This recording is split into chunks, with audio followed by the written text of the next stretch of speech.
Okay, Volume 2, Chapter 3. It is with considerable difficulty that I remember the original era of my being. It really is. I was fine with their conversation there, and then it was like, oh shit, he's gonna be talking for 4 chapters.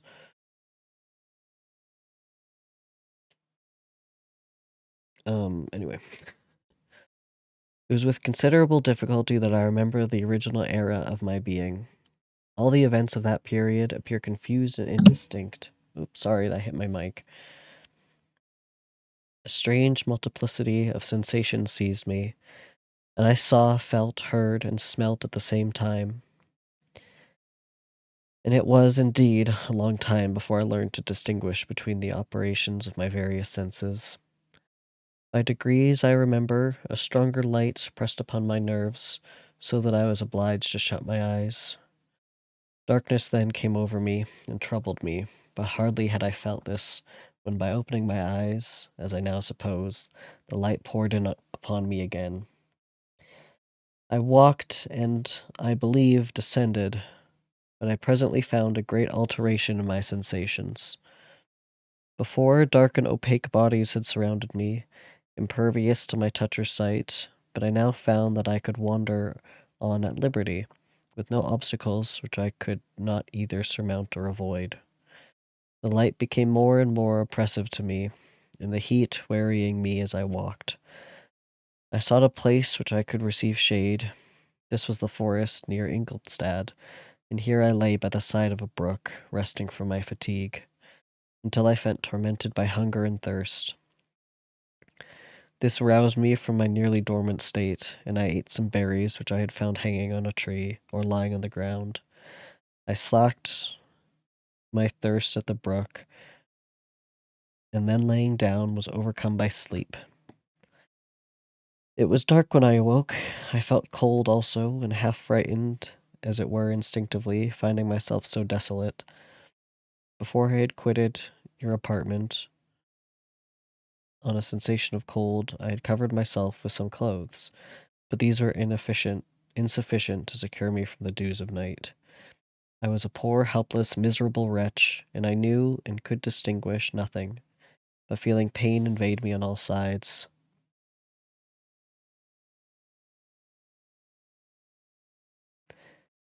Would he feel like he just woke up from, like, the world's worst surgery?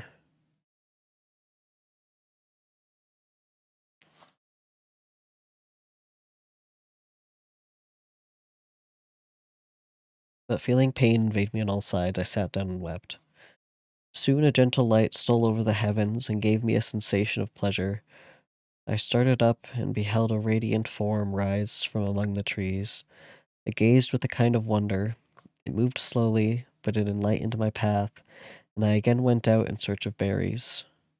I was still cold when under one of the trees I found a huge cloak, with which I covered myself and sat down upon the ground. Well, that's handy. No distinct ideas occupied my mind, all was confused.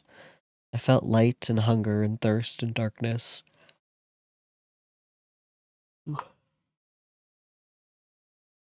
Innumerable sounds rang in my ears, and on all sides various scents saluted me. The only object that I could distinguish was the bright moon, and I fixed my eyes on that with pleasure. Several changes of day and night passed, and the orb of night had greatly lessened, when I began to distinguish my sensations from each other. I gradually saw plainly the clear stream that supplied me with drink, and the trees that shaded me with their foliage. I was delighted when I first discovered that a pleasant sound, which often saluted my ears, proceeded from the throats of the little winged animals who had often intercepted the lights from my eyes. I began also to observe with greater accuracy the forms that surrounded me, and to perceive the boundaries of the radiant roof of light which canopied me. Sometimes I tried to imitate the pleasant songs of the bird, but was unable. Sometimes I wished to express my sensations in my own mode, but the uncouth and inarticulate sounds which broke from me frightened me into silence again. Yeah, he's basically a baby learning. learning in general. The moon had disappeared from the night, and again, with a lessened form, showed itself. While I still remained in the forest, my sensations had by this time become distinct, and my mind received every day additional ideas. My eyes became accustomed to the light and to perceive objects in their right forms. I distinguished the insect from the herb, and by degrees one herb from another. I found that the sparrow uttered none but harsh notes, while those of the blackbird and thrush were sweet and enticing. One day, when I was oppressed by cold, I found a fire which had been left by some wandering beggars. One day, when I was suppressed by cold, I found a fire which had been left by some wandering beggars, and was overcome with delight at the warmth I experienced from it. In my joy, I thrust my hand into the live embers, but quickly drew it out again with a cry of pain. How strange, I thought, that the same cause should produce such opposite effects. I examined the materials of the fire, and to my joy found it to be composed of wood. I quickly collected some branches, but they were wet and would not burn. I was pained at this, and sat there watching the operation of the fire. The wet wood, which I had placed near the heat, dried, and itself became inflamed. I reflected on this, and by touching the various branches, I discovered the cause, and busied myself in collecting a great quantity of wood, that I might dry it and have a plentiful supply of fire. When night came on, and brought sleep with it, I was in the greatest fear lest my fire should be extinguished. I covered it carefully with dry wood and leaves, and placed wet branches upon it, and then spreading my cloak, I lay on the ground and sunk into sleep. Discovered fire. It was morning when I awoke, and my first care was to visit the fire. I uncovered it, and a gentle breeze quickly fanned it into a flame. I observed this, and contrived a fan of branches, which roused the embers when they were nearly extinguished. When night came again, I found with pleasure that the fire gave light as well as heat, and that the discovery of this element was useful to me in my food, for I found some of the offals that the travelers had left had been roasted, and tasted much more savory than the berries I gathered from the trees. I tried, therefore, to dress my food in the same manner, placing it on the live embers. I found that the berries were spoiled by this operation, and the nuts and roots much improved. Food, however, became scarce, and I often spent the whole day searching in vain for a few acorns to assuage the pangs of hunger.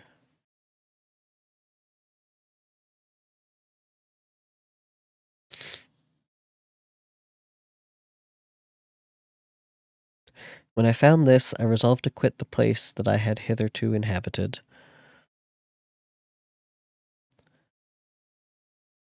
To seek for one where the few wants I experienced would be more easily satisfied. In this emigration, I exceedingly lamented the loss of the fire which I had obtained through accident, and knew not how to reproduce it. I gave several hours to the serious consideration of this difficulty, but I was obliged to relinquish all attempts to supply it, and wrapping myself up in the cloak, I struck across the wood towards the setting sun. I passed 3 days in these rambles, and at length discovered the open country. The great fall of snow had taken place the night before, and the fields were of one uniform white. The appearance was disconsolate. I know I'm saying that wrong. And I found my feet chilled by the cold damp outside that covered the ground. It was about 7 in the morning, and I longed to obtain food and shelter. At length I perceived a small hut on a rising ground, which had doubtlessly been built for the convenience of some shepherd.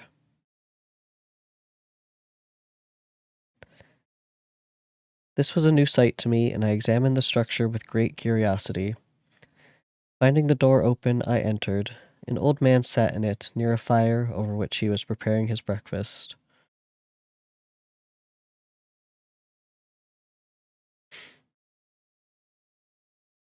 So when he was in the apartment, he probably just couldn't see, much like when babies are born, their vision's like really bad.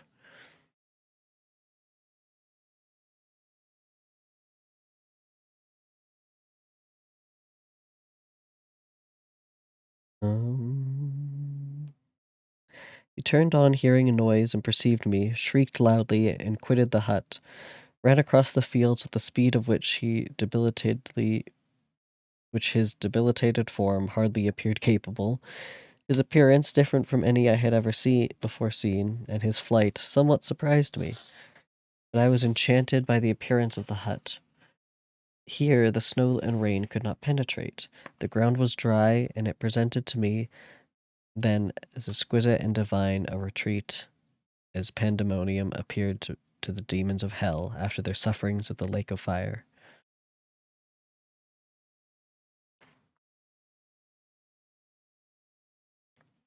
I greedily devoured the remnants of the shepherd's breakfast, which consisted of bread, cheese, milk, and wine.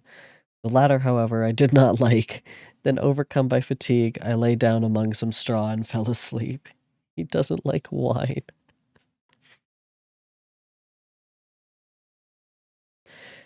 It was noon when I awoke, and allured by the warmth of the sun, which shone brightly on the white ground, I determined to recommence my travels, and depositing the remains of the peasant's breakfast in a wallet I found, I proceeded across the fields for several hours, until at sunset I arrived at a village. How miraculous did this appear! The huts, the neater cottages, the stately houses engaged my admiration by turns. The vegetables in the gardens, the milk and cheese that I saw placed at the windows of some of the cottages, allured my appetite. One of the best of these I entered, but I had hardly placed my foot within the door before the children shrieked, and one of the women fainted. The whole village was roused. Some fled, some attacked me until, grievously bruised by stones, and many other kinds of missile weapons, I escaped to the open country and fearfully took refuge in a low hovel, quite bare and making a wretched appearance after the palaces I had beheld in the village. This hovel, however, joined a cottage of a neat and pleasant appearance, but after my late dearly bought experience, I dared not enter it. My place of refuge was constructed of wood, but so low that I could with difficulty sit upright in it.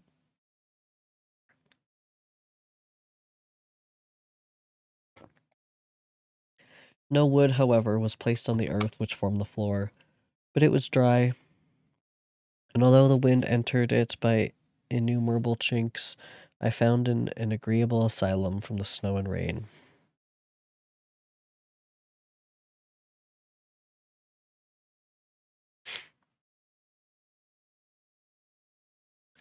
Here then I retreated and lay down happy to have found a shelter, however miserable from the inclemency of the season, and still more from the barbarity of man. I'm still thinking about his voice, okay? Because the creature is made up of many parts, but he would have had one man's voice box, presumably, right? But also that would be altered by his tongue and his teeth and his mouth in general. So really depending on how those parts were constructed, I feel like his voice either sounds oddly normal or like, but I feel like it's more likely that it kind of sounds a little bit jarbled. He probably has like an accent of sorts. He must have like his own kind of accent. Like he's learning language on his own, right? So it probably sounds very, very broken. Not in the way of like the sentences are broken, but like the sounds are kind of broken.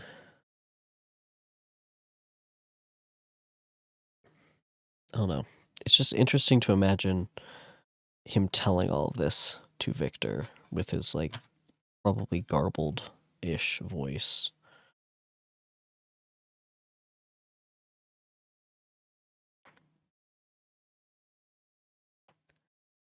As soon as morning dawned, I crept from my kennel, kennel, that I might view the adjacent cottage and discover if I could remain in the habitation I had found. It was situated against the bank of the cottage and surrounded on the sides, which were exposed by a pigsty and a clear pool of water. One part was open, and by that I had crept in, and now I covered every crevice by which I might be perceived with stones and wood, yet in such a manner that I might have moved them on occasion to pass out. All the light I enjoyed came through the sty, and that was sufficient for me. Having thus arranged my dwellings and carpeted it with clean straw, I retired, for I saw the figure of a man at a distance, and I remembered too well my treatment the night before to trust myself in his power. I had first, however, provided for my sustenance for that day by a loaf of coarse bread, which I purloined, and a cup with which I could drink, more conveniently than from my hand, of the pure water which flowed by my retreat. The floor was a little raised, so that it was kept perfectly dry, and by its vicinity to the chimney of the cottage it was tolerably warm. It's also specifically this scene with him sleeping in the pigsty and talking to his father kind of is not reminiscent, but mirrors the story of like the prodigal son from the Bible. Okay? Stick with me. If you've ever read the story or heard of the prodigal son from the Bible,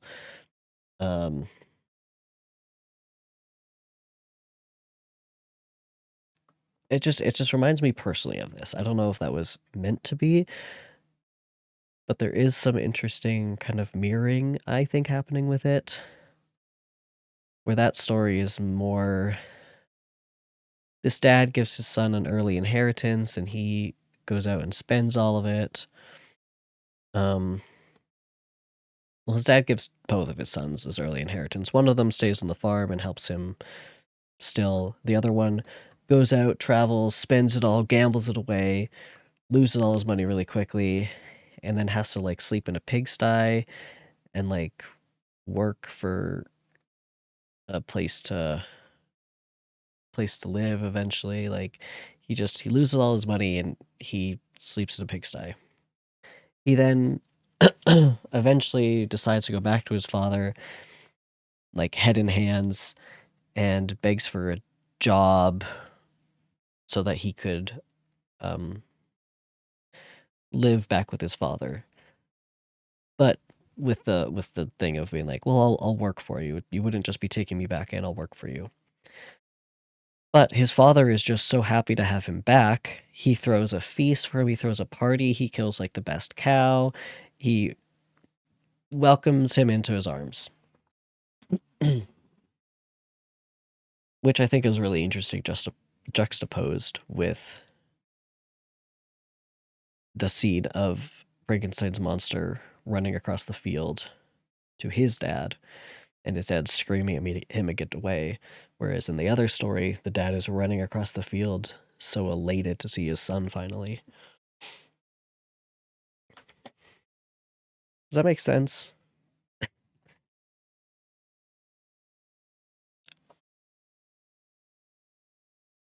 I think it's interesting if that was planned.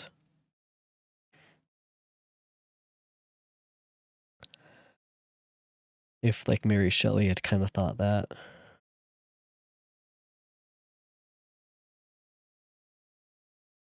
It's just another way of showing how awful Victor is as a father, basically.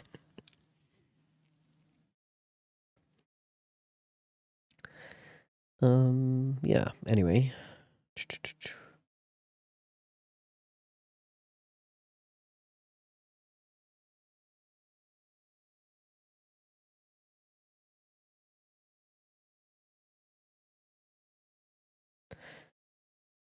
Being thus provided, I resolved to reside in this hovel until something should occur which might alter my determination. It was indeed a paradise compared to the bleak forest, my former residence, the rain-dropping branches and dank earth.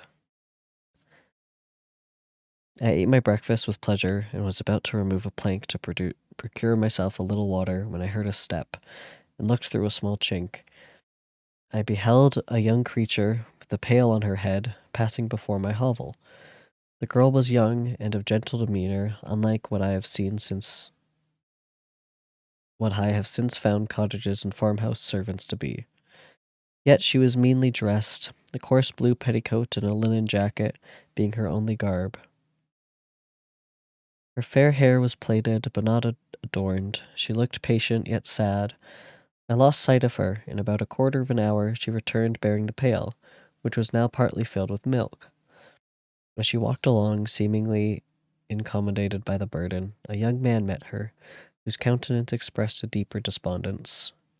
Uttering a few sounds with an air of melancholy, he took the pail from her head and bore it to the cottage himself.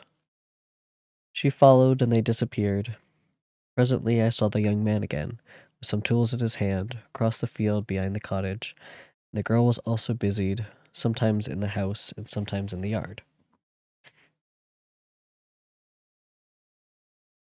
On examining my dwelling, I found that one of the windows of the cottage had formerly occupied a part of it, but the panes had been filled up with wood. In one of these was a small and almost imperceptible chink through which the eye could just penetrate. Through this crevice a small room was visible, whitewashed and clean, but the very bare of furniture in one corner, near a small fire, sat an old man, leaning his head on his hands in a disconsolate attitude. The young girl was occupied in arranging the cottage, but presently she took something out of the drawer, which employed her hands, and she sat down beside the old man,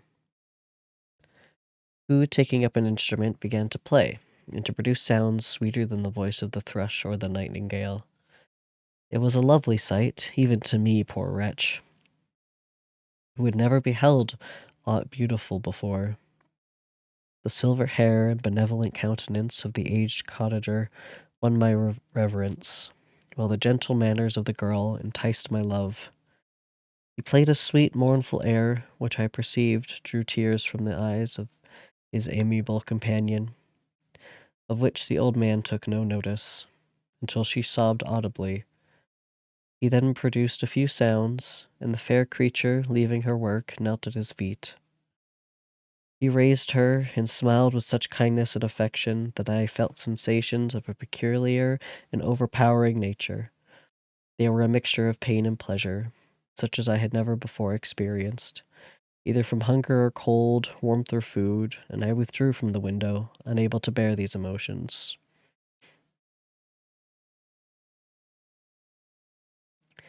Soon after this young man returned, bearing on his shoulders a load of wood. The girl met him at the door, helped to relieve him of his burden, and taking some of the fuel into the cottage, placed it on the fire.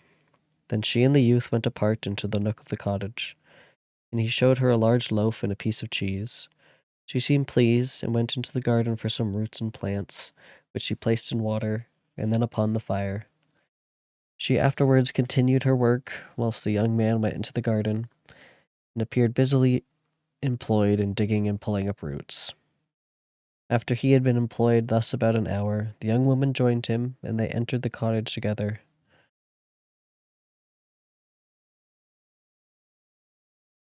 Hello.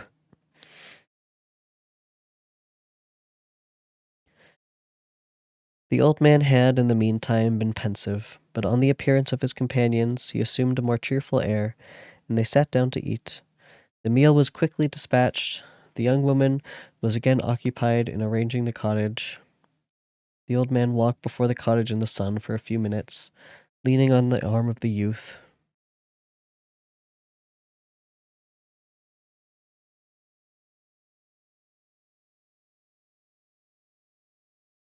I'm good. We're just reading Frankenstein. Hold on. I have lost my place now. Um, occupied arranging the cottage.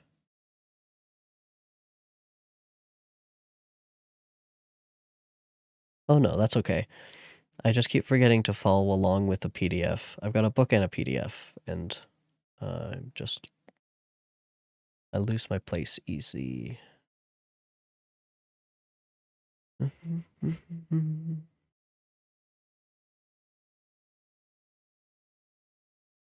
Okay. Also, sometimes this PDF is different than the book, so the words are confusing.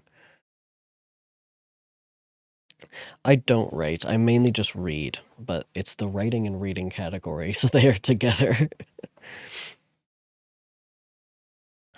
I'll just restart here. The old man had, in the meantime, been pensive, but on the appearance of his companions, he assumed a more cheerful air, and they sat down to eat. The meal was quickly dispatched. The young woman was again occupied in arranging the cottage. The old man walked before the cottage in the sun for a few minutes, leaning on the arm of the youth. Nothing could exceed in beauty the contrast between these two excellent creatures. One was old, with silver hairs and a countenance beaming with benevolence and love. The younger was slight and graceful in his figure, and his features were molded with the finest symmetry. Yet his eyes and attitude expressed the utmost sadness and despondency. The old man returned to the cottage, and the youth, with tools different from those he had used in the morning, directed his steps across the field.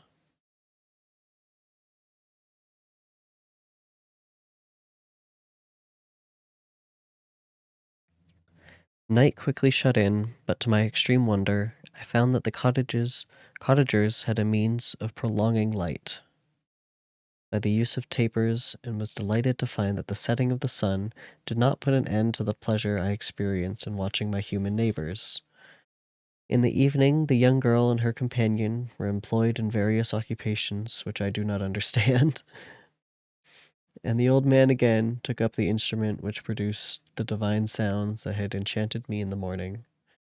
So soon as he had finished, the youth began, not to play, but to utter sounds that were monotonous, and neither resembling the harmony of the old man's instrument nor the songs of the birds. So they're singing and dancing. I since found that he read aloud, but at that time I knew nothing of the science of words or letters.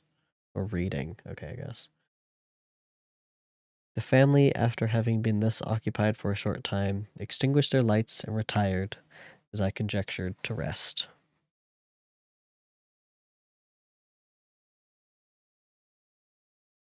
Yeah, hello. We are reading Frankenstein, if that wasn't kind of clear by the title. Here's some water.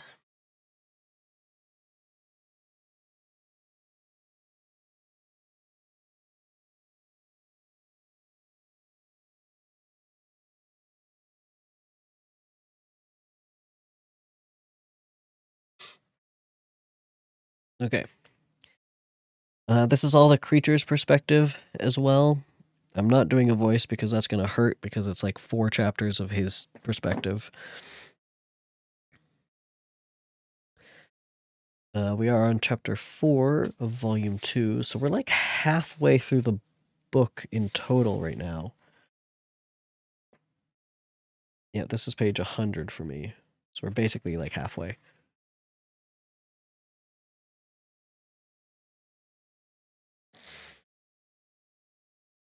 And I think this is the 4th time I'm reading.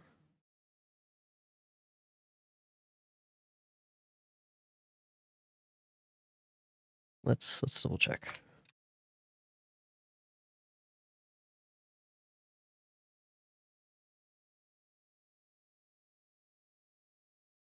Yeah, so this is part 4.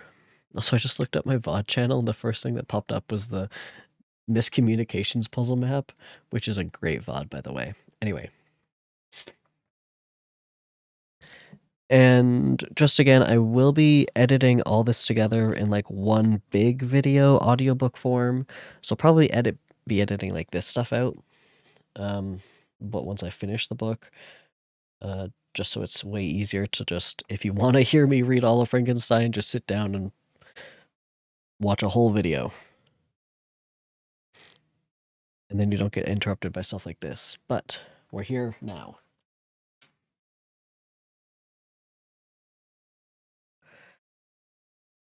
Chapter 4. I lay on my straw, but I could not sleep. I thought of the occurrences of the day. What chiefly struck me was the gentle manners of those people, and I longed to join them, but dared not. I remembered too well the treatment I had suffered the night before from the barbarous villagers, and resolved, whatever course of conduct I might hereafter think it right to pursue, that for the present I would remain quietly in my hovel, watching and endeavoring to discover the motives which influence their actions.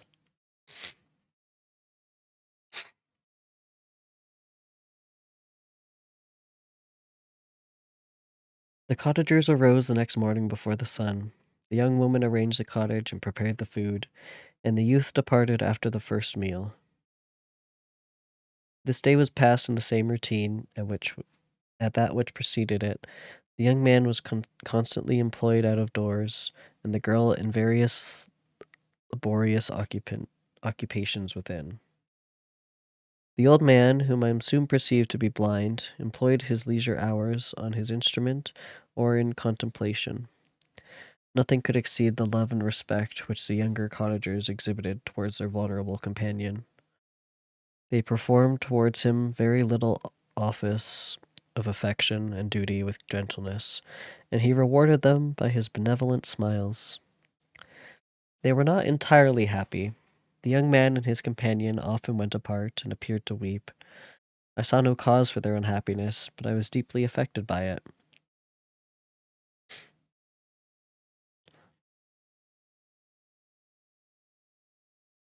If such lovely creatures were miserable, it was less strange that I, an imperfect and solitary being, should be wretched. Yet why were those gentle beings unhappy? They possessed a delightful house, for such it was in my eyes, and every luxury. They had a fire to warm them when chill, and delicious viands when hungry. They were dressed in excellent clothes, and still more, they enjoyed one another's company and speech, interchanging each day looks of affection and kindness. What did their tears imply? Did they really express pain? I was at first unable to solve these questions, but perpetual attention and time explained to me many appearances which were at first enigmatic. A considerable period elapsed before I discovered one of the causes of the uneasiness of this amiable family. It was poverty, and they suffered that evil in a very distressing degree. Their nourishment consisted entirely of the vegetables of their garden and the milk of one cow, which gave them very little during the winter, when its masters could scarcely procure food to support it. They often, I believe, suffered the pangs of hunger very poignantly, especially the two younger cottagers. For several times they placed food before the old man when they reserved none for themselves. This trait of kindness moved me sensibly. I had been accustomed during the night to steal a part of their store for my own consumption, but when I found that in doing this I inflicted pain on the cottagers, I abstained, and satisfied myself with berries, nuts, and roots, which I gathered from a neighboring wood.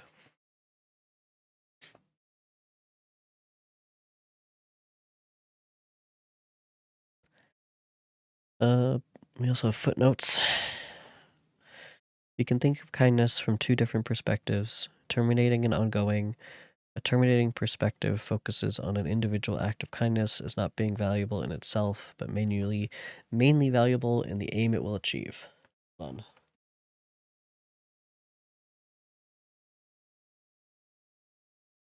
Oh, I was gonna sneeze there. It's fine. Conversely, an ongoing perspective privileges both the individual act itself and the accumulation of acts over time, which might lead to some particular aim. Both perspectives are rooted in a need to do for others, but the former rejects kindness as a process.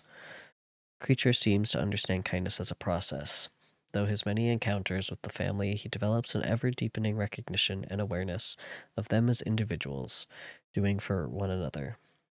This recognition is significant because spending the time to build awareness of others is part of the mechanism of kindness. Thus, when the creature spends his time, he has already begun the process of kindness himself.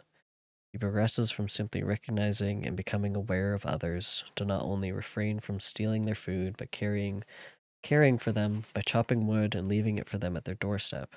Spoilers. We haven't gotten to that point.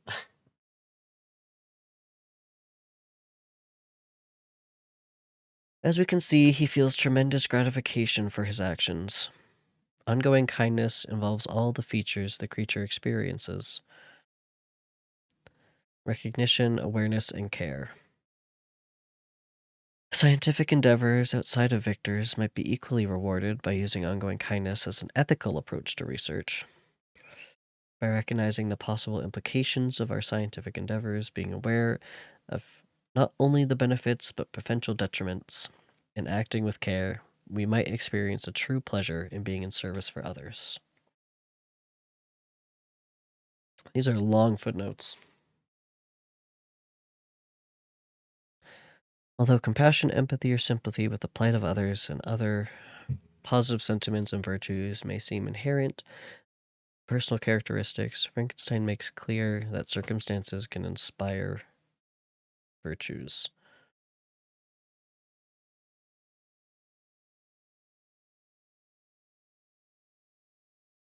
Such as compassion and changed circumstances can eradicate or obscure them. The creature's observation of the cottagers' poverty, as well as their compassionate behavior towards the elderly relative, instructs him in compassion. He stops stealing their food for himself, as he had previously done, but secretly provides them with firewood. But as the novel progresses, the creature suffers increasingly from feelings of abandonment, which inspire acts of revenge against Victor. He can remember that he was once compassionate, but he knows he is no longer so. If virtue is even partly circumstantial, then all who act in the world, including scientists, must recognize that judgments about their own worth and the value of their work require close scrutiny.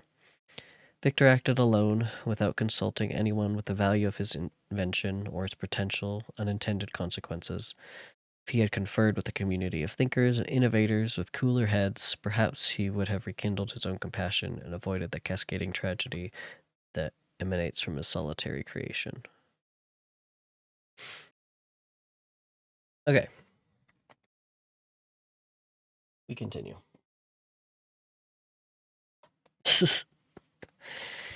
That would be funny if I muted myself and I just kind of read. It's silent reading time, everyone. It's up on the screen for you.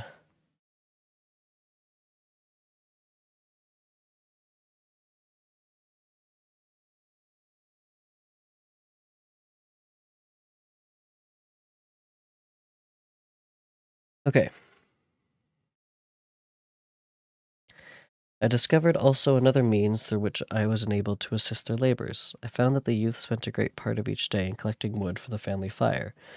And during the night, I often took his tools, the use of which I quickly discovered, and brought home firing sufficient for the consumption of several days.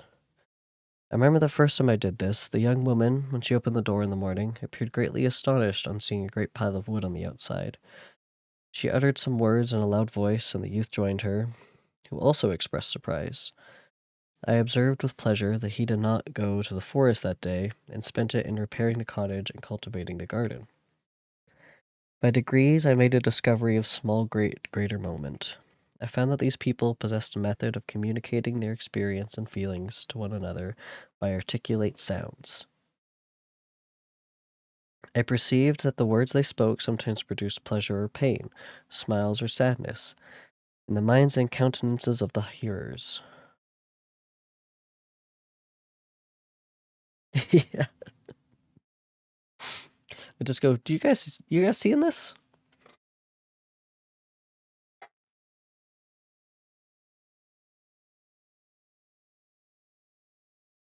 This was indeed a godlike science, and I inherently desired to become acquainted with it, but I was baffled in every attempt I made for this purpose.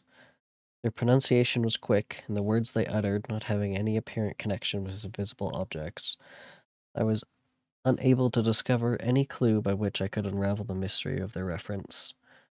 By great application, however, and after having remained during the space of several resolutions of the moon in my hovel, many months, basically, I discovered the names that were given to some of the most familiar objects of discourse.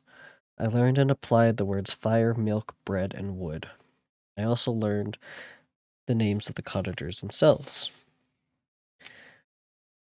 The youth and his companion had each of them several names, but the older man had only one, which was father, and the girl was called sister or Agatha, and the youth Felix, brother or son. I cannot describe the delight I felt when I learnt the ideas appropriated to each of these sounds, and was able to pronounce them. I distinguished several other words without being able to as yet to understand or apply them, such as good, dearest, unhappy. That is really interesting because throughout this whole time, it's kind of like the sentence of like how do you think? It's like the how do you visualize an apple kind of thing, or like do bilingual people think in two languages? It's like how is he thinking? Because it can't be monologuing to himself, at least not here, because he doesn't know words to monologue. So it's probably just all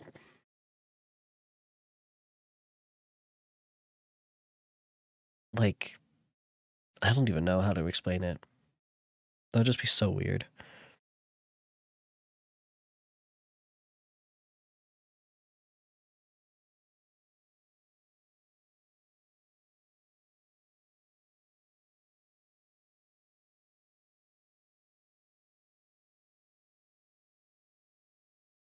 Oh, let me scroll down for you guys. There we go.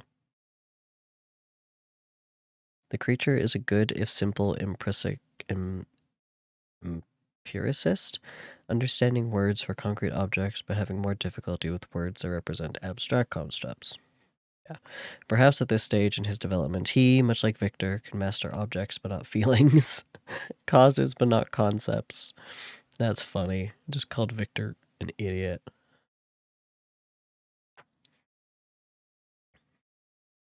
I spent the winter in this manner. The gentle manners and beauty of the cottagers greatly endeared them to me. When they were unhappy, I felt depressed. When they rejoiced, I sympathized in their joys. I saw few human beings beside them, and if any other happened to enter the cottage, their harsh manners and rude gait only enhanced to me the superior accomplishments of my friends. He's parasocial.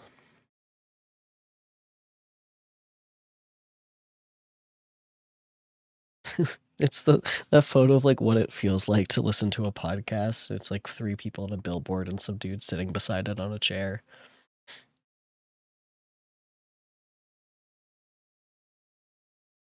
The old man, I could perceive, often endeavored to encourage his children. Sometimes I found that he called them to cast off their melancholy. He would talk in a cheerful accent, with an expression of goodness that bestowed pleasure even upon me. Agatha listened with respect, her eyes sometimes filled with tears, which she endeavored to wipe away unperceived. But I generally found that her countenance and tone were more cheerful after having listened to the exhortations of her father. It was not thus with Felix. He was always the saddest of the group, and even to my unpracticed senses, he appeared to have suffered more deeply than his friends. But if his countenance was more sorrowful, his voice was more cheerful than that of his sister, especially when he addressed the old man. I could mention innumerable instances which, although slight, marked the dispositions of these amiable cottagers. In the midst of poverty and want, Felix carried with pleasure to his sister the first little white flower that peeped out from beneath the snowy ground.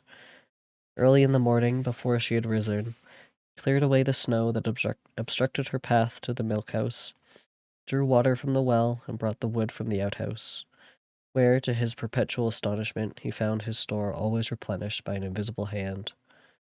In the day, I believe, he worked sometimes for a neighboring farmer, because he often went forth and did not return until dinner, yet brought no wood with him. At other times he worked in the garden, but as there was little to do in the frosty season, he read to the old man and Agatha.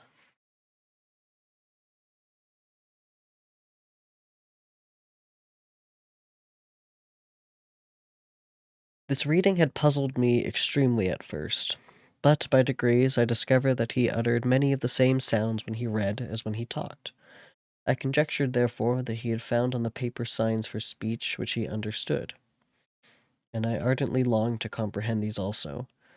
But how was that possible when I did not even understand the sounds for which they stood as signs? I improved, however, sensibly in the science, but not sufficiently to follow up any kind of conversation.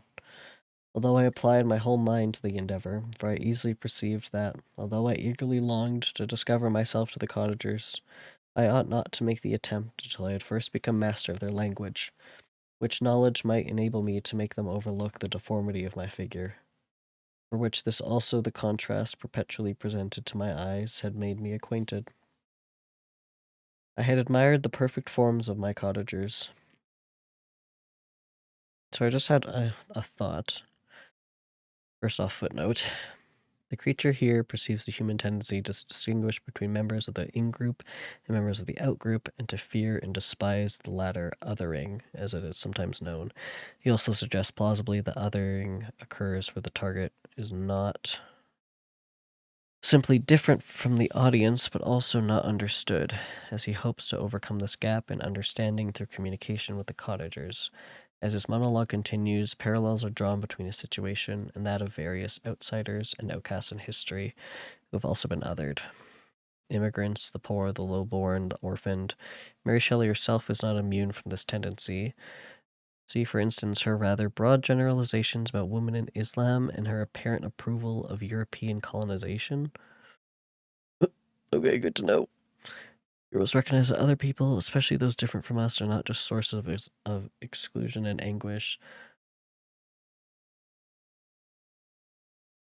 The creature's monologue is also a story of human development, from securing the most basic means of survival to engaging with language and literature, and it emphasizes, too, the essential role of communing with others unlike us in achieving self-consciousness and fulfillment. Thus, it reveals the creature's deep desire to interact with humans, a different species, and then with a created romantic partner of a different sex. For another view on how being perceived by others is both essential to achieving self-consciousness and a potential source of deep despair, given our dependency on them for a sense of worth, one might compare Sartre's theory in being and nothingness. What was I going to say?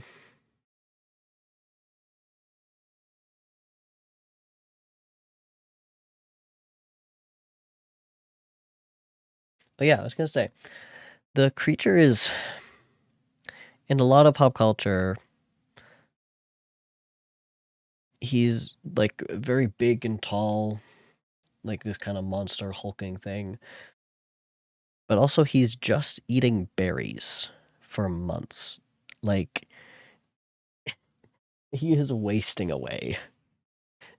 I would assume.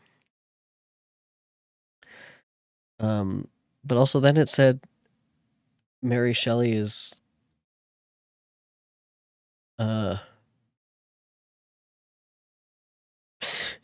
it's just Mary Shelley is not immune to this tendency. Her broad generalizations about women in Islam and her apparent approval of European colonization.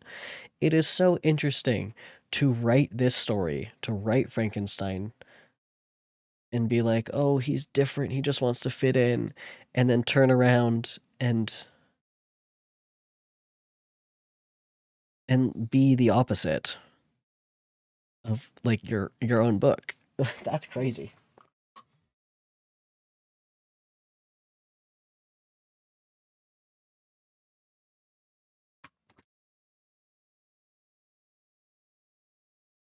Anyway,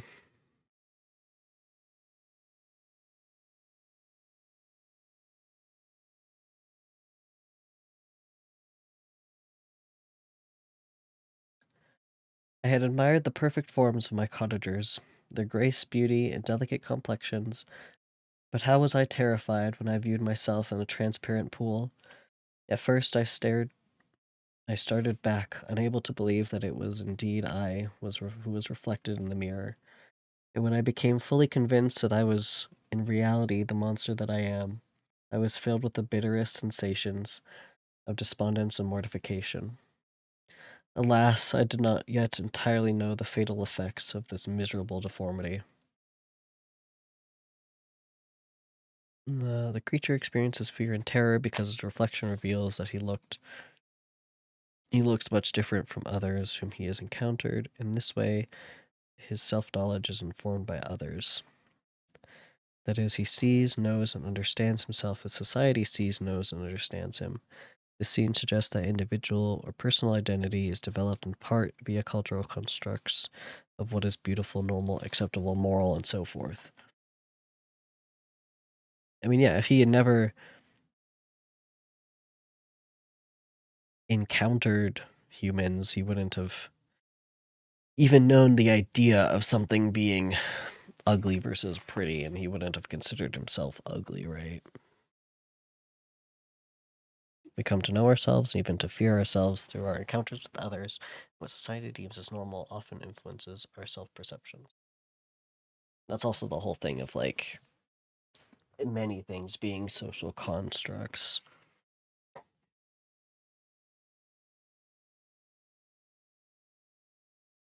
They're all very important, but at the end of the day, they all are social constructs.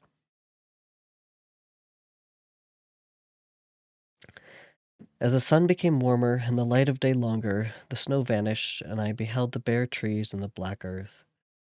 From this time, Felix was more employed, and the heart-moving indications of impending famine disappeared. Their food, as I afterwards found, was coarse, but it was wholesome, and they procured a sufficiency of it. Several new kinds of plants sprang up in the garden, which they dressed, and these signs of comfort increased daily as the season advanced. The old man, leaning on his son, walked each day at noon, when it did not rain, as I found it was called when the heavens poured forth its water. This frequently took place, but a high wind quickly dried the earth, and the season became far more pleasant than it had been. My mode of life in my hovel was uniform. During the morning I attended the motions of the cottagers, and when they were dispersed in various occupations, I slept. The remainder of the day was spent in observing my friends. When they had retired to rest, there was any moon, or the night was starlight, I went into the woods and collected my own food and fuel for the cottage.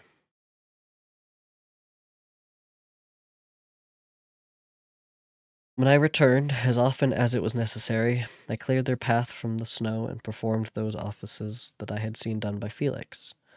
I afterwards found that these labors, performed by an invisible hand, greatly astonished them, and once or twice I heard them, on these occasions, utter the words, "Good spirit, wonderful," but I did not then understand the significance of these terms. My thoughts now became more active, and I longed to discover the motives and feelings of these lovely creatures. I was inquisitive to know why Felix appeared so miserable and Agatha so sad. Also, if he had, like, studied animals longer, do you think he'd be able to communicate with animals?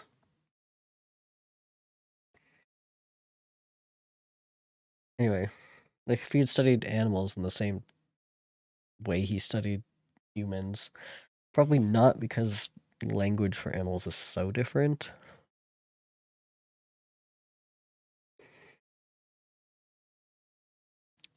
Anyway,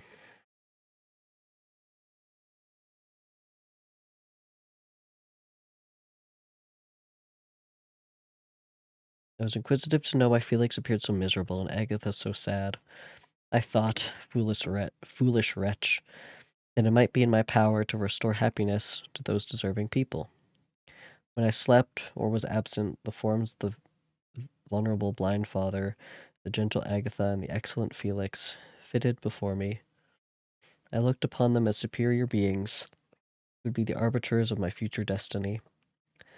I formed in my imagination 1,000 pictures of presenting myself to them, and their reception of me.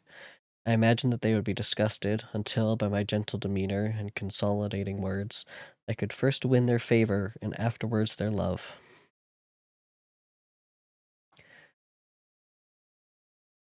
These thoughts exhilarated me and led me to apply with fresh ardor to the acquiring the art of language.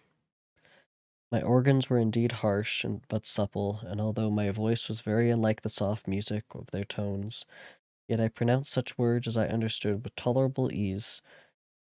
It was as the it was as the ass and the lapdog, yet surely the gentle ass, whose intentions were affectionate, although his manners were rude, deserved better treatment than blows and execration.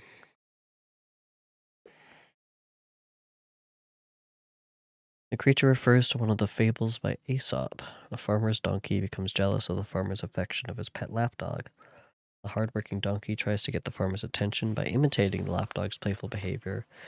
When the donkey jumps up on the farmer, expected to be petted, bystanders become fearful and attack the donkey for acting uncharacteristically. One popular interpretation of the moral of the story is not to be someone you are not. Mary turns the meaning of the fable on its head by focusing on the injustice that happens when a creature's efforts to obtain affection are rebuffed and punished. There are many instances throughout the novel where the creature witnesses others expressing love and kindness toward one another, and so he desires to be treated the same. When his bid to be admitted into humanity is rejected, he lashes out.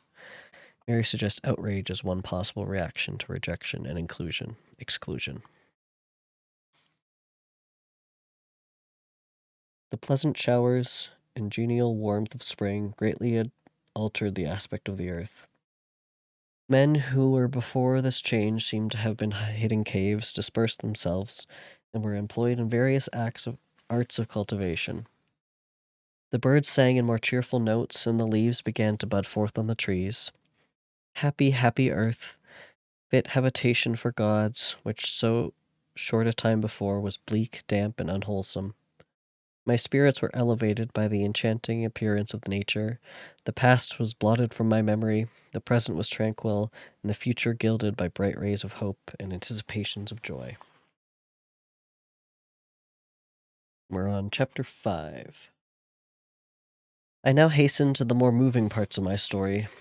I shall relate events that impressed me with feelings which, from what I had been, have made me what I am. Spring advanced rapidly, the weather became fine and the skies cloudless. It surprised me that what before was desert and gloomy should now bloom with the most beautiful flowers and verdure. My senses were gratified and refreshed by 1,000 scents of delight and 1,000 sights of beauty. It was on one of these days when my cottagers periodically rested from labor, the old man played on his guitar, and the children listened to him, that I observed the countenance of Felix was melancholy beyond expression. He sighed frequently, and once his father paused in his music, and I conjectured by his manner that his inquired the cause of his son's sorrow. Felix replied in a cheerful accent, and the old man was recommencing his music when someone tapped on the door. It was a lady on horseback, accompanied by a countryman as a guide. The lady was dressed in a dark suit and covered with a thick black veil. Agatha asked a question, to which the stranger only replied by pronouncing in a sweet accent the name of Felix. Her voice was musical, but unlike that of either of my friends. On hearing this word, Felix came up hastily to the lady, who, when she saw him, threw up her veil, and I beheld a countenance of angelic beauty and expression. Her hair of a shining raven black, and curiously braided, her eyes were dark but gentle, although animated, her features of irregular proportion, and her complexion wondrously fair, each cheek tinged with a lovely pink.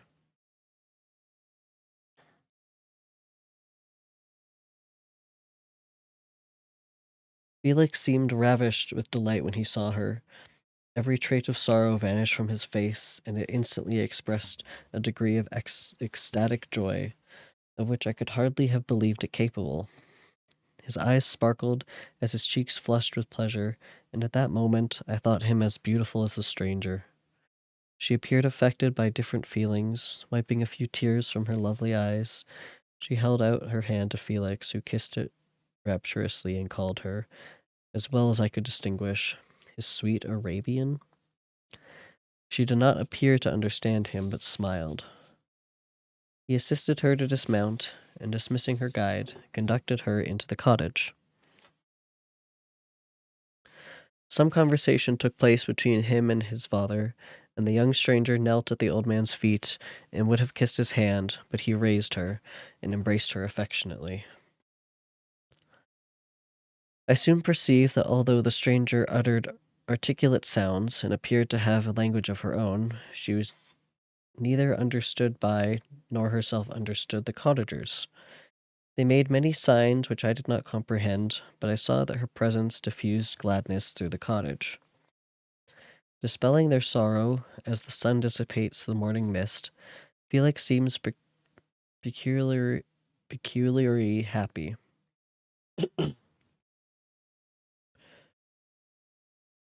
And with smiles of delight welcomed his Arabian. Agatha, the ever gentle Agatha, kissed the hands of the lovely stranger, and pointed to her brother, made signs which appeared to me to mean that he had been sorrowful until she came. Some hours passed thus, while they, by their countenances, expressed joy, the cause of which I did not comprehend. Presently I found, by the frequent reoccurrence of some sound which the stranger repeated after them, that she was endeavoring to learn their language.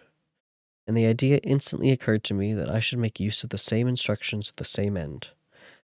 The stranger learned about 20 words at the first lesson. Most of them, indeed, were those which I had before understood, but I profited by the others. As night came on, Agatha and the Arabian retired early. When they separated, Felix kissed the hand of the stranger and said, "Good night, sweet Safie." He sat up much longer, conversing with his father, and by the frequent repetition of her name, I conjectured that their lovely guest was the subject of their conversation. I ardently desired to understand them, and bent every facility towards that purpose, but found it utterly impossible.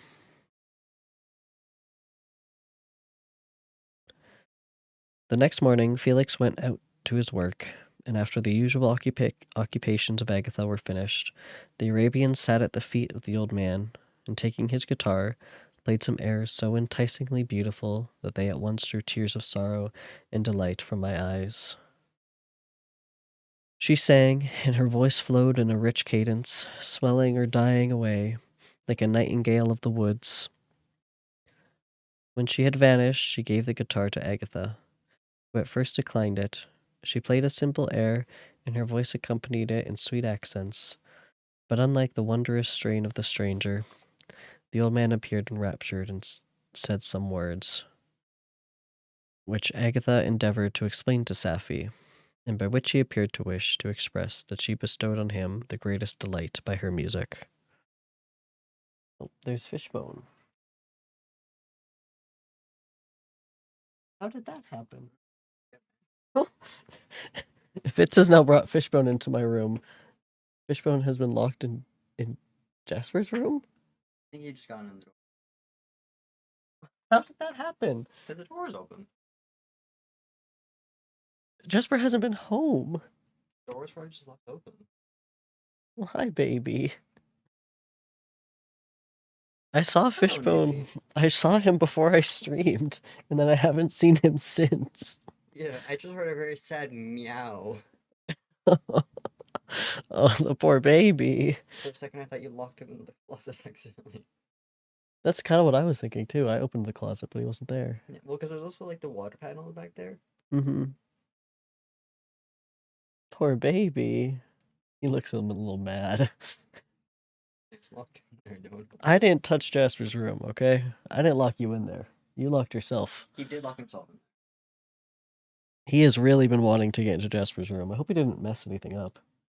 He has potentially been in there for 2 hours. Hey, don't lock yourself in my room. Okay, let's finish this chapter.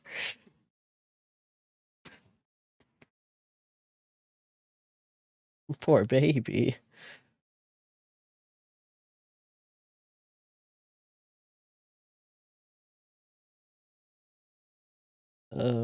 Okay.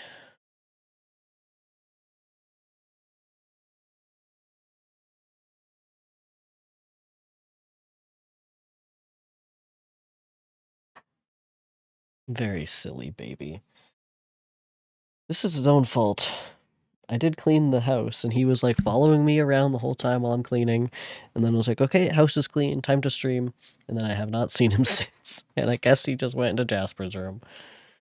Oh my goodness.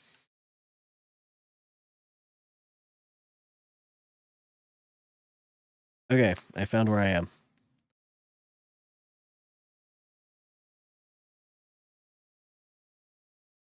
The days now passed as peaceably as before, with the sole alteration that joy had taken place of sadness in the countenance of my friends. Safie was always gay and happy. What? She and I improved rapidly in the knowledge of language, so that in 2 months I began to comprehend most of the words uttered by my protectors. Protectors instead of friends. In the meanwhile, also the black ground was covered with herbage, and the green banks interspersed with innumerable flowers, sweet to the scent and the eyes, stars of pale radiance among the moonlight woods. The sun became warmer, the nights clearer and balmy, and my nocturnal rambles were an extreme pleasure to me, although they were considerably shortened by the late setting and early rising of the sun. For I never ventured abroad during daylight, fearful of meeting with the same treatment I had formerly endured in the first village which I entered.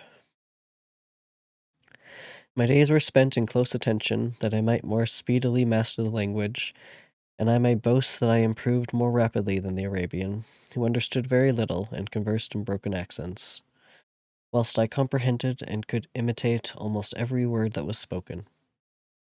While I improved in speech, I also learned the science of letters as it was taught to the stranger, and this opened before me a wide field for wonder and delight.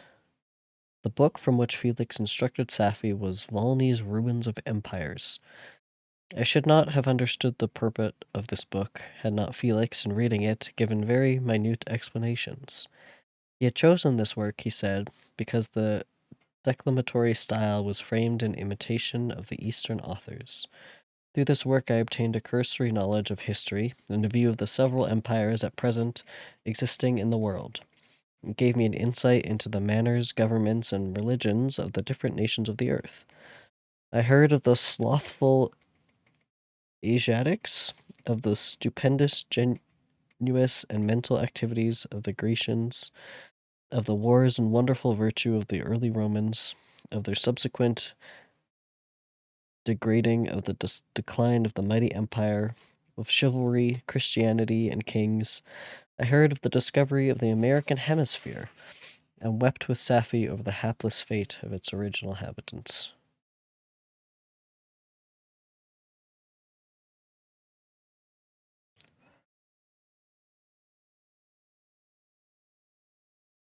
These wonderful narrations inspired me with strange feelings.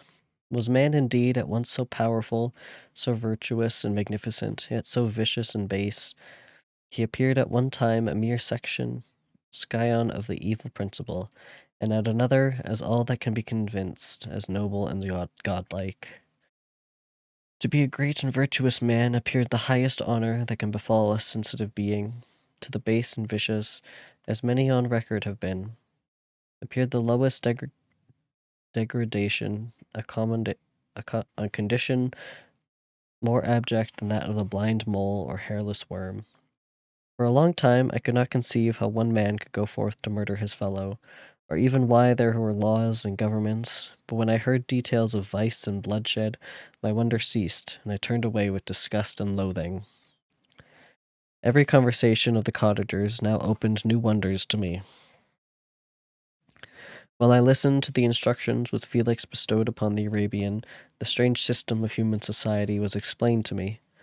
I heard of the division of property, of immense wealth and squalid poverty, of rank, descent, and noble blood. These words induced me to turn towards myself. I learned that the possessions most esteemed by your fellow creatures were high and unsullied descent united with riches. A man might respond with only one of these advantages, but without either he was considered, except in very rare instances, as a vagabond and a slave doomed to waste his powers for the profits of the chosen few.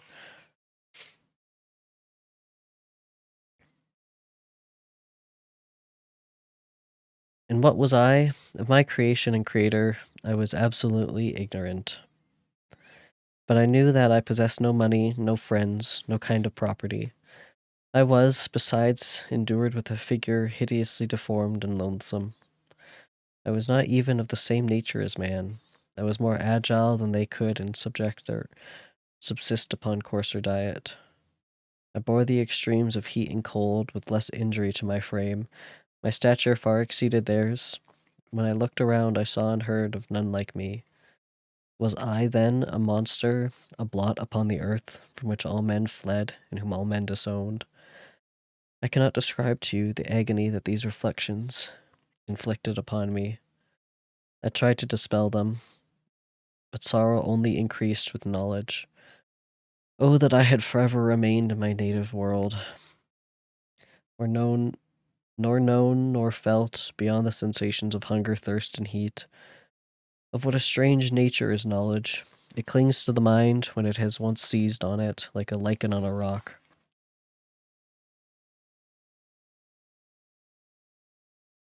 Much of this novel is inspired by the writings of philosopher Jean-Jacques Rousseau, who believed that humans in their natural state are good and that society corrupts them. This is footnotes, by the way. Like Rousseau's character, Emile, the creature learns from his environment and only slowly is introduced to society. Whether governments and laws can maintain order or are part of the social ill remains an unanswered question. The two trial scenes in the novel, Justine and later Victor's, serve as examples of the problems of mobs and the difficulties of attaining justice. It was common during this period to see humans as a link in the great chain of being. We can climb as high as angels or slip lower than animals on this chain through our normal moral choices. And scientists have long aspired to improve the human body or create new bodies to exceed our natural biological limits. The United States military pursues a range of research areas to enhance the performance of soldiers. What is this, the Marvel Universe? From powered exoskeletons granting their users superhuman strength to direct brain interfaces that would allow pilots to fly aircraft by thought alone. More broadly, almost all biomedical technologies can be seen as serving the same purpose, from contact lenses and pacemakers that regulate and improve the function of our organs to antibiotics that make us far more resistant to disease. I hit my mic there, sorry. Many people feel that our body's greatest flaw is aging and death. Philanthropists like Bill and Melinda Gates and Mark Zuckerberg and Priscilla Chan have invested millions of dollars to eliminate disease and extend human life. Ongoing scientific debates about life extension sometimes echo the quest for the philosopher's stone as researchers contemplate how the human body might be sustained or rejuvenated through genetic modification, personalized drug cocktails, or other means. It's like that one guy who's trying to, live as long as he possibly can. Humanity's technological obsession with overcoming our biological limits has a natural parallel in science fiction. Mary's version of a superhuman creature inspired many others, from comic book superheroes, the robots and replicants populating movies like The Terminator, Ex Machina, Blade Runner. These stories ask many of the same questions posed in Frankenstein. What would a perfected human form really be like? Okay, so that's why he's able to eat just berries. What kind of life would such a creature lead? What consequences would result from a world in which humans and superheroes coexist? I do love superhero books and stories. But in a way that when in my favorite books with powers is when those turn out to be used not for good, I guess.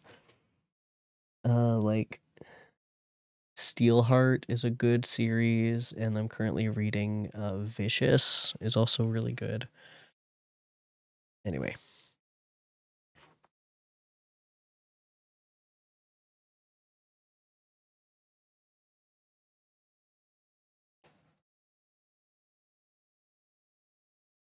I wish sometimes to shake off all thought and feeling, but I learned that there was but one means to overcome the sensation of pain, and that was death, a state which I feared yet did not understand. I admired virtue and good feelings, and loved the gentle manners and amiable qualities of my cottagers, but I was shut out from intercourse with them, except through means which I obtained by stealth. When I was unseen and unknown, and which rather increased than satisfied the desire I had, becoming one among my fellows. The gentle words of Agatha and the animated smiles of the charming Arabian were not for me. The mild exhortations of the old man and the lively conversation of the loved Felix were not for me. Miserable, unhappy wretch. Other lessons were impressed upon me even more deeply. Footnotes, hold on. The creature recounts how his life differs from normal human life. In future narratives, writers directly confront what Mary here only touches upon lightly with allusions to slavery, ownership, and property, that the creature might be owned by its creator, that he might be the subject of a patent, or that Victor might seek to monetize his investment of time and effort, or that his secrecy and obsession are in part motivated by greed, as well as a desire for fame and glory. These musings from Victor's creation invite us to consider what or who determines our self-identity.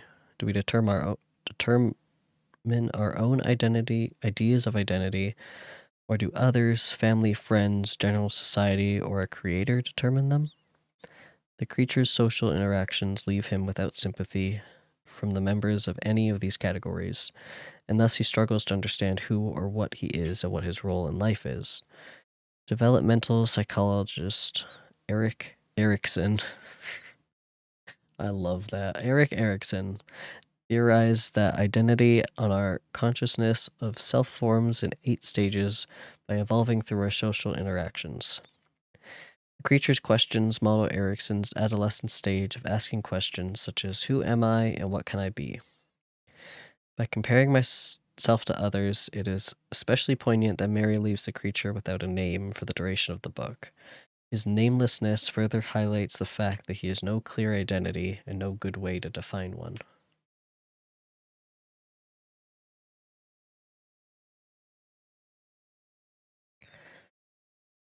Other lessons were impressed upon me even more deeply. I heard of the difference of sexes and the birth and growth of children, that the father doted on the smiles of the infant and the lively sallies of the other older child, how all the life and cares of the mother were wrapped up in precious charge, how the mind of youth expanded and gained knowledge of brother, sister, and all the various relationships which bind one human being to another in mutual bonds. Bind one human. But where were my friends and relations? No father had watched my infant days. No mother had blessed me with smiles and caresses. Or if they had, all my past life was now a blot, a blind vacancy in which I distinguished nothing. From my earliest remembrance, I had been, as I then was in height and proportion. I had never yet seen a being resembling me, or who claimed any intercourse with me. What was I? The question again recurred, to be answered only with groans. I will soon explain to what these feelings tended, but allow me now to return to the cottagers, whose story excited in me such various feelings of indignation, delight, and wonder, but which all terminated in additional love and reverence for my protectors. For so I loved in an innocent, half painful self-deceit to call them. Volume 2, Chapter 6. We're still in the monster's point of view. Some time elapsed before I learned the history of my friends. It was one which could not fail to impress itself deeply on my mind, unfolding as it did a number of circumstances, each interesting and wonderful to one so utterly inexperienced as I was.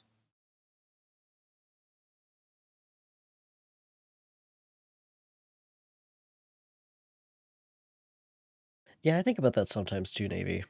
Just the idea of being on a farm is really enticing. It has nothing to do with being a cowboy. But yeah, my family all grew up on farms, so.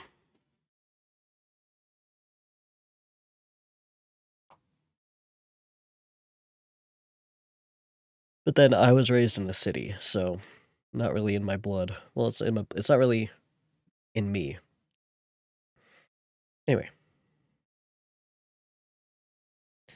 the name of the old man was De Lacy.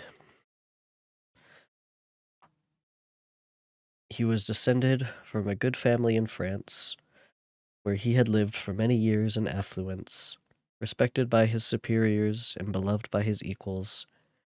His son was bred in the service of his country, and Agatha had ranked with ladies of the highest distinction. A few months before my arrival, they had lived in a large and luxurious city called Paris, surrounded by friends and possessed of every enjoyment which virtue, refinement of intellect, or taste, accompanied by a moderate fortune, could afford.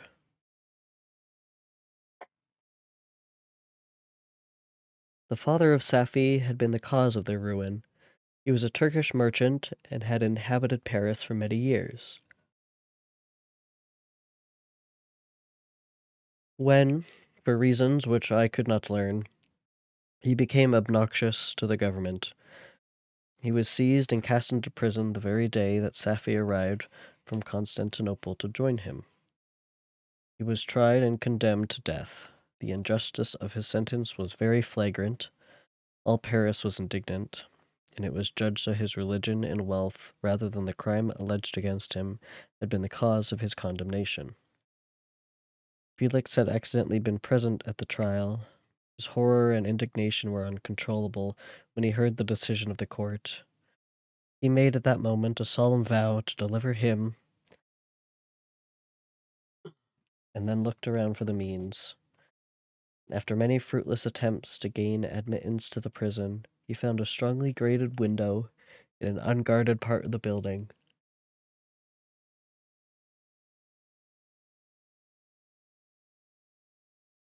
Which lighted the dungeons of the unfortunate Mahometan?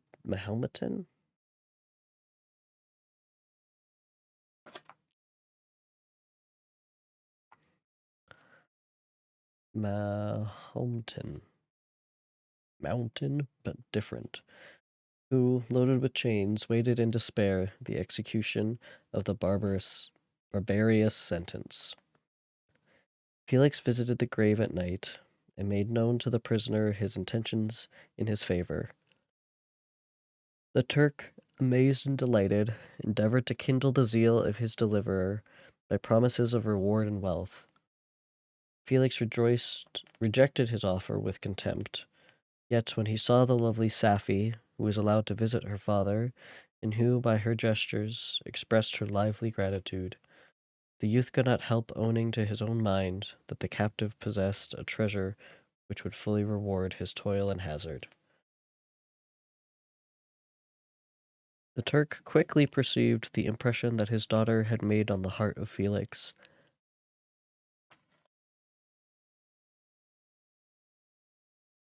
And endeavored to secure him more entirely in his interests by the promise of her hand in marriage, so soon as he should be conveyed to a place of safety. Felix was so delicate to accept his offer, yet he looked forward to the probability of the event as to the consummation of his happiness. He looked forward to their wedding day, if you know what I mean. That's what that sounds like. During the ensuing days, while the preparations were going forward for the escape of the merchant, the zeal of Felix was warmed by several letters that he received from this lovely girl, who found means to express her thoughts in the language of her lover by the aid of an old man, a servant of her father who understood French. She thanked him in the most ardent terms for his intended services towards her parent, and at the same time she gently deplored her own fate. I have copies of these letters, for I found means, during my residence in the hovel, to procure the implements of writing, and the letters were often in the hand of Felix or Agatha. Before I depart, I will give them to you. They will prove the truth of my tale, but at present, as the sun is already far declined, I shall only have time to repeat the substance of them to you. Safie related that her mother was a Christian Arab, seized and made a slave by the Turks. Recommended by her beauty, she had won the heart of the father of Safie, who married her. The young girl spoke in high and enthusiastic terms of her mother, who, born in freedom, spurned the bondage to which she was now reduced. She instructed her daughter in the tenets of her religion and taught her to aspire to higher powers of intellect. an independence of spirit forbidden to the female followers of Mahomet. This lady died, but her lessons were indelibly impressed on the mind of Safi, who sickened at the prospect of again returning to Asia and being immured within the walls of a harem, allowed only to occupy herself with infantile amusements, ill-suited to the temper of her soul, now accustomed to grand ideas and a noble emulation of virtue. The prospect of marrying a Christian and remaining in a country where women were allowed to take a rank in society was enchanting to her. The day for the execution of the Turk was fixed, but on the night previous to it, he quitted his prison, and before morning was distant many leagues from Paris. Felix had procured passports in the name of his father, sister, and himself. He had previously communicated his plan to the former, who aided the deceit by quitting his home under the pretense of a journey and concealing himself with his daughter in an obscure part of Paris. Felix conducted the fugitives through France to Lyons and across Mount Cenis to Leghorn, where the merchant had decided to wait a favorable opportunity of passing into some part of the Turkish dominions.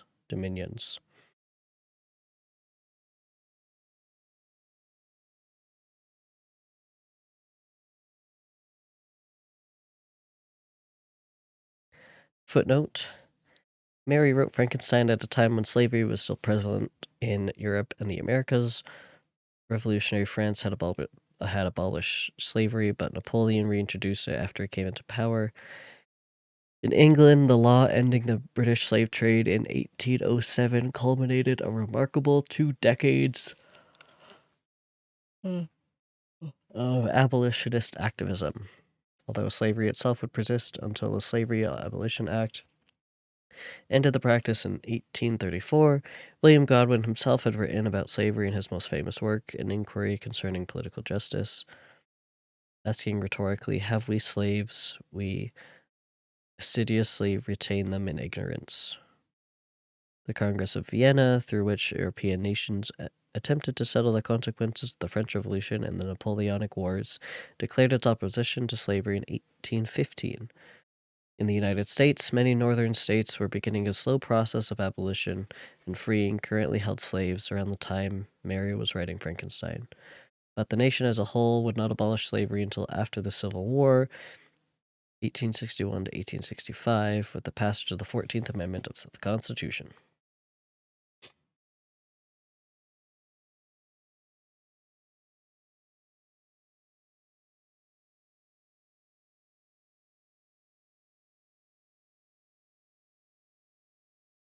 Safi resolved to remain with her father until the moment of his departure, before which time the Turk renewed his promise that she should be united to this deliverer, and Felix remained with them in expectation of that event, and in the meantime he enjoyed the society of the Arabian, who exhibited towards him the simplest and tenderest affection. They conversed with one another through the means of an interpreter, and sometimes with the interpretation of looks, and Safi sang to him the divine airs of her native country. The Turk allowed this intimacy to take place, and encouraged the hopes of the youthful lovers, while in his heart he had formed far other plans. He loathed the idea that his daughter should be united to a Christian, but he feared the resentment of Felix if he should appear lukewarm, for he knew that he was still in the power of his deliverer if he should choose to betray him to the Italian state which they inhabited. He resolved 1,000 plans by which he should be enabling to prolong the deceit until it might be no longer necessary, and secretly to take his daughter with him when he departed. His plans were facilitated by the news which arrived from Paris.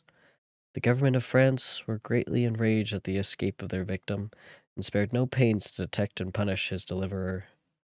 The plot of Felix was quickly discovered, and De Lacy and Agatha were thrown into prison. The news reached Felix and roused him from his dream of pleasure.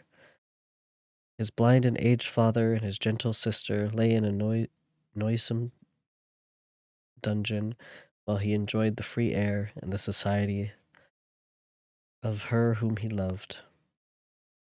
This idea was torture to him. He quickly arranged with the Turk that if the latter should find a favorable opportunity for escape before Felix could return to Italy, Safie should remain as a boarder the convent at Leghorn. And then, quitting the lovely Arabian, he hastened into Paris and delivered himself up to the vengeance of the law, hoping to free Delancey and Agatha by this proceeding.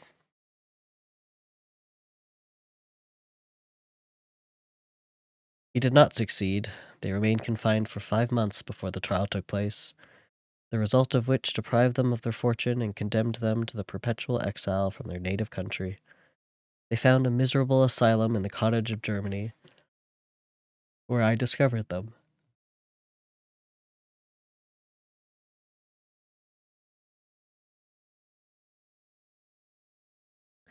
Felix soon learned that the treacherous Turk, for whom he and his family endured such unheard of oppression, on discovering that his deliverer was thus reduced to poverty and ruin, became a traitor to good feeling and honor, and had quitted Italy with his daughter, insultingly sending Felix a pittance of money to aid him, as he said, in some plan of future maintenance. Such were the events that preyed on the heart of Felix, and rendered him, when I first saw him, the most miserable of his family. He could have endured poverty, and while this distress had been the meed of his virtue, he gloried in it. But the ingratitude of the Turk and the loss of this beloved Safie were misfortunes more bitter and irreparable. The arrival of the Arabian now infused new life into his soul. When the news reached Leghorn that Felix was deprived of his wealth and rank, the merchant commanded his daughter to think no more of her lover, but to prepare to return to her native country. The generous nature of Safie was outraged by this command. She accepted to expostulate with her father, but he left her angrily, reiterating his tyrannical mundane mandate.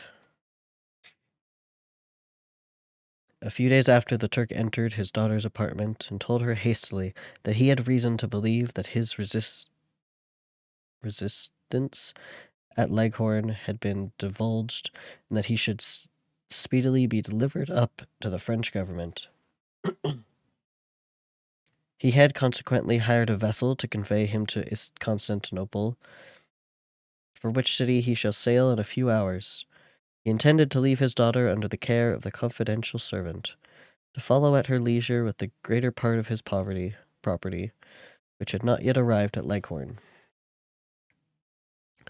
When alone, Safie resolved in her own mind the plan of conduct that it would become her to pursue in this emergency. A residence in Turkey was abhorrent to her. Her religion and her feelings were alike averse to it. By some papers of her father which fell into her hands, she heard of the exile of her lover, and learnt the name of the spot where he then resided. She hesitated some time, but at length she formed her determination. Taking with her some jewels that belonged to her and a sum of money, she quitted Italy with an attendant, a native of Leghorn and who understood the common language of Turkey.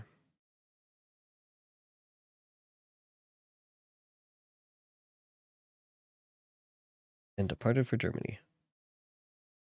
She arrived in safety at a town about 20 leagues from the cottage of Delancey, when her attendant fell dangerously ill. Safie nursed her with the most devoted affection, but the poor girl died, and the Arabian was left alone, unacquainted with the language of the country, and utterly ignorant of the customs of the world. She fell, however, into good hands. The Italian had mentioned the name of the spot for which they were bound, and after her death the woman of the house in which they had lived took care that Safie should arrive in safety at the cottage of her lover.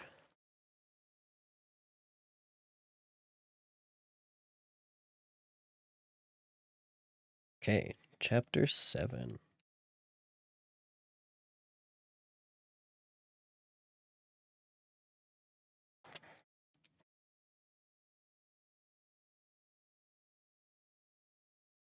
Such was the history of my beloved cottagers. It impressed me deeply, I learned, from the views of social life which it developed, to admire their virtues and to depreciate the vices of mankind. As yet I looked upon crime as a distant evil. Benevolence and generosity were ever present before me, inciting within me a desire to become an actor in the busy scene where so many admirable qualities were called forth and displayed. But in giving an account of the progress of my intellect, I must not omit a circumstance which occurred in the beginning of the month of August of the same year. One night, during my accustomed visit to the neighboring wood, where I collected my own food and brought home firing for my protectors, I found on the ground a leathern portmanteau containing several articles of dress and some books. I eagerly seized the prize and returned with it to my hovel. Fortunately, the books were written in the language and elements of which I had acquired at the cottage. They consisted of Paradise Lost, a volume of Pulchard's Lives, and The Sorrows of Werter. The possession of these treasures gave me extreme delight. I now continually studied, and exercised my mind upon these histories, whilst my friends were employed in their ordinary occupations. Paradise Lost mentioned, that was mentioned in the group chat earlier today.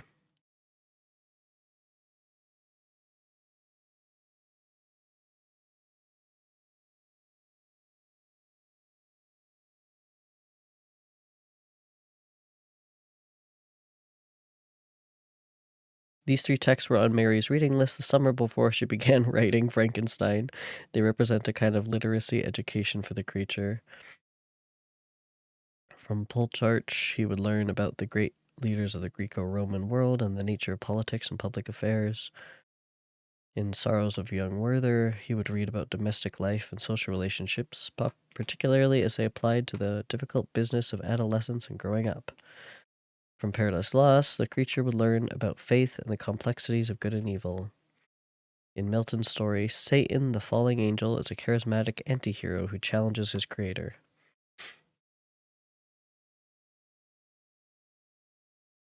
Let me just Google search Paradise Lost really quick. I'm curious.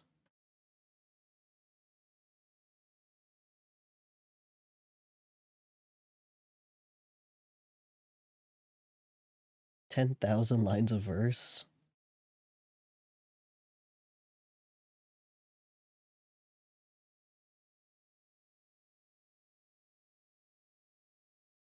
Interesting.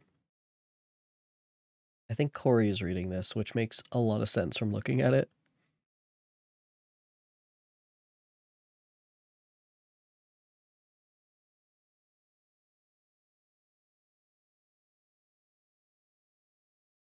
And a significant part of who we are as individuals is graded in response to what we observe in others. The creature abandoned by his creator has the good fortune to finding a loving and admirable family to watch and attempt to mimic. It is unclear how many of the DeLacy's admirable qualities are genuine and how many are a product of the creature's desire to find in others the qualities he wishes he'd found in his creator. What is clear, however, is that the act of creation is only one small component of the creature's tale. The same is true for any scientific or technological endeavor. The wider social context in which the act of creation takes place will have an impact on the final place and shape of the knowledge or technologies created by the scientist or engineer. Sure.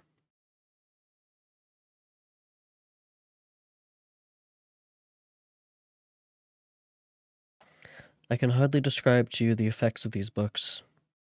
They produced in me an infinity of new images and feelings that sometimes raised me to ecstasy, but more frequently sunk me to the lowest dejection.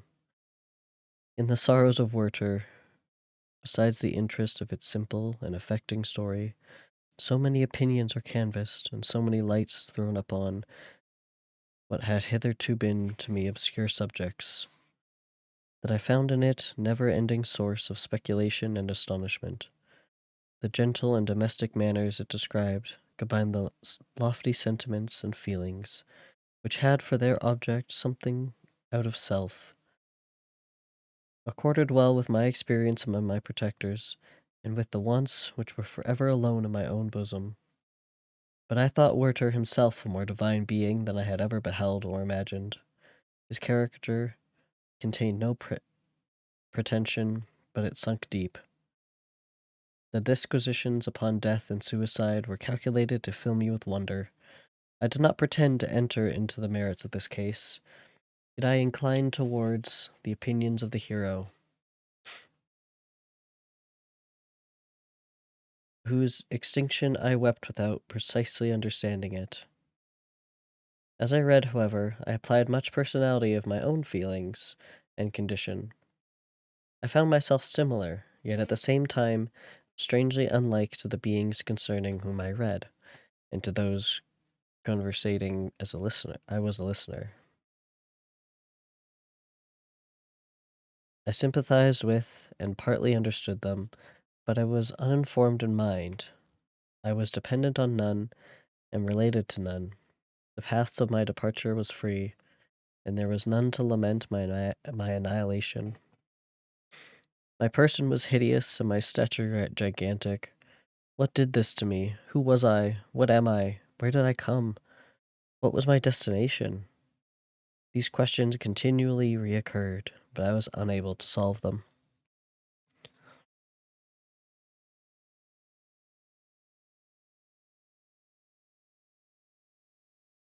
Oh, that's a big footnote that I don't really want to read. I'll put that up for you for 1 second.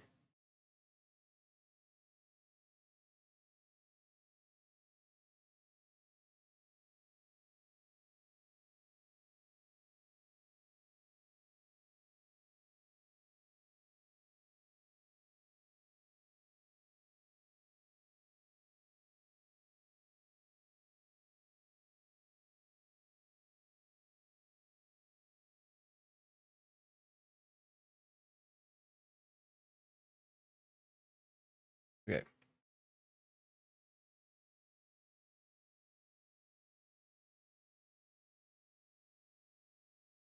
The volume of Plutarch's Lives which I possessed contained the histories of the first founders of the ancient republics. This book had a far different effect on me than from the sorrows of Werter. I learned from Werter's imaginations, despondency and gloom. But Plutarch taught me high thoughts. He elevated me above the wretched sphere of my own reflections, to admire and love the heroes of past ages. Many things I read surpassed my understanding and experience. I had a very confused knowledge of kingdoms, wide extents of country, mighty rivers and boundless seas, but I was perfectly unacquainted with towns and large assemblages of man. The cottage of my protectors had been the only school in which I had studied human nature, but this book developed new and mightier scenes of action. I read of men concerned in public affairs, governing or massacring their species. I felt the greatest ardor for virtue rise within me, and abhorrence for vice. As far as I understood the significance of those terms, relative as they were, as I applied them to pleasure and pain alone. Induced by those feelings, I was of course led to admire the peaceable lawgivers, Numa, Solon, and Lycurgus, in preference to Romulus and Theseus. The patriarchal lives of my protectors caused these impressions to take a firm hold on my mind. Perhaps if my first introduction to humanity had been made by a young soldier, burning for glory and slaughter, I should have been imbued with different sensations. But Paradise Lost excited different and far deeper emotions. I read it, as I had read the other volumes which had fallen into my hands, as a true history. It moved every feeling of wonder and awe, and the picture of an omnipotent God warring with his creatures was capable of exciting.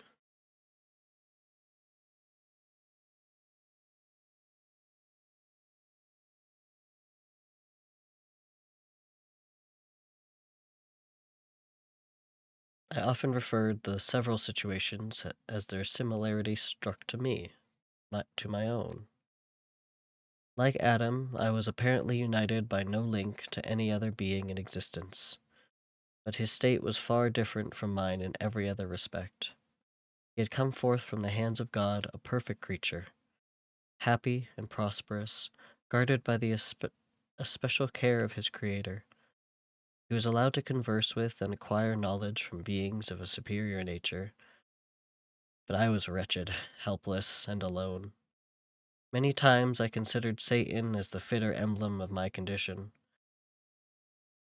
For often, like him, when I viewed the bliss of my protectors, the bitter gall of envy rose within me. Okay, so this is why he wants a wife.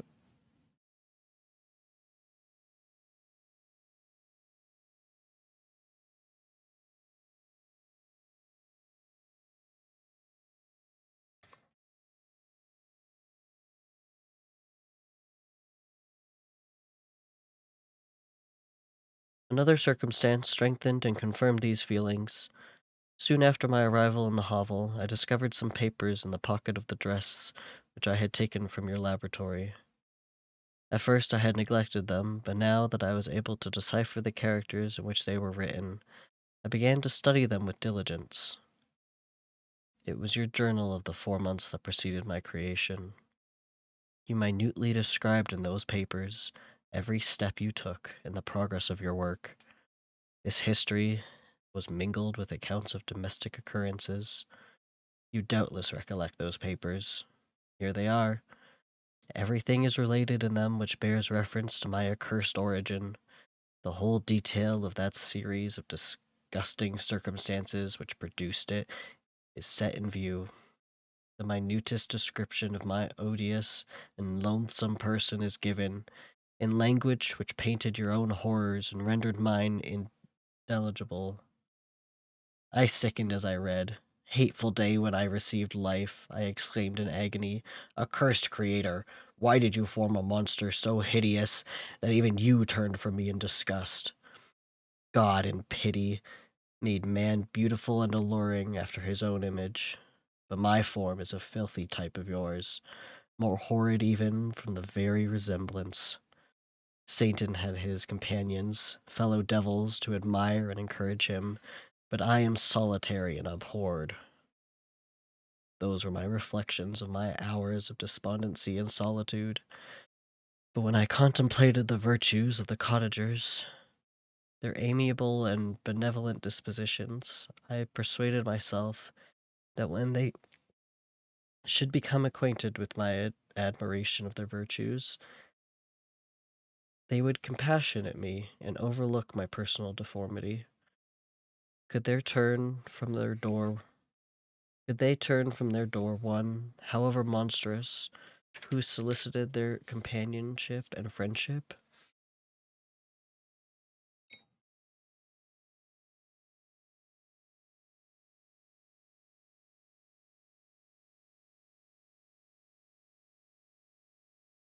Okay, so this does answer. It took him 4 months to make the creature-ish. Or he at least has 4 months of his journal, but I would assume that's all of it.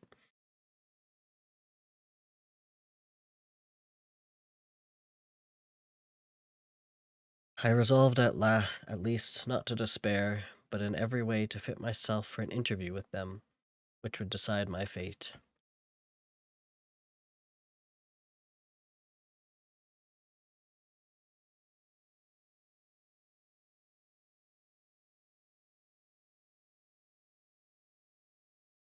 I postponed this attempt for some months longer, for the importance attached to this success inspired me with a dread lest I should fail. Besides, I found that my understanding improved so much with every day's experience that I was unwilling to commence this undertaking until a few more months should have added to my sagacity.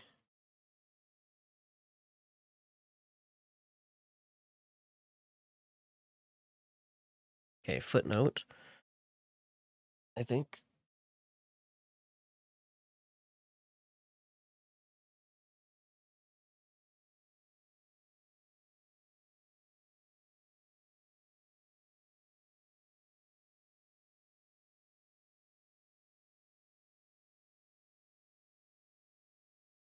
The PDF says added to my wisdom for that last line, by the way, but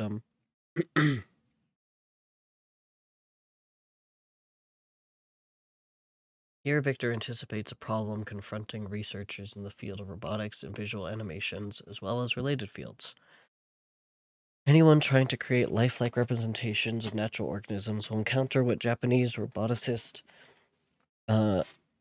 Masahiro Mori calls the uncanny valley.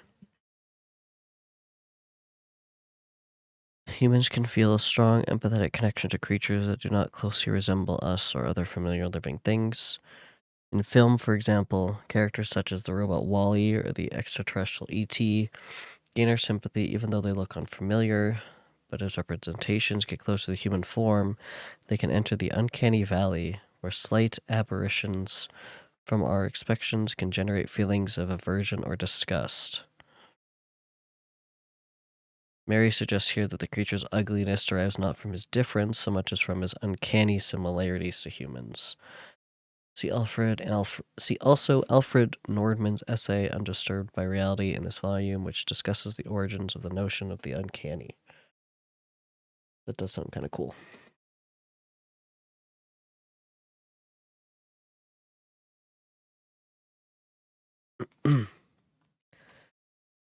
Several changes in the meantime took place in the cottage. The presence of Safi diffused happiness among its inhabitants, and I also found that a greater degree of plenty reigned there. Felix and Agatha spent more time in amusement and conversation, and were assisted in their labors by servants. They did not appear rich, but they were contented and happy. Their feelings were serene and peaceful, while mine became every day more tumultuous.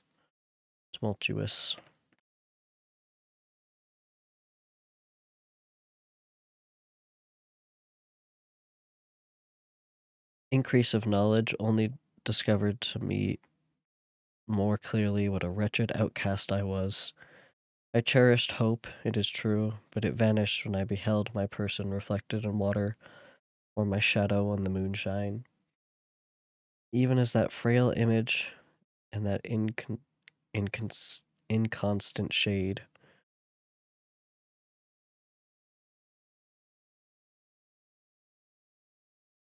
Is that the inconstant shade? Is that what people usually take to depict him as, like, multiple, like, kind of skin tones, like different green colors?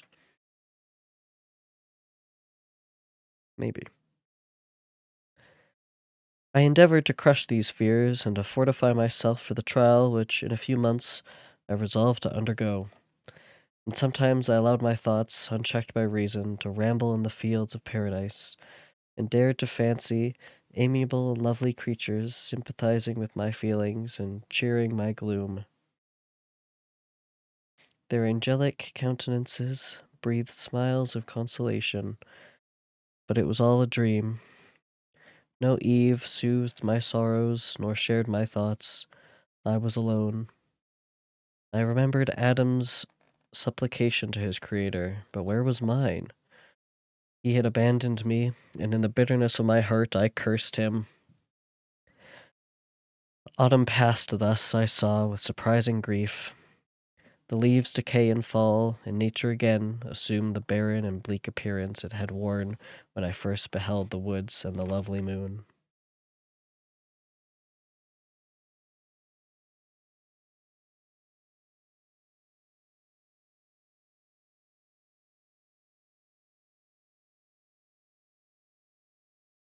Yet I did not heed the bleakness of the weather.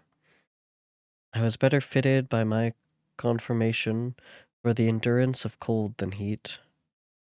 But my chief delights were the sight of the flowers, the birds, and all the gay apparel of summer. When those deserted me, I turned with more attention towards the cottagers. Their happiness was not decreased by the absence of summer.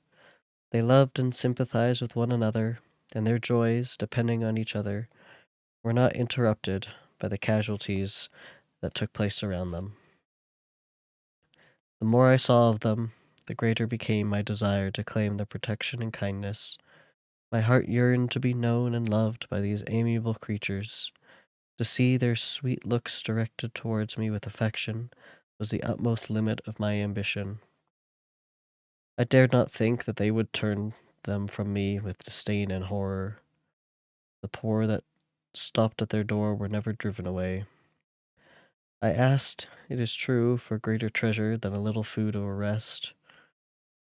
I required kindness and sympathy, but I did not believe myself unworthy of it.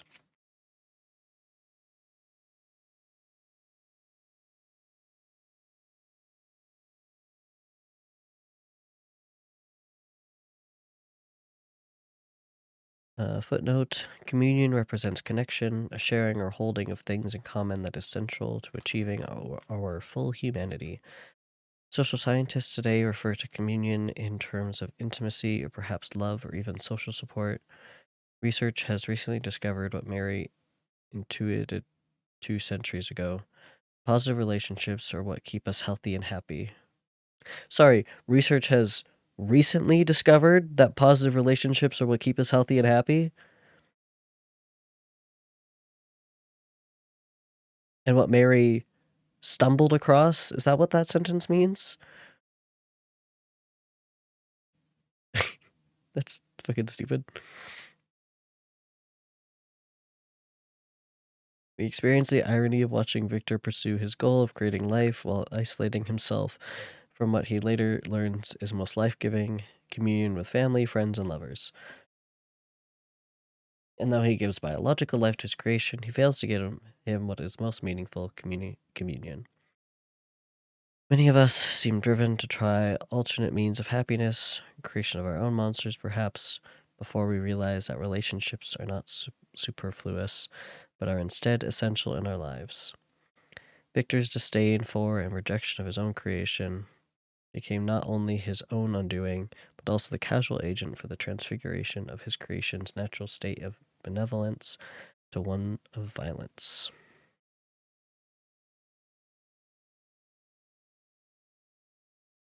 Had Victor considered communion as an essential part of life, he would have changed the plight of his creation. Who notes that communion with even one person would change his course and his own plight? Mary artfully presents the human experiences of a process of seeking communion and discharging the pain of disconnection. One is left to wonder if every person must endure loss before understanding the value of communion, whether today's inventors and innovators keep communion more central in their imaginations than Victor does. Sorry, that's still insane. We've recently learned that positive relationships keep us healthy and happy. Who knew? Mary Shelley intuited, meaning she vaguely, intuitively knew about it. Not like she was thinking, man, I love being with my family and friends, as all humans do.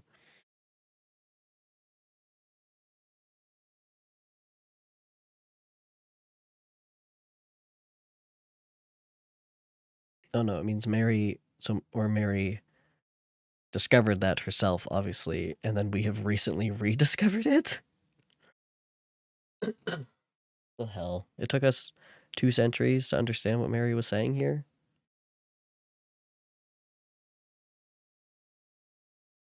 That humans are social creatures? Like, whatever. Whatever, man.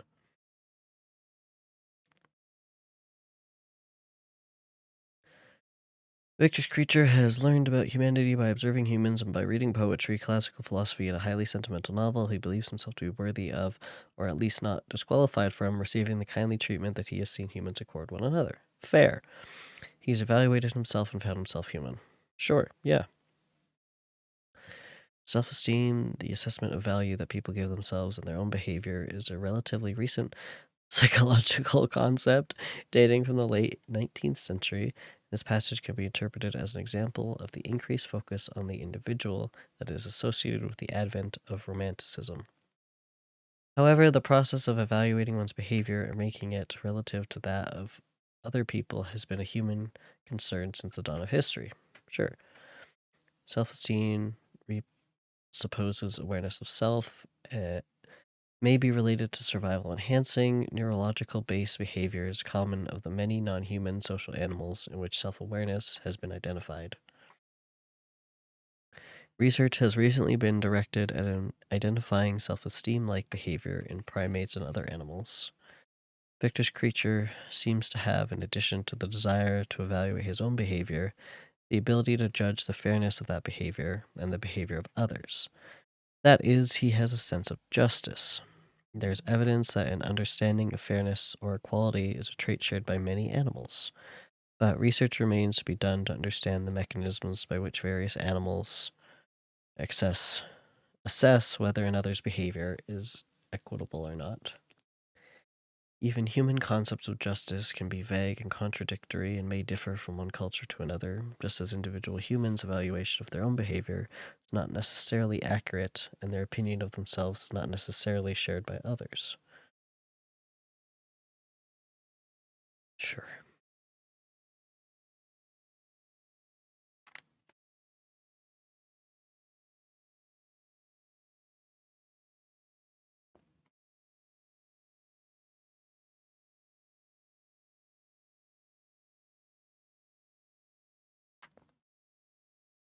The winter advanced, and an entire revolution of the seasons had taken place since I awoke into life. My attention at this time was solely directed towards my plan of introducing myself into the cottage of my protectors. I revolved many projects, but that on which I finally fixed was to enter the dwelling when the blind old man should be alone. I had stagnancy enough, or wisdom, to discover that the unnatural hideousness of my person was the chief object of horror with those who had formerly beheld me. My voice, although harsh, had nothing terrible in it. I thought, therefore, that if in the absence of his children I could gain the goodwill and mediation of the old de Lacy, I might by his means be tolerated by my younger protectors. One day, when the sun shone on the red leaves that strewed at the ground and diffused cheerfulness, although it denied warmth, Safie, Agatha, and Felix departed on a long country walk, and the old man, at his own desire, was left alone in the cottage. When his children had departed, he took up his guitar and played several mournful but sweet airs, more sweet and mournful than I had ever heard him play before. At first his countenance was illuminated with pleasure, but as he continued, thoughtfulness and sadness succeeded.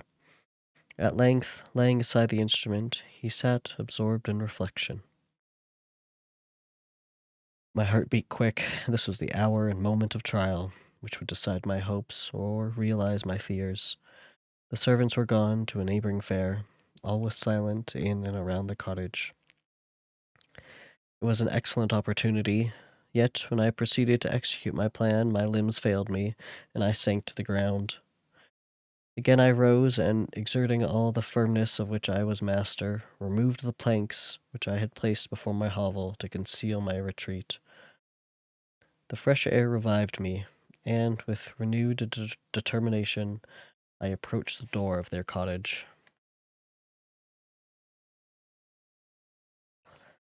I knocked. "Who is there?" said the old man. "Come in." I entered. I could probably do his voice for this, but I can't remember what voice I did. "Pardon the intrusion," said I. "I am a traveler in want of a little rest. You would greatly oblige me if you would allow me to remain a few minutes before the fire." "Enter," said de Lacy, "and I will try in what manner I can to relieve your wants, but unfortunately my children are not home, and as I am blind, I'm afraid I shall find it difficult to procure food for you." "Do not trouble yourself, my kind host. I have food. It is warmth and rest only that I need." I sat down, and a silence ensued. I knew that every minute was precious to me, yet I remained irresolute in what manner to commence the interview, when the old man addressed me.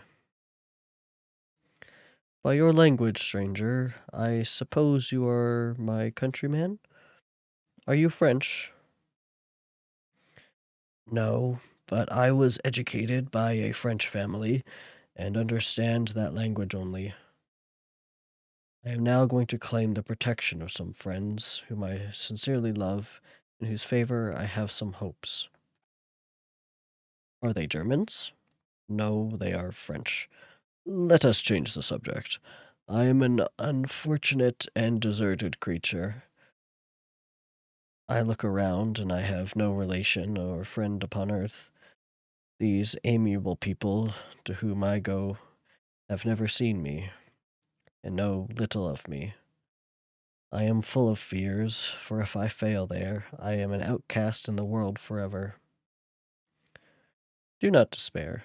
To be friendless is indeed to be unfortunate, but the hearts of men, when unprejudiced by any obvious self-interest, are full of brotherly love and charity. Rely therefore on your hopes, and if these friends are good and amiable, do not despair. They are kind. They are the most excellent creatures in the world. But unfortunately, they are prejudiced against me. I have good dispositions. My life has been hitherto harmless, and in some degree beneficial. But a fatal prejudice clouds their eyes, and when they ought to be seeing a feeling and kind friend, they behold only a detestable monster. That is indeed unfortunate. But if you are really blameless, cannot you undeceive them? I am about to undertake that task, and it is on that account that I feel so many overwhelming terrors. I tenderly love these friends. I have, unknown to them, been for many months in the habits of daily kindness towards them, but they believe that I wish to injure them, and it is that prejudice which I wish to overcome. Where do these friends reside? Near this spot? The old man paused and then continued. If you will unreservedly confide to me the particulars of your tale, I perhaps may be of use in undeceiving them. I am blind and cannot judge of your countenance, but there is something in your words which persuades me that you are sincere. I am poor and an exile, but it will afford me true pleasure to be in any way serviceable to a human creature.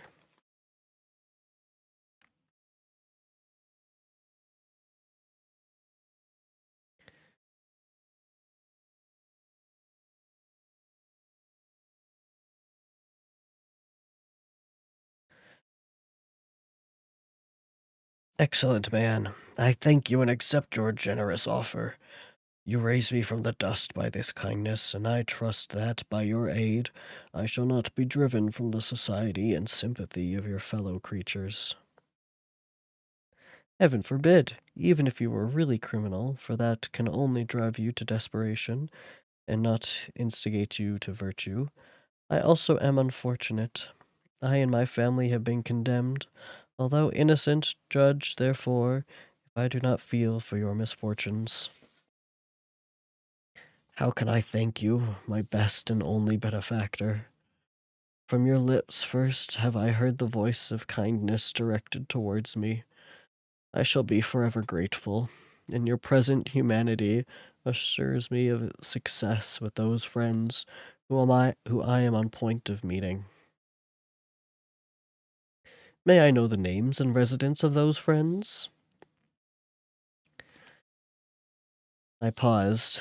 This, I thought, was the moment of decision, which was to rob me of, or bestow happiness on me forever. I struggled vainly for firmness sufficient to answer him, but the effort destroyed all my remaining strength. I sank on the chair and sobbed out loud. At that moment, I heard the steps of my younger protectors. I had not a moment to lose, but seizing the hand of the old man, I cried, "Now is the time! Save and protect me! You and your family are the friends whom I seek. Do not you desert me in the hour of trial." "Great God!" exclaimed the old man. "Who are you?" At that instant, the cottage door was opened, and Felix, Safie, and Agatha entered. Who can describe their horror and consternation on beholding me? Agatha fainted, and Sapphi, unable to attend to her friend, rushed out of the cottage. Felix darted forward and with supernatural force tore me from his father, to whose knees I clung. In a transport of fury, he dashed me to the ground and struck me violently with a stick. I could have torn him limb from limb as the lion rends the antelope, but my heart sunk within me as with bitter sickness, and I refrained. I saw him on the point of repeating this blow when, overcome by pain and anguish, I quitted the cottage and in the general tumult escaped unperceived to my hovel. Damn, they beat him up. Just like that.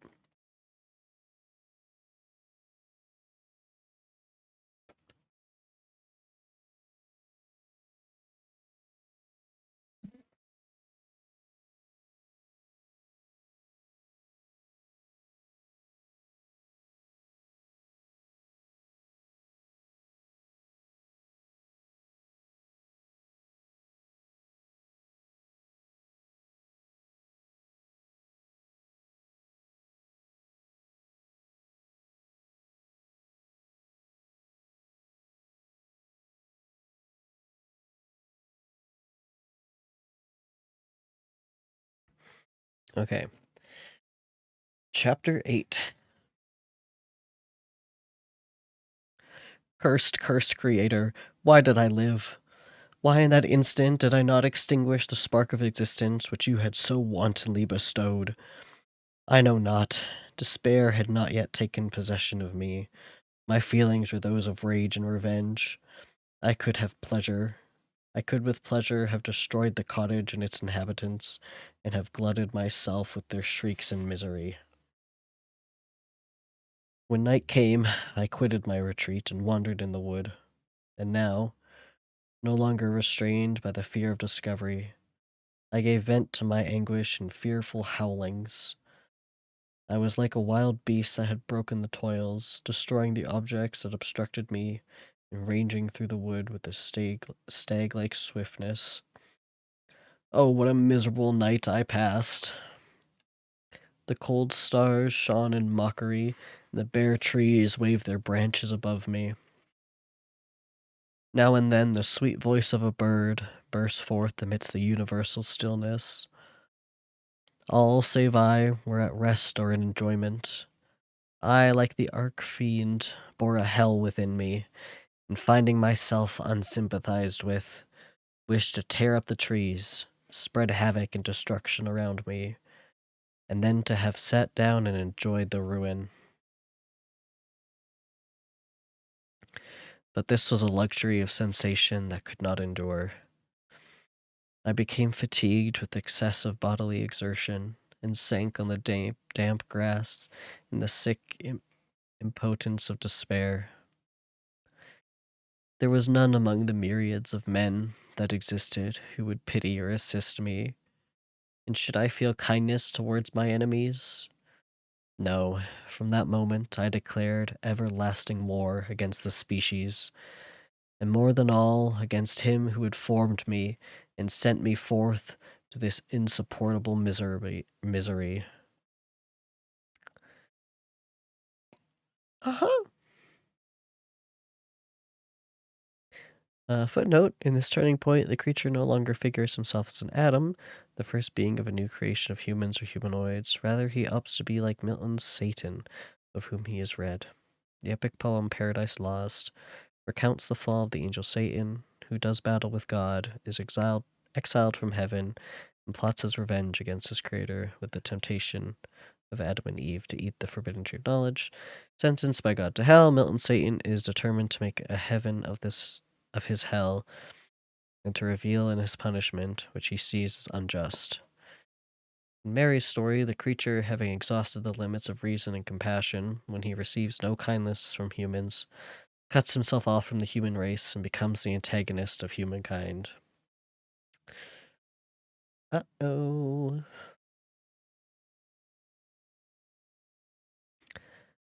The sun rose, I heard the voices of men, and knew that it was impossible to return to my retreat during that day.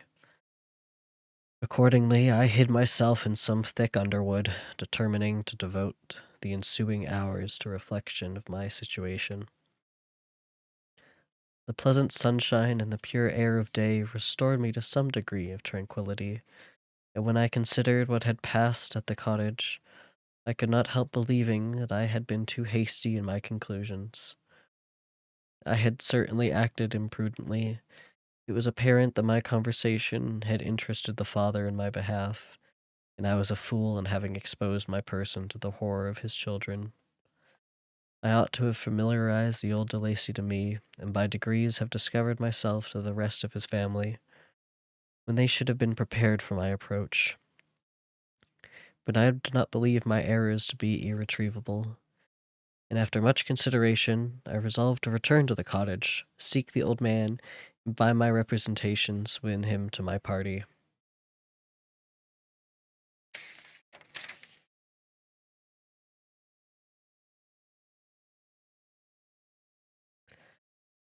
These thoughts calmed me, and in the afternoon I sank into a profound sleep, but the fever of my blood did not allow me to be visited by peaceful dreams. The horrible scene of the preceding day was forever acting before my eyes. The females were flying, and the enraged Felix tearing me from his father's feet. I awoke exhausted, and finding that it was already night, I crept forth from my hiding place and went in search of food.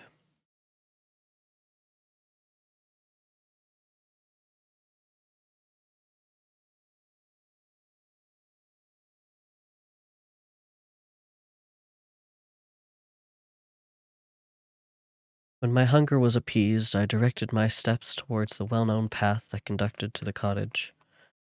All there was at peace. I crept into my hovel and remained in silent expectation of the accustomed hour when the family arose. That hour passed, the sun mounted high in the heavens, but the cottagers did not appear. I trembled violently, apprehending some dreadful misfortune. The inside of the cottage was dark, and I heard no motion. I cannot describe the agony of this suspense. Presently, two countrymen passed by, but pausing near the cottage, they entered into conversation using violent gesticulations, but I did not understand what they said, as they spoke the language of the country, which differed from that of my protectors. Soon after, however, Felix approached with another man. I was surprised, as I knew that he had not quitted the cottage that morning, and waited anxiously to discover, from his discourse, the meaning of these unnatural appearances. "Do you consider," said his companion to him, "that you will be obliged to pay 3 months' rent, and to lose the produce of your garden? I do not wish to take any unfair advantage, and I beg, therefore, that you will take some days to consider of your determination."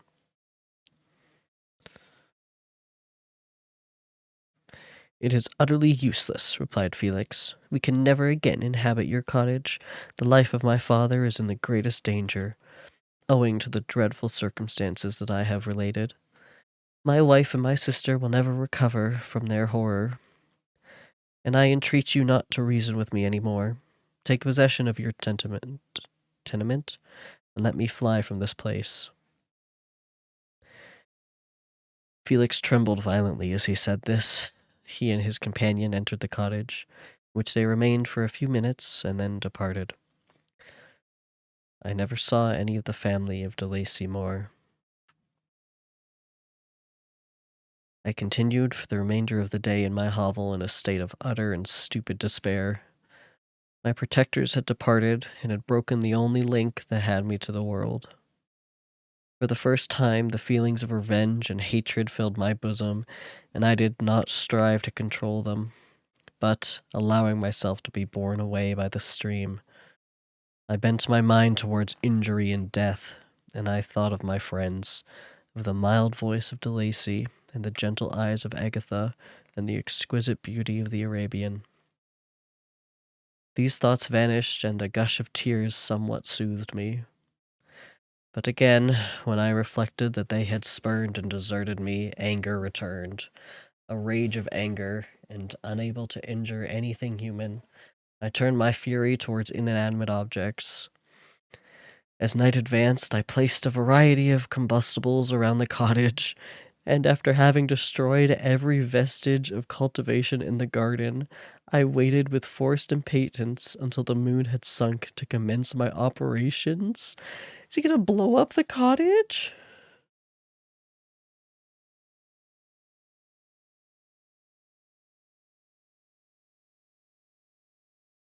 Well, that's surely something.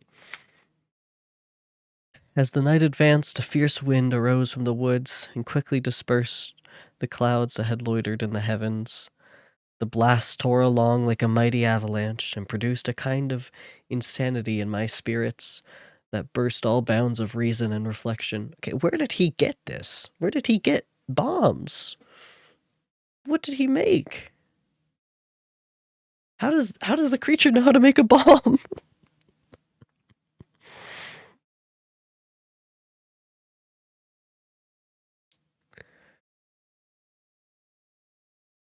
That burst all bounds of reason and reflection.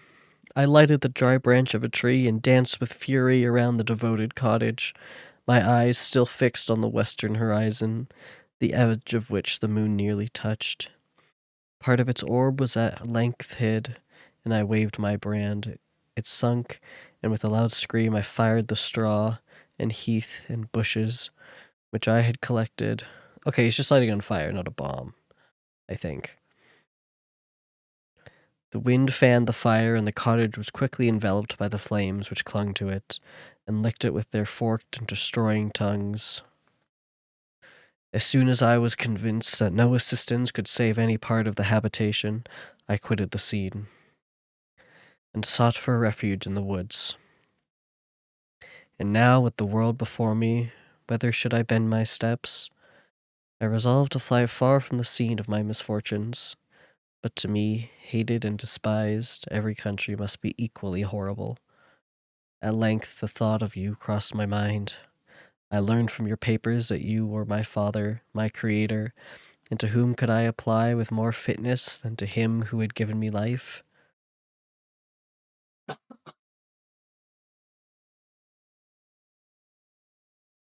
Among the lessons that Felix had bestowed upon Safie, geography had not been omitted.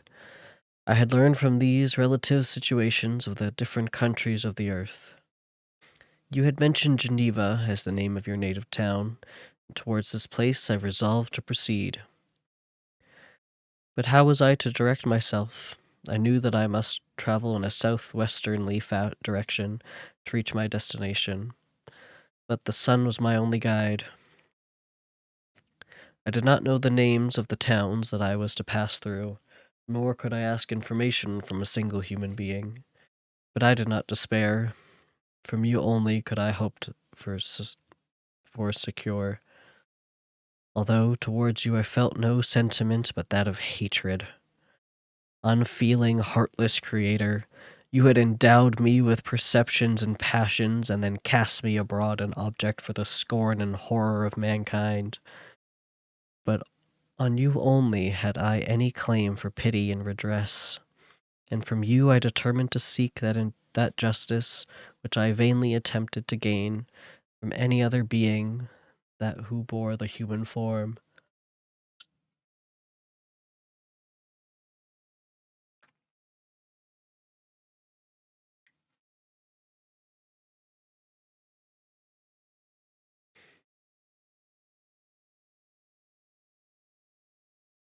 My travels were long and the sufferings I endured intense. It was late in autumn when I quitted the district where I had so long resided. I traveled only at night, fearful of encountering the visage of a human being. Nature decayed around me, and the sun became heatless. Rain and snow poured around me. Mighty rivers were frozen. The surface of the earth was hard and chill and bare, and I found no shelter. O earth, how often did I imprecate curse upon the cause of my being?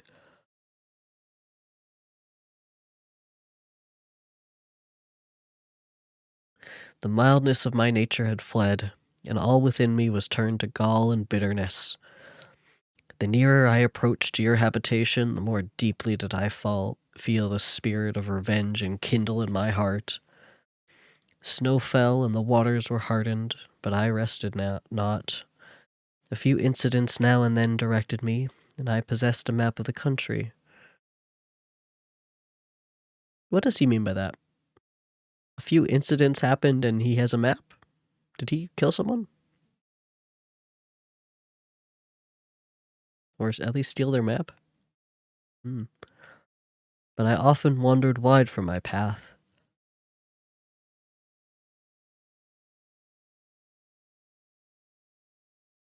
Ugh.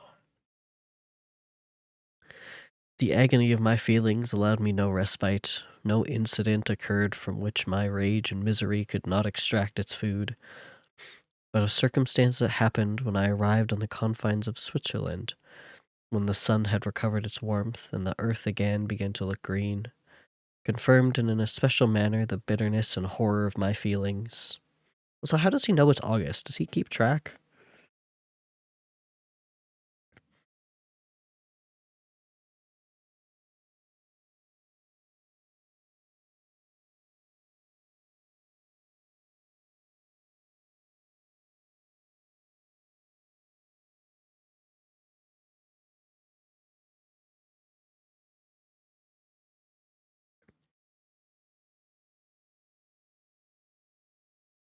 I generally rested during the day and traveled only when I was secured by night from the view of man. One morning, however, finding that my path lay through a deep wood, I ventured to continue my journey after the sun had risen. The day, which was one of the first of spring, cheered even me by the loveliness of its sunshine and the balminess of the air. I felt emotions of gentleness and pleasure that had long appeared dead revive within me. Half surprised by the novelty of these sensations, I allowed myself to be borne away by them.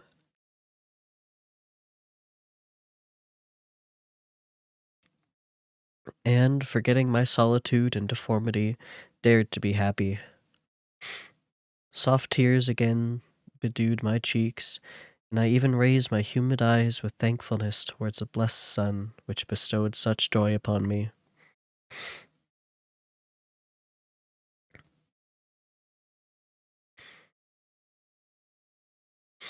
I continued to wind along the paths of the wood until I came to its boundary, which was skirted by a deep and rapid river, into which many of the trees bent their branches, now budding with the fresh spring.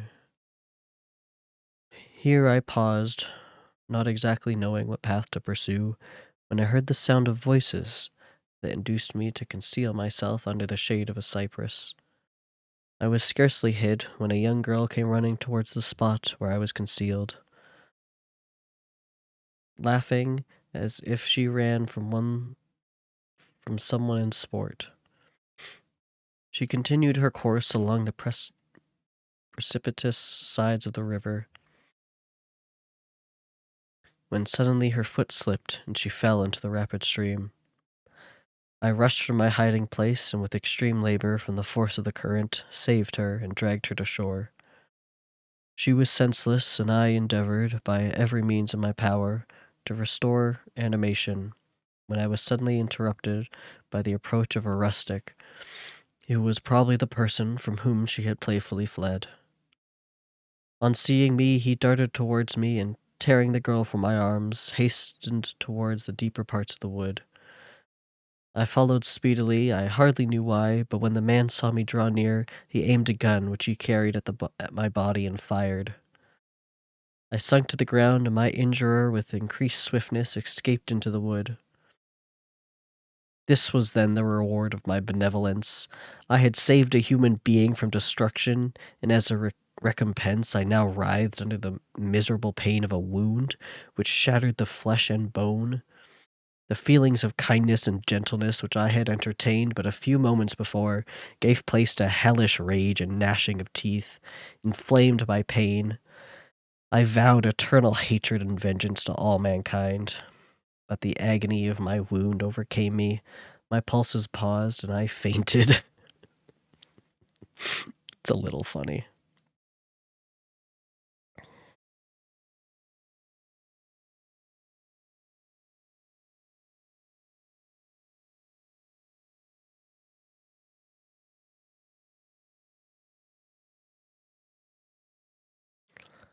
For some weeks I led a miserable life in the woods, endeavoring to cure the wound which I had received. The ball had entered my shoulder, and I knew not whether it had remained there or passed through. At any rate, I had no means of extracting it. My sufferings were augmented also by the oppressive sense of the injustice and ingratitude of their infliction. My daily vows rose for revenge, a deep and deadly revenge, such as would alone compensate for the outrages and anguish I had endured. After some weeks, my wound healed, and I continued my journey. So there's a chance he's got a bullet in his shoulder.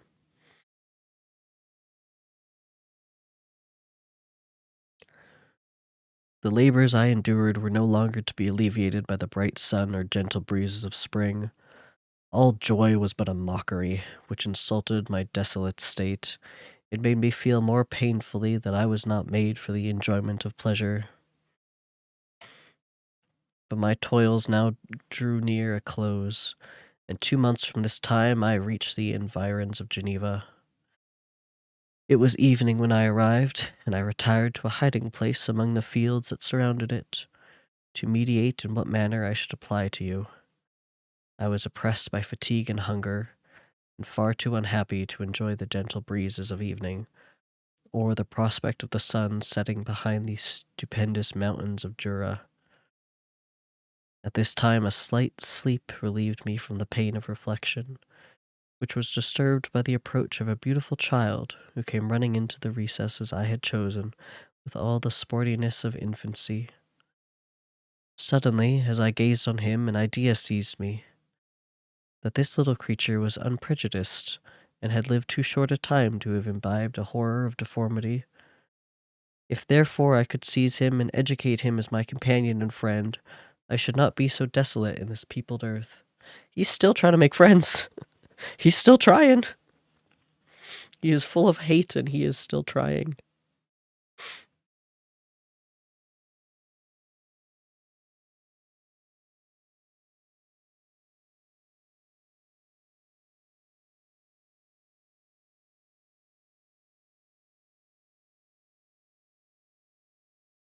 One sec.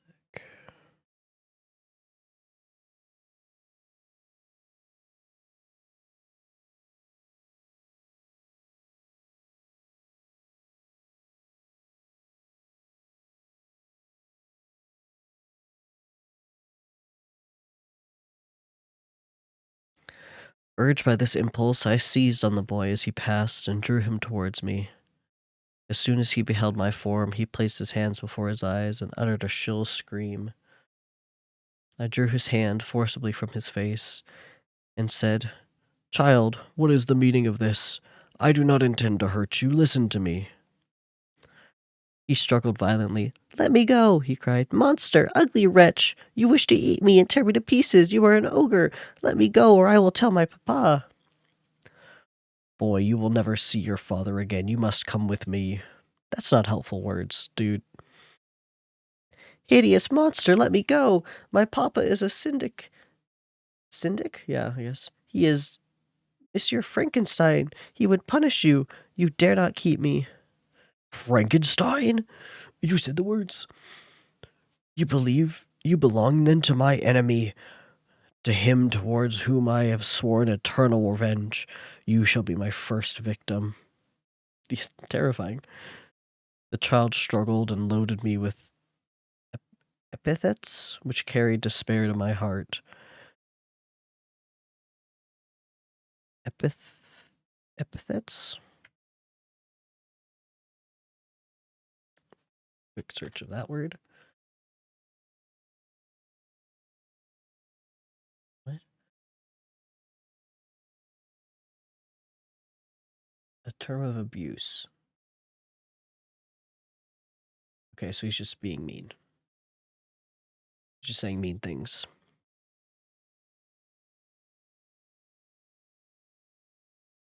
I grasped his throat to silence him, and in a moment he lay dead at my feet.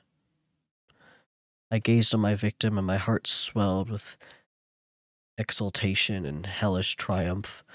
Clapping my hands, I exclaimed, "I too can create desolation. My enemy is not impregnable.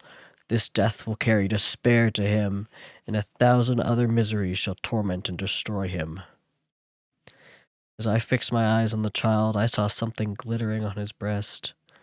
I took it. It was a portrait of the most lovely woman. In spite of my malignity, it softened and attracted me. For a few moments I gazed with delight on her dark eyes, fringed by deep lashes, and her lovely lips, but presently my rage returned. I remembered that I was forever depraved of the delights that such beautiful creatures could bestow, and that she whose resemblance I contemplated would, in regarding me, have changed that air of divine benignity to one expressive of disgust and affright. Can you wonder that such thoughts transported me with rage? I only wonder that at that moment, instead of venting my sensations and exclamations in agony, I did not rush among mankind and perish in the attempt to destroy them.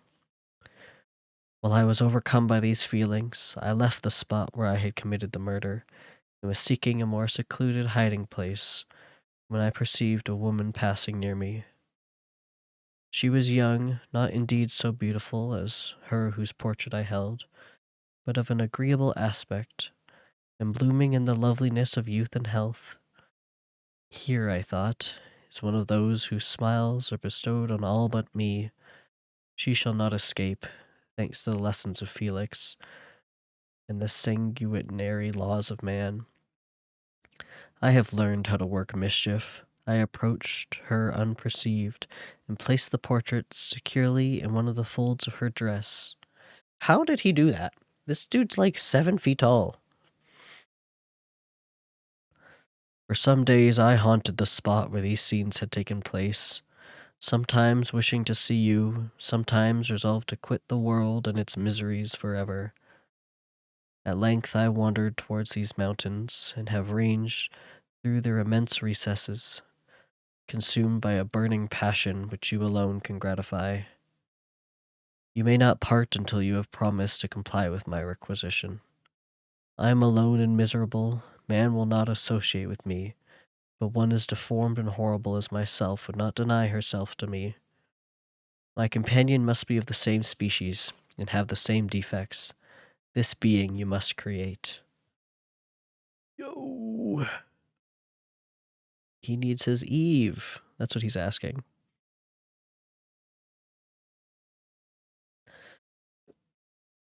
Also, he knows he has committed murder. Like, he knows this is a bad thing. But I think what, like,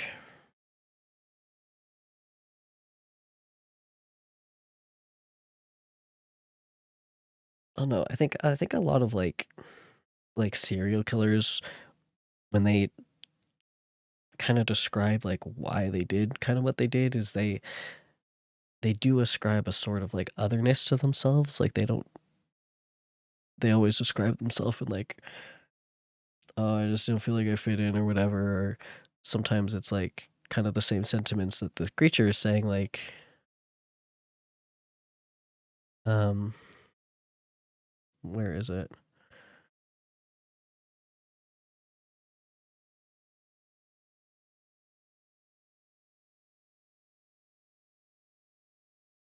The thing of like she'd smile at everyone but me.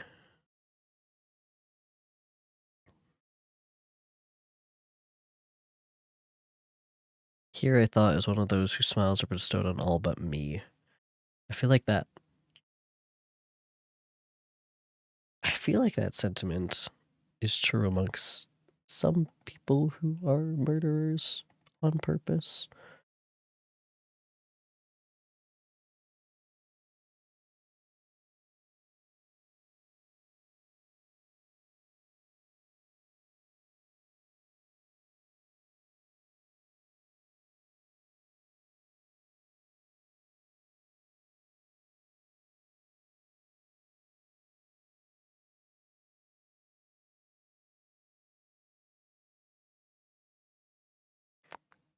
Anyway, just really interesting wording, I think. Really cool. I don't know how to also explain my thoughts. It's really interesting and it feels really like truthful in a way of like this is how humans would think. Like this is how anyone would think if you were brought up and had the same circumstances kind of thing.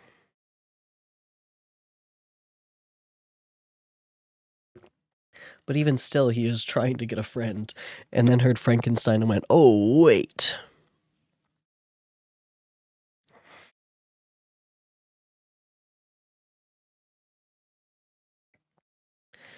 Anyway, we were on chapter 9. This is the last one for tonight, I think, because then we're done volume 2, and I think that's just a good place to end it. And then volume 3 has how many chapters? Volume 3, for some reason, changes into Roman numerals.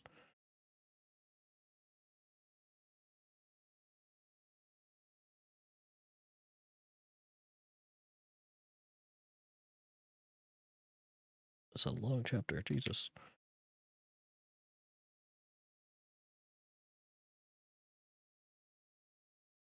I don't know, but I think it's about the same length. So I think volume 3 should take us another 2 streams. So hopefully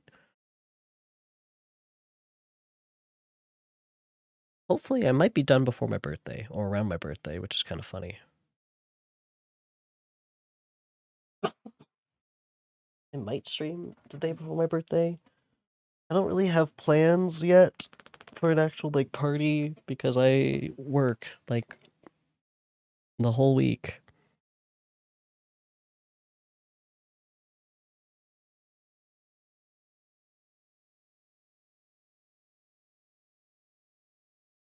Yeah, so maybe I'll do a birthday stream. I'm trying to plan like an actual thing and it's just it's a pain because it's either like I work really early the next day or I work the next 4 days.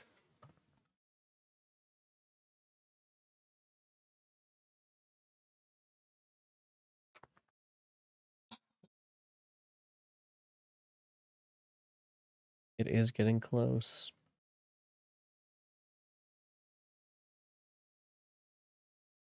It might be a thing if I might celebrate it like a week or 2 after because I can't get time off, but it's fine. Anyway,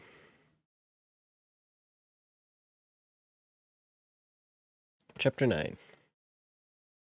We're almost there. I hope you guys are enjoying. I'm doing my best at reading. I'm trying to get some emotion in there a little bit. I don't know how much it's actually coming across though. Yeah, I'm still enjoying reading it. It's very dramatic, so I'm trying to read it dramatically, basically is what I'm saying. Okay, and we're back to Victor's perspective, so I might have to actually use the creature voice. Although I think all of this is a conversation between them. Okay. The being finished speaking and fixed his looks upon me in expectation of a reply, but I was bewildered, perplexed, and unable to arrange my ideas sufficiently to understand the full extent of his proposition. Oh, hello!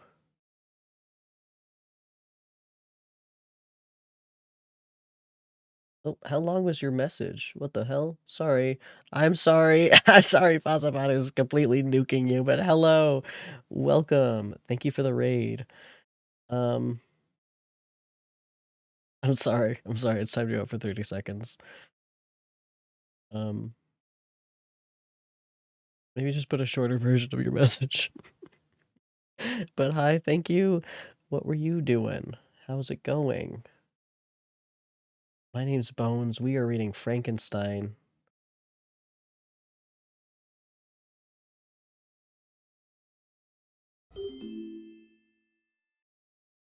thank you for the follow.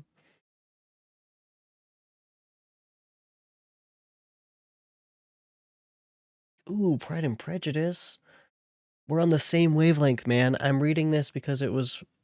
I didn't read it in school, but I did read Pride and Prejudice, which I actually really enjoy.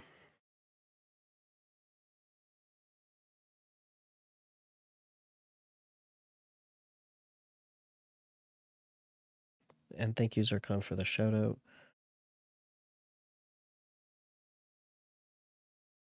I'm also okay.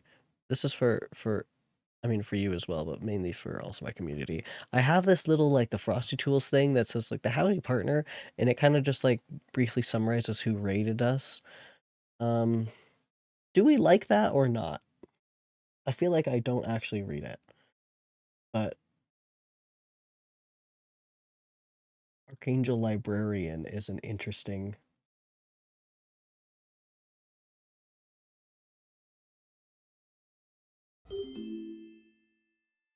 Hello from Paris. Hello. I am not in Paris. I'm from Canada. So hi. Thank you for the follow though, Ryan Ben. And yeah, that was Cassiel Aurelius. Not even the French part of Canada. Nope. I took some French classes. Do I remember any of it? Not at all.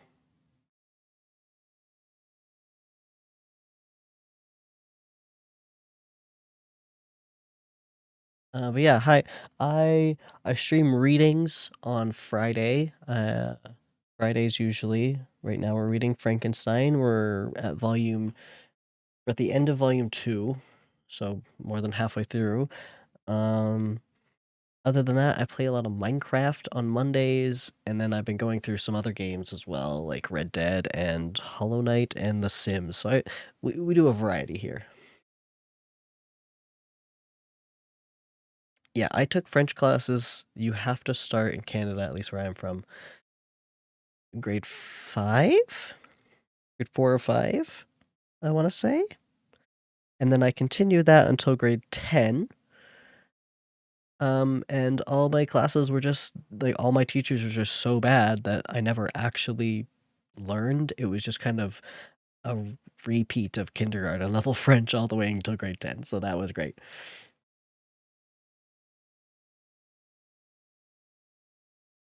Studied 1 year of British and American literature. Ooh.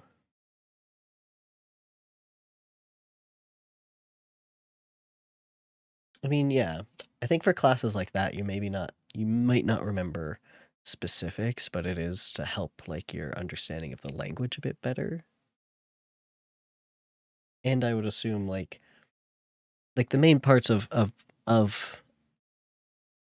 literature like Frankenstein and Pride and Prejudice is kind of like the like what you can take from it kind of thing. Like the theme, basically. That's mainly the point of a lot of stories is like what can you learn from this and what does it tell you about humans in general? At least that's what we've been getting at in this.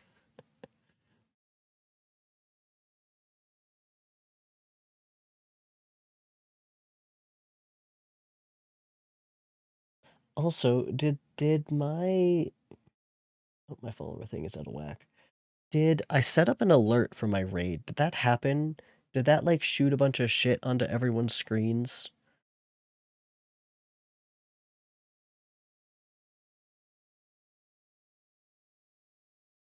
Damn, Zarkon.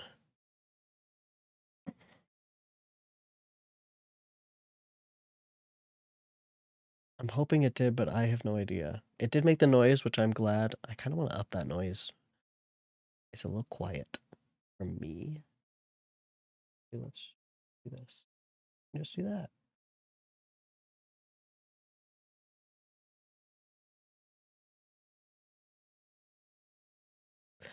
I don't in my spare time. But some of them do look interesting. I do read some classic literature. I do like it. Uh, Shakespeare I really enjoy, quite honestly.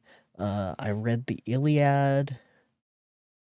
Um, and I'll probably be reading some stuff like that on stream as well.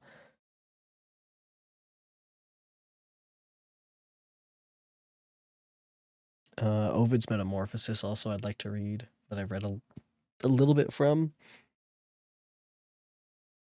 But in general, in other books from that, I like other series that I really like is kind of closer to like young adult nonfiction. I really like stories with like kind of superheroes, but not really. If that makes any sense. Like slightly dystopian stuff. Yeah.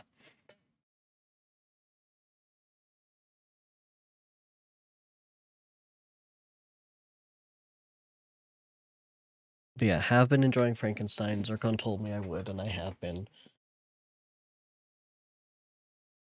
Nice, nice. I mean, there's not many things.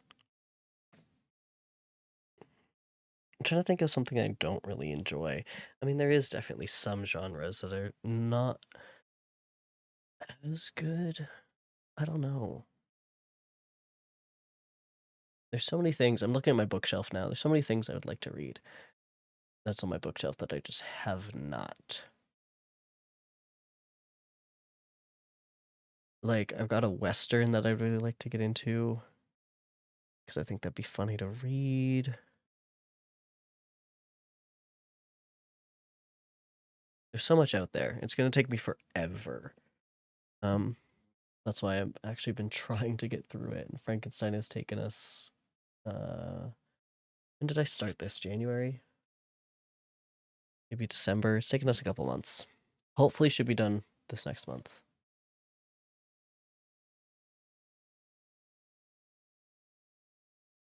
But yeah, appreciate it. Appreciate the raid again. Um, no need to stick around, but I do appreciate it. Thank you all. And we're just gonna start again from from chapter 9 because we just started.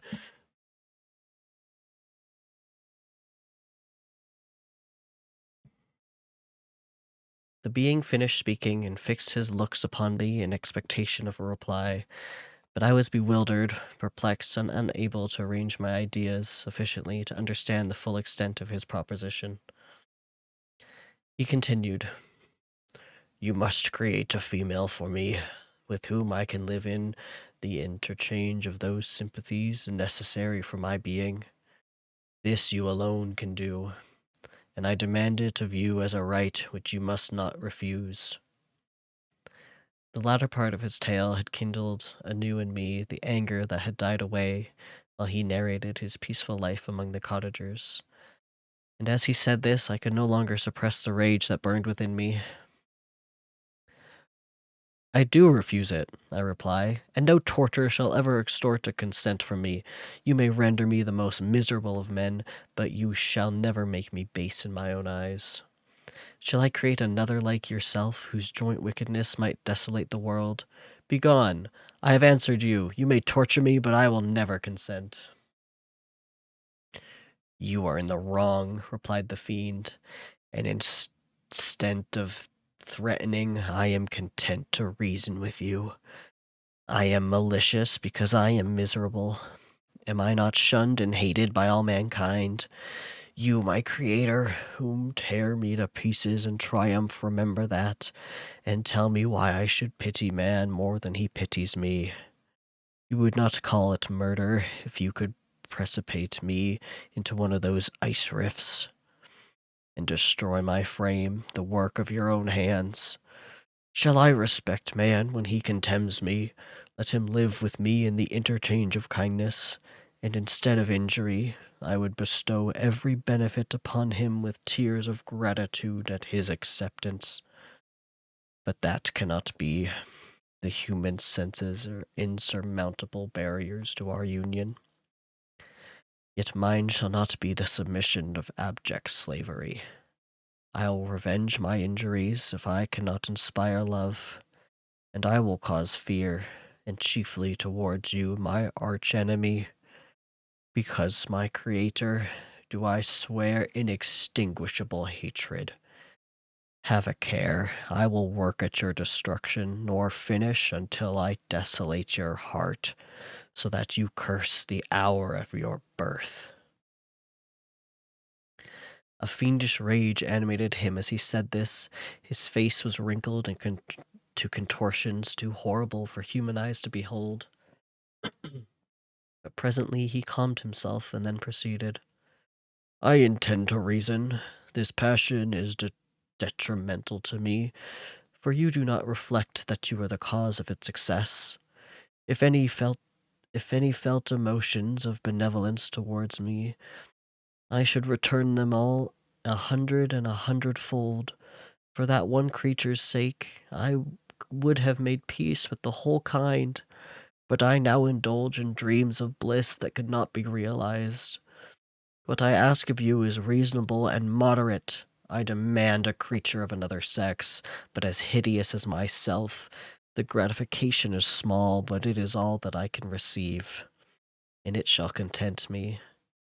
It is true we shall be monsters, cut off from all the world, but on that account we shall be more attached to one another. Our lives will not be happy, but they will be harmless, and free from the misery I now feel. Oh, my Creator, make me happy. Let me feel gratitude towards you for one benefit. Let me see that I excite the sympathy of some existing thing. Do not deny me my request. I was moved. I shuddered when I thought of the possible consequences of my consent, but I felt that there was some justice in his argument. His tale, and the feelings he now expressed, proved him to be a creature of fine sensations, and I did not, as his maker, owe him all the portion of happiness that is in my power to bestow. He saw my change of feeling and continued. If you consent, neither you nor any other human being shall ever see us again. I will go to the vast wilds of South America. How is he going to get there? Anyway, my food is not that of man. I do not destroy the lamb and the kid to glut my appetite. Acorns and berries afford me sufficient nourishment. My companion will be of the same nature as myself, and will be content with the same fare. We shall make our bed of dried leaves, the sun will shine on us as man, and you will ripen our food. The picture I present to you is peaceful and human, and you must feel that you could deny it only in the wantonness of power and cruelty. Pitiless as you have been towards me, I now see compassion in your eyes. Let me seize the favorable moment and persuade you to promise what I so ardently desire. You propose, replied I, to fly from the habitations of man, to dwell in those wilds where the beasts of the field will be your only companions. How can you, who long for the love and sympathy of man, persevere in this exile? You will return and again seek their kindness, and you will meet with their detestation. Your evil passions will be renewed, and you will not have a companion to aid you in the task of destruction. This may not be. Cease to argue the point, for I cannot consent. How inconsistent are your feelings! But a moment ago you were moved by my representations, and why do you again harden yourself to my complaints? I swear to you by the earth which I inhabit, and by you that made me, that with the companion you bestow, I will quit the neighborhood of man, and dwell as it may chance in the most savage of places. My evil passions will have fled, for I shall meet with sympathy.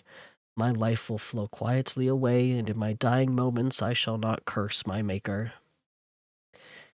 His words had a strange effect upon me.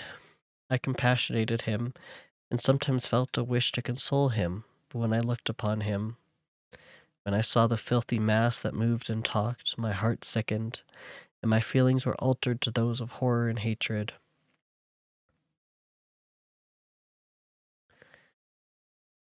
I tried to stifle these sensations. I thought that I could not sympathize with him, and had no right to withhold from him the small portion of happiness which was yet in my power to bestow.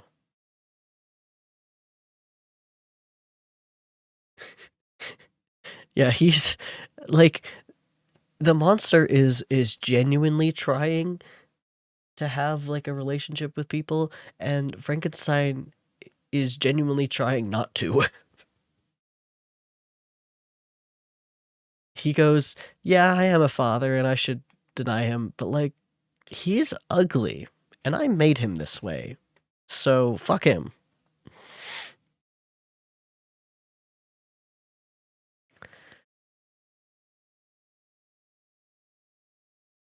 Okay, and then this whole cliff note or footnote is just about the word sympathy. I don't care.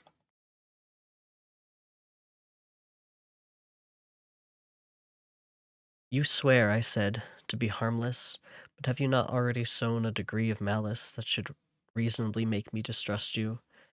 May not even this be a feint that will increase your triumph by affording a wider scoop for your revenge?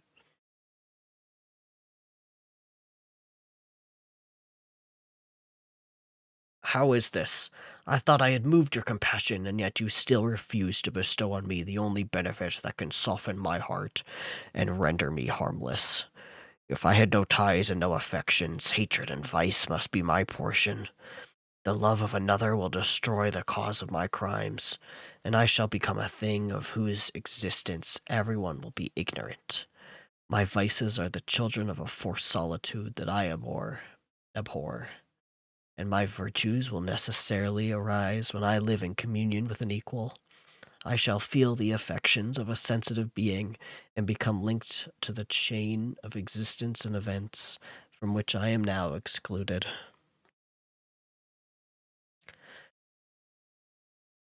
I paused some time to reflect on all he had related and the various arguments which he had employed. I thought of the promise of virtues which he had displayed on the opening of his existence, and the subsequent blight of all kindly feeling toward by the loathing and scorn which his protectors had manifested towards him. His power and threats were not omitted in my calculations. A creature who could exist in the ice caves of the glaciers and hide himself from pursuit among the ridges of inaccessible precipices was a being possessing faculties it would be vain to cope with.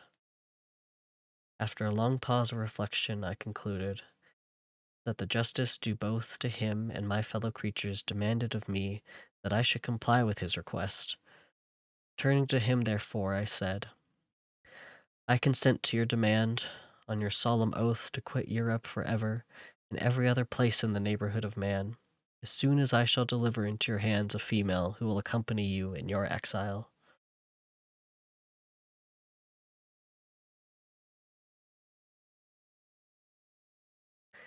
And then this footnote just says, Victor has reason to distrust the creature. Okay, I think we get it. Of course he has reason to distrust the creature. But he's also an idiot himself, so like... I swear, he cried, by the sun and by the blue skies of heaven, that if you grant my prayer, while they exist, you shall never behold me again.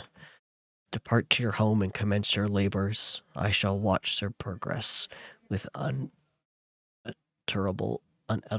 anxiety, and fear not, but that when you are ready, I shall appear. Saying this, he suddenly quitted me, fearful perhaps of any change in my sentiments. I saw him descend the mountain with greater speed than the flight of an eagle, and quickly lost him among the undulations of the sea of ice. His tale had occupied the whole day, and the sun was upon the verge of the horizon when he departed.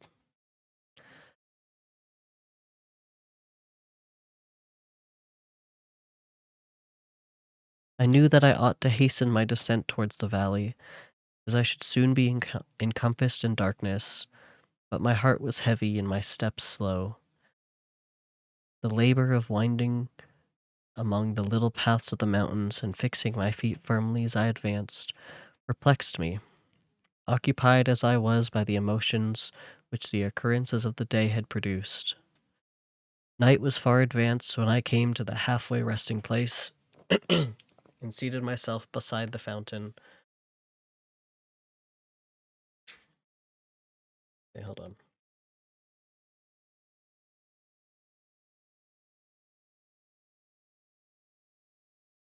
The stars shone at intervals as the cloud passed from over them. The dark pines rose before me, and every here and there a broken tree lay on the ground. It was a scene of wonderful solemnity and stirred strange thoughts within me. I wept bitterly, and clasping my hands in agony, I exclaimed, "O stars and clouds and wind, ye are all about to mock me. If you really pity me, crush sensation and memory, let me become as nought. But if not, depart, depart, and leave me in darkness." These were wild and miserable thoughts, but I cannot describe to you how the eternal twinkling of the stars weighed upon me, and how I listened to every blast of wind as if it were a dull, ugly siroc on its way to consume me. Morning dawned before I arrived at the village of Chamoix. I took no rest, but returned immediately to Geneva.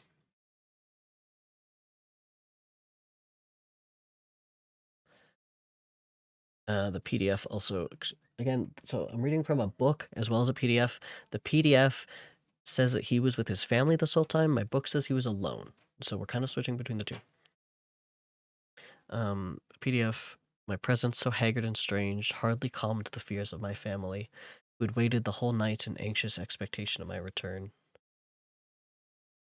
The following day we returned to Geneva. The intention of my father in coming had been to divert my mind and to restore me to my lost tranquillity, but the medicine had been fatal, and unable to account for the excess of misery I appeared to suffer, he hastened to return home, hoping the quiet and monotony of a domestic life would by degrees alleviate my sufferings from whatsoever cause they might spring.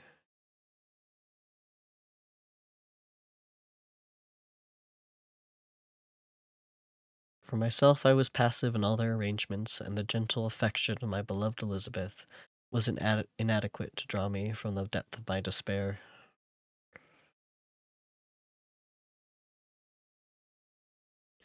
The promise I had made to the daemon weighed upon my mind like Dante's iron cowl on the heads of the hellish hypocrites. All pleasures of earth and sky passed before me like a dream, and that thought only had to me the reality of life. Can you wonder that sometimes a kind of insanity possessed me, or that I saw continually about me a multitude of filthy animals, inflicted on me incessant torture that often extorted screams and bitter groans?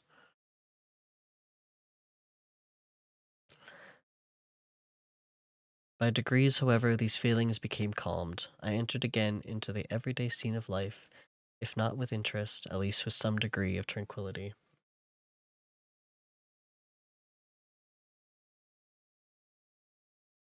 My book goes, I took no rest but returned immediately to Geneva.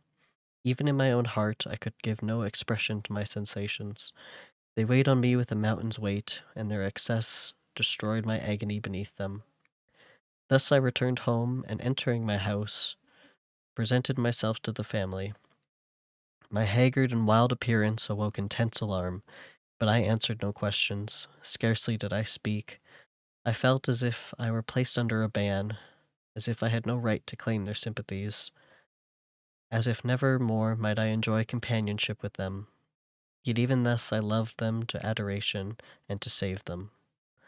I resolved to dedicate myself to my most abhorrent task.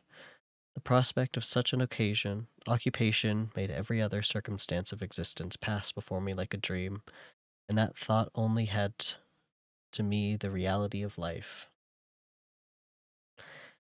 End of Volume 2. Volume 3, Chapter 1.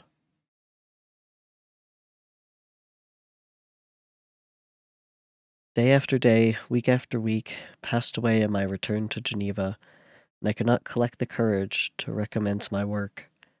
I feared the vengeance of the disappointed fiend, yet I was unable to overcome my repugnance to the task which was enjoined me. I found that I could not compose a female without again devoting several months to profound study and laborious disquisition. I had heard of some discoveries having been made by an English philosopher, the knowledge of which was material to my success, and I sometimes thought of obtaining my father's consent to visit England for this purpose. But I clung to every pretense of delay and shrank from taking the first step in an undertaking whose immediate necessity began to appear less absolute to me.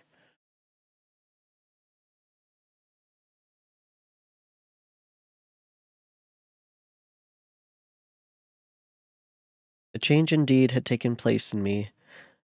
My health, which had hitherto declined, was now much restored, and my spirits, when unchecked by the memory of my unhappy promise, rose proportionably.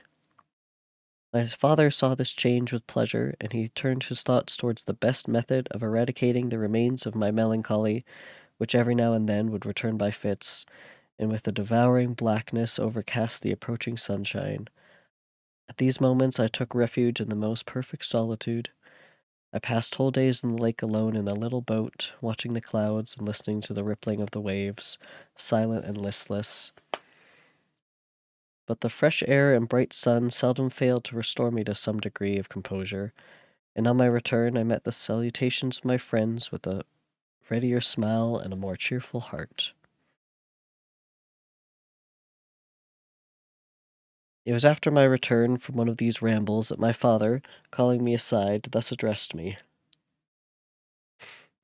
I am happy to remark, my dear son, that you have resumed your former pleasures, and seem to be returning to yourself. And yet you are still unhappy, and still avoid our society. For some time I was lost in conjecture as to the cause of this, but yesterday an idea struck me, and if it is well founded, I conjure you to avow it.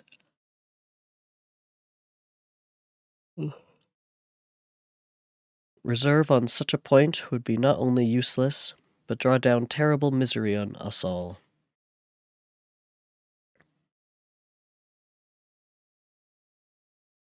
Footnote: Victor and his interlocutor, Walton, appear to consider courage to be one of the more mechanical human attributes, one that is shared by some of the lower animals. To be courageous is a means to an end rather than something to be admired in and of itself.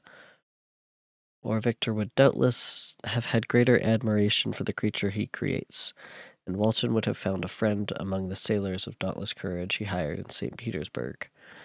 It is Victor's lack of courage that drives the plot for most of the novel. Victor's a coward. He finds himself motivated to action or inaction by fear, revulsion, and rage, but never by courage. If he had had the courage to deal directly with the consequences of experiment, how much pain and grief could have been avoided?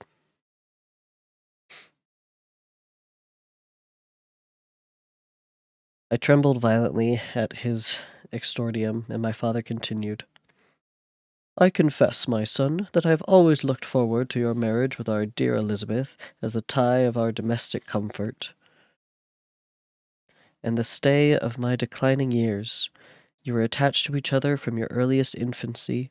You studied together and appeared in dispositions and tastes entirely suited to one another. But so blind is the experience of man that what I conceived to be the best assistance to my plan may have entirely destroyed it.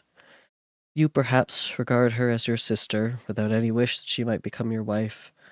Nay, you might have met with another whom you may love, and considering yourself as bound in honor to Elizabeth, this struggle may occasion the poignant misery which you appear to feel. My dear father, reassure yourself. I love my cousin tenderly and sincerely. I never saw any woman who excited, as Elizabeth does, my warmest admiration and affection. My future hopes and prospects are entirely bound up in the expectation of our union.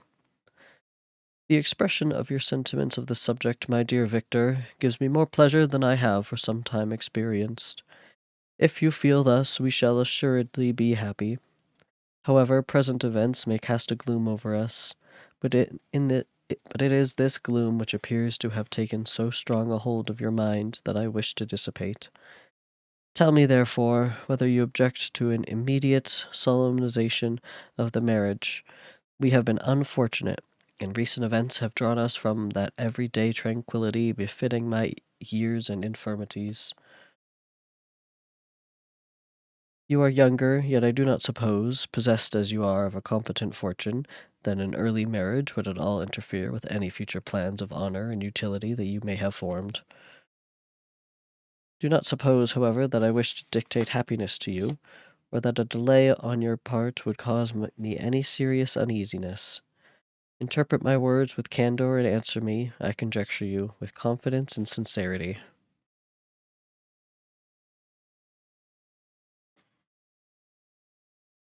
I listened to my father in silence and remained for some time incapable of offering any reply. I revolved rapidly in my mind a multitude of thoughts and endeavored to arrive at some conclusion. Alas, to me the idea of an immediate union with my Elizabeth was one of horror and dismay. I was bound by a solemn promise which I had not yet fulfilled and dared not break, or if I did, what manifold miseries might not impede over me and my devoted family. Could I enter into a festival with this deadly weight yet hanging round my neck and bowing me to the ground? I must perform my engagement and let the monster depart with his mate, before I allow myself to enjoy the delight of a union for which I expected peace.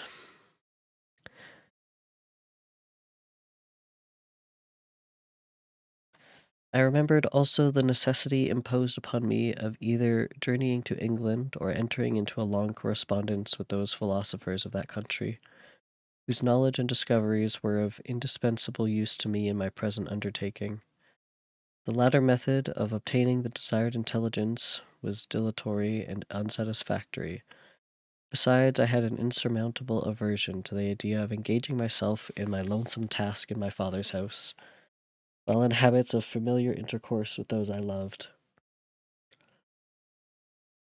I knew that 1,000 fearful accidents might occur, the slightest of which would disclose a tale to thrill all connected with me with horror. I was aware also that I should often lose all self-command, all capacity of hiding the harrowing sensations that would possess me during the progress of my unearthly occupation. I must absent myself from all I loved while thus employed. Once commenced, it would quickly be achieved, and I might be restored to my family in peace and happiness. My promise fulfilled, the monster would depart forever. Or, so my fond fancy imagined, some accident might meanwhile occur to destroy him and put an end to my slavery forever. These feelings dictated my answer to my father. I expressed a wish to visit England, but concealed the true reasons of this request. I clothed my desires under guise which excited no suspicion, while I urged my desires with an earnestness that easily induced my father to comply. After so long a period of my absorbing melancholy, that resembled madness in its intensity and effects, he was glad to find that I was capable of taking pleasure in the idea of such a journey, and he hoped that change of scene and varied amusement would, before my return, have restored me entirely to myself.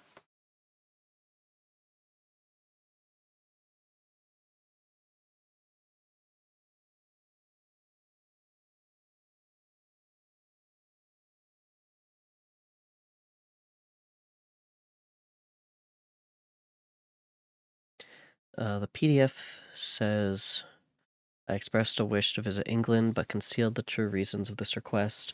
I clothed my desires under the guise of wishing to travel and see the world before I sat down for life within the walls of my native town.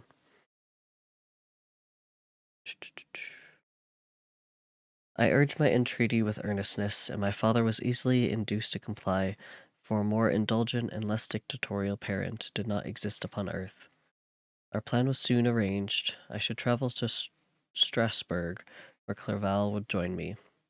Some short time would be spent in the towns of Holland, and our principal stay would be in England. We should return by France, and it was agreed that the tour should occupy the space of 2 years. Damn. My father pleased himself with the reflection that my union with Elizabeth should take place immediately on my return to Geneva. "These 2 years," said he, "will pass swiftly, and it will be the last delay that will oppose itself to your happiness. And indeed, I earnestly desire that period to arrive when we shall be united, and neither hopes or fears arise to disturb our domestic calm." "I am content," I replied, "with your arrangement. By that time we shall both have become wiser, and I hope happier, than we are at present are." I sighed, but my father kindly forbade to question me further concerning the cause of my dejection. He hoped that new scenes and the amusement of traveling would restore my tranquillity.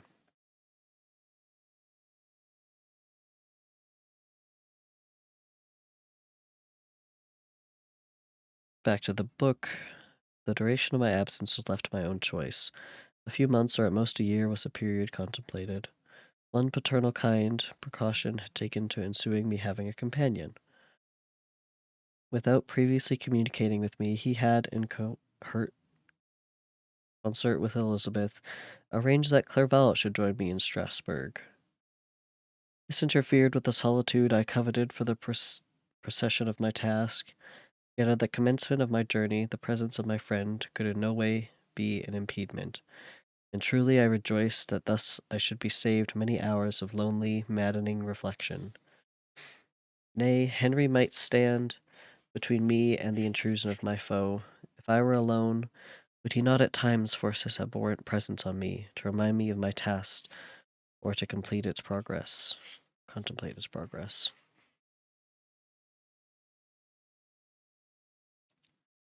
To England, therefore, I was bound, and it was understood that my union with Elizabeth should take place immediately on my return.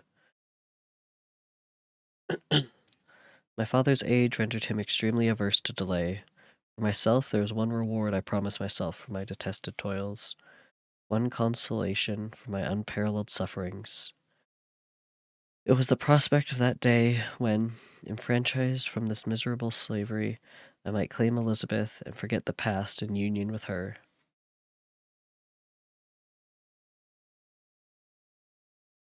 I now made arrangements for my journey, but one feeling haunted me, which filled me with fear and agitation. During my absence, I should leave my friends unconscious of the existence of their enemy, and unprotected from his attacks. Exasperated as he might be to my departure, but he had promised to follow me wherever I might go, and would he not accompany me to England?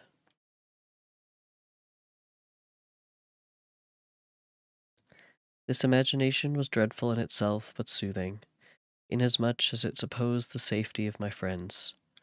I was agonized by the idea of the possibility that the reverse of this might happen. But through the whole period during which I was the slave of my creature, I allowed myself to be governed by the impulses of the moment, and my present sensations strongly intimidated.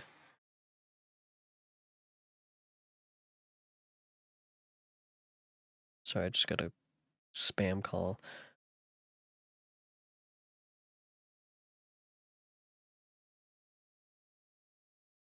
My present senses strongly intimidated that the fiend would follow me and exempt my family from the danger of his machinations.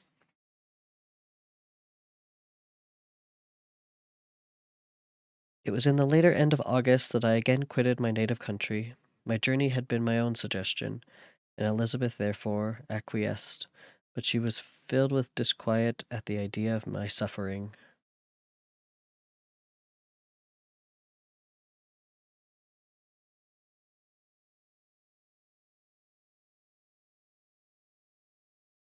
Away from her, the iron rods of misery and grief, it had been her care which provided me with a companion in Clerval, and yet a man is blind to 1,000 minute circumstances which call forth a woman's sedulous attention. She longed to bid me hasten my return. 1,000 conflicting emotions rendered her mute, as she bade me a tearful, silent farewell.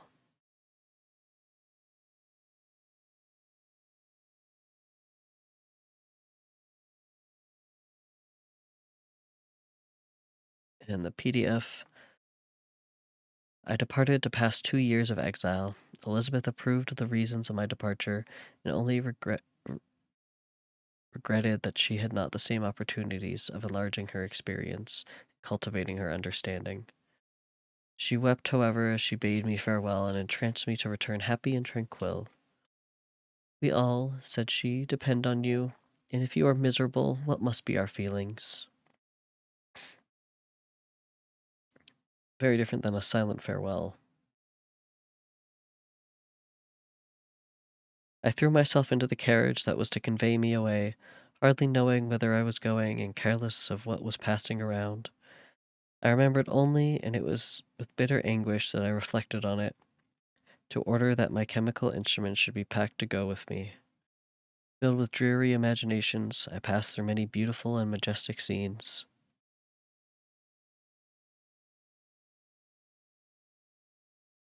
But my eyes were fixed and unobserving. I could only think of the boon of my travels and the work which was to occupy me whilst they endured.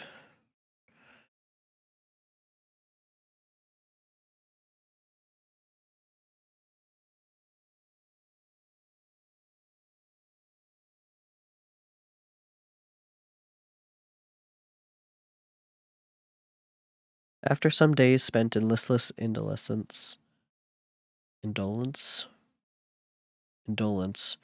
during which I traversed many leagues, I arrived at Strasbourg, where I waited 2 days for Clerval. He came. Alas, how great was the contrast between us! He was alive to every new scene, joyful when he saw the beauties of the setting sun, and more happy when he beheld its rise and recommencence of a new day. He pointed out to me the shifting colors of the landscape and the appearances of the sky. This is what it is to live, he cried. Now I enjoy existence, but you, my dear Frankenstein, wherefore are you desponding and sorrowful?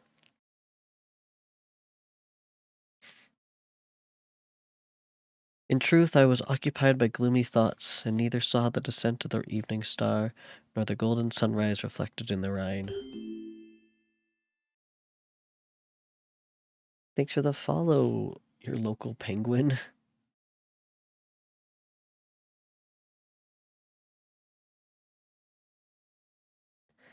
And you, my friend, would be far more amused with the Journal of Clerval, who observed the scenery with an eye of feeling and delight, than in listening to my reflections.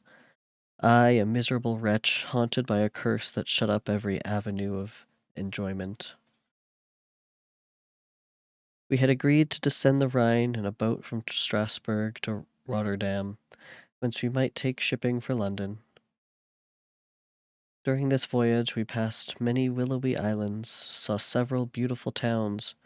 We stayed a day at Mannheim, and on the 5th from our departure from Strasbourg, arrived at Mayence.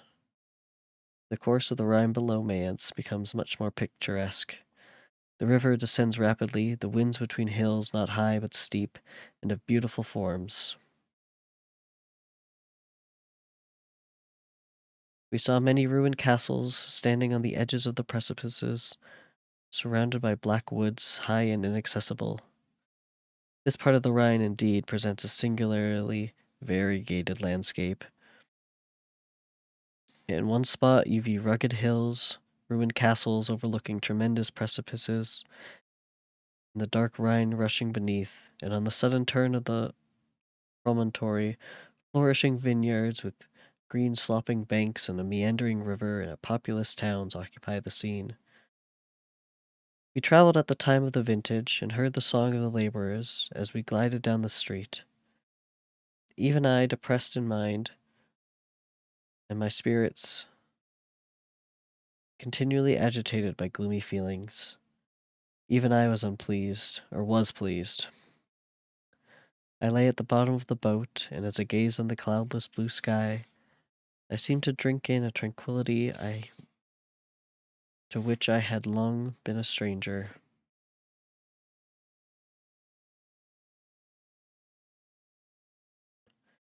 And if these were my sensations, who can describe those of Henry? He felt as if he had been transported to fairyland and enjoyed a happiness seldom tasted by man. I have seen, he said, the most beautiful scenes of our country. I have visited the lakes of Lucerne and Uri, where the snowy mountains descend almost perpendicular to the water, casting black and impenetrable shades, which would cause a gloomy and mournful appearance were it not for the most verdant islands that relieve the eye by their gay appearance. I have seen this lake agitated by a tempest, when the wind tore up the whirlwinds of water, and gave you an idea of what the waterspout must be on a great ocean. And the waves dashed with fury the base of the mountain, where the priest and his mistress were overwhelmed by an avalanche, and where their dying voices are still said to be heard amid the pauses of the nightly wind. I have seen the mountains of La Valais and the Pays du Vaud, but this country, Victor, pleases me more than all these wonders. The mountains of Switzerland are more majestic and strange, but there is a calm in the banks of this divine river that I never before saw equaled. Look at that castle which overhangs yon precipice, and that also on the island, also concealed amongst the foliage of those lovely trees. And now that group of laborers coming from among their vines, and that village half hid in the recess of the fountain. Oh, surely the spirit that inhabits and guards this place has a soul more in harmony with man than those who pile the glacier or retrieve the inaccessible peaks of the mountain of their own country. Clerval, beloved friend, even now it delights me to record your words and to dwell on the praise of which you are so eminently deserving. He has been formerly in the very poetry of nature. His wild and enthusiastic imagination was chastised and chastened by the sensibility of his heart. His soul overflowed with ardent affection, and his friendship was of the devoted and wondrous nature that the worldly minded teach us to look for only in the imagination. But every human sympathies were not sufficient to satisfy his eager mind. The scenery of external nature, which others regard only with admiration, he loved with ardor.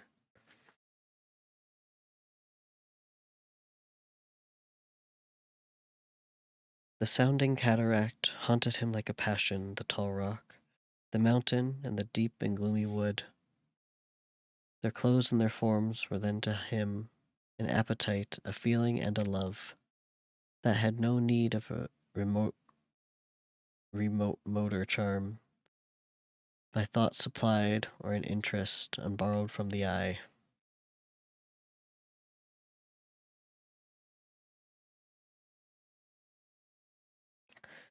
And where does he now exist? Is this gentle and loving being lost forever?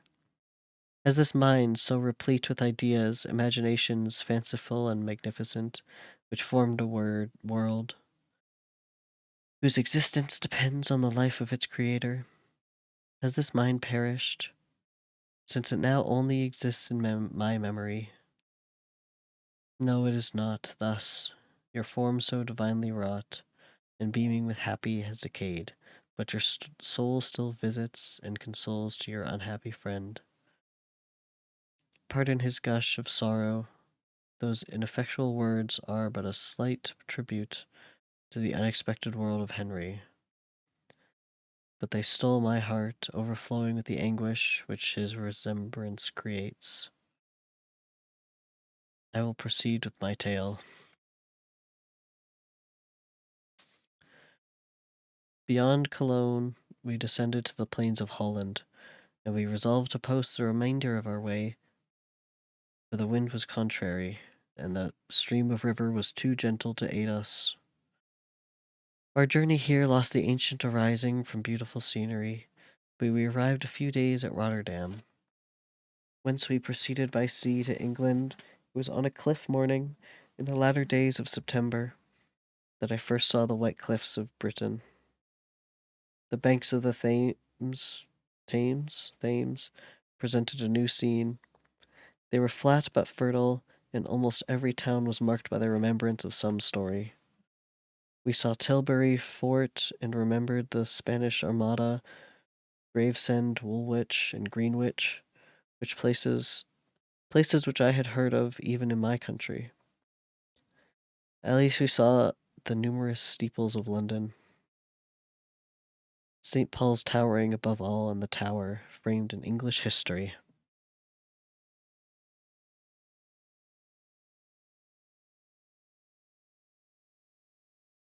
Hold on.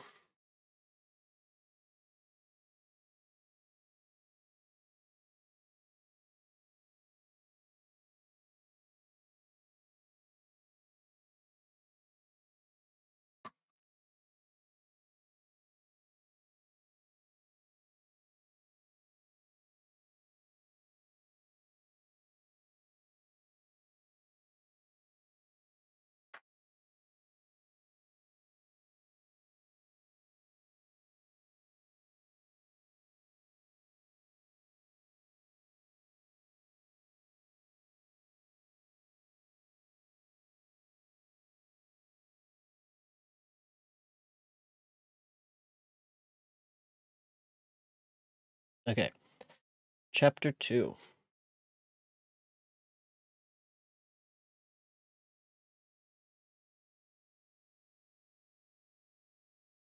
London was our present point of rest. We determined to remain several months in this wonderful and celebrated city. Clerval desired the intercourse of the men of genius and talent who flourished at this time. What? But this was with me a secondary object.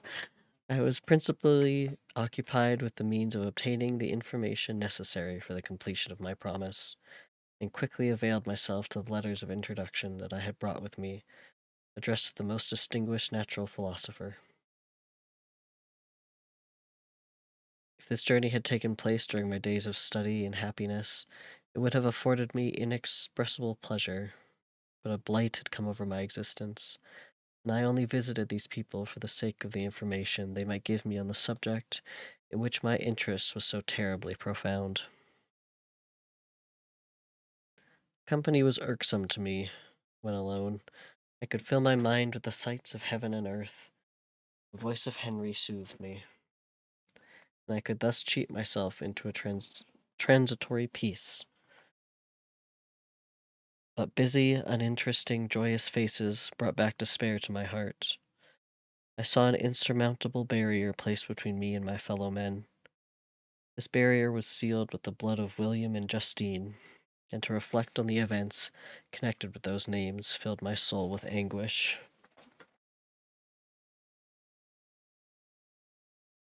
Among these leading natural philosophers of the period were William Nicholson, whom Mary's father, William Goodwin, often turned to for scientific advice, and Humphrey Davy, a young chemist who would dazzle London, the scientific world from the era in which Frankenstein is set to Mary's own. Davy was a frequent guest at the Goodwin house during Mary's childhood, was part of an important ongoing conversation with Goodwin and the poet Samuel Taylor Coleridge about the relationship between science, creativity, and poetry.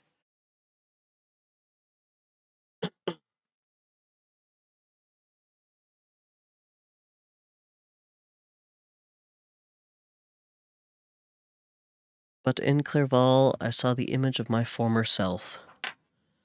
He was inquisitive and anxious to gain experience and instruction. The difference of manners which he observed was to him an inexhaustible source of instructions and amusement. He was forever busy, and the only check to his enjoyments was my sorrowful and dejected mien. I tried to conceal this as much as possible, that I might not debar him from the pleasures natural to one who is entering on a new scene of life. Undisturbed by any care or bitter recollection, I often refused to accompany him, alleging another engagement that I might remain alone. I now also began to collect the minerals necessary for my new creation. minerals is surely a word for that. And this was to me like a torture of single drops of water continually falling on the head.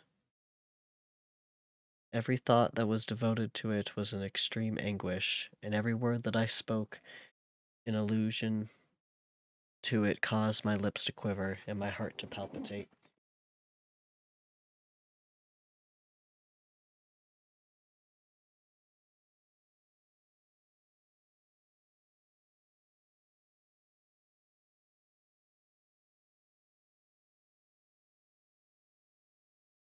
After passing some months in London, we received a letter from a person in Scotland who had formerly been our visitor at Geneva.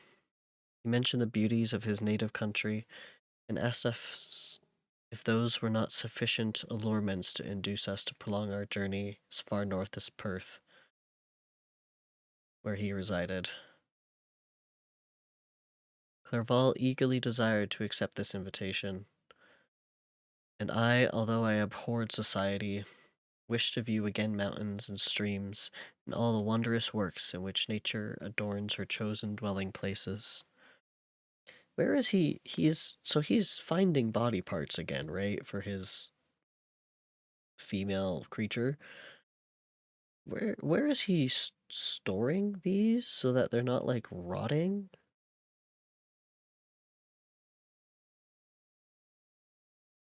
Doesn't make any sense. And now he's going to what, travel with them?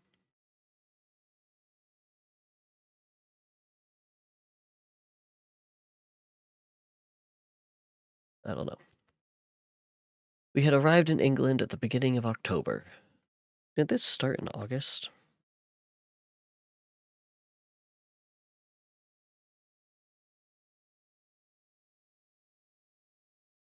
I don't know. And it was now February.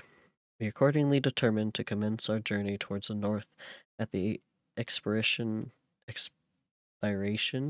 of another month.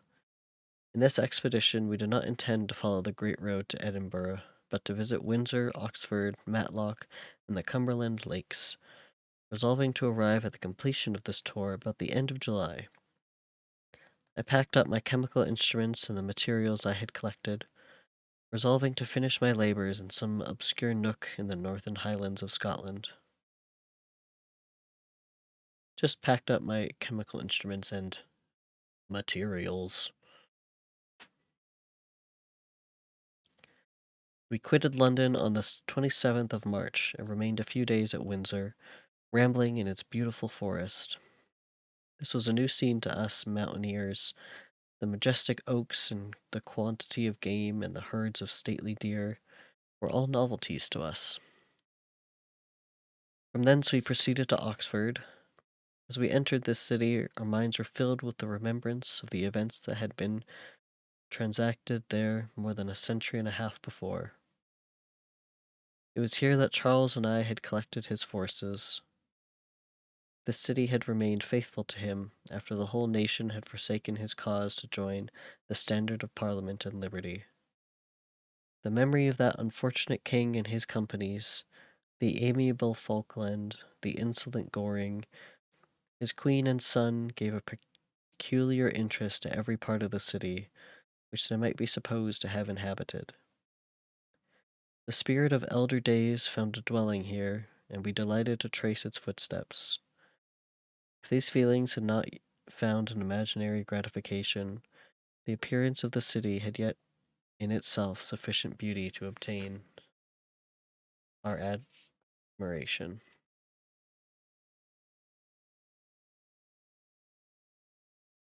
The colleges are ancient and picturesque, the streets are almost magnificent, and the lovely Isis which flows beside it through meadows of exquisite verdure is spread forth into a placid expanse of waters, which reflects its majestic assemblage of towers, spires and domes, embosomed among aged trees.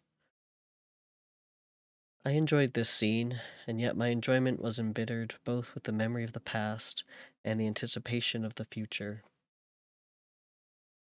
I was formed for peaceful happiness. During my youthful days, discontent never visited my mind, and if I was ever overcome by ennui, the sight of what is beautiful in nature, or the study of what is excellent and sublime in the productions of man, could always interest my heart and communicate elasticity to my spirits.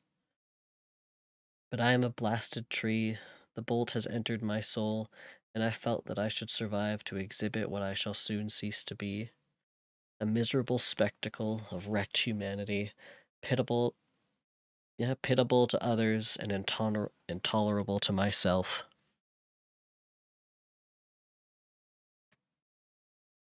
We passed a considerable period at Oxford, rambling among its environs and endeavoring to identify every spot which might relate to the most animating epoch of English history. Our little voyages of discovery were often prolonged by the successive objects that presented themselves. We visited the tomb of the illustrious Hampden, and the field on which the patriot fell. For a moment my soul was elevated from its debasing and miserable fears, to contemplate the divine ideas of liberty and self-sacrifice, of which these sights were the monuments and the remembrancers. For an instant I dared to shake off my chains, and look around me with a free and lofty spirit. But the iron had eaten into my flesh, and I sank again, trembling and hopeless, into my miserable self. We left Oxford with regret and proceeded to Matlock, which was our next place of rest. The country in the neighborhood of this village resembled, to a greater degree, the scenery of Switzerland, but everything is on a lower scale, and the green hills want the crown of a distant white Alps, which always attend on the piney mountains of my native country. We visited the wondrous cave and the little cabinets of natural history, where the curiosities are disposed in the same manner as in the collections at Cerveau and Chamois. The latter name made me tremble when pronounced by Henry. I hastened to quit Matlock, with which that terrible scene was thus associated. From Derby, still journeying northwards, we passed 2 months in Cumberland and Westmoreland.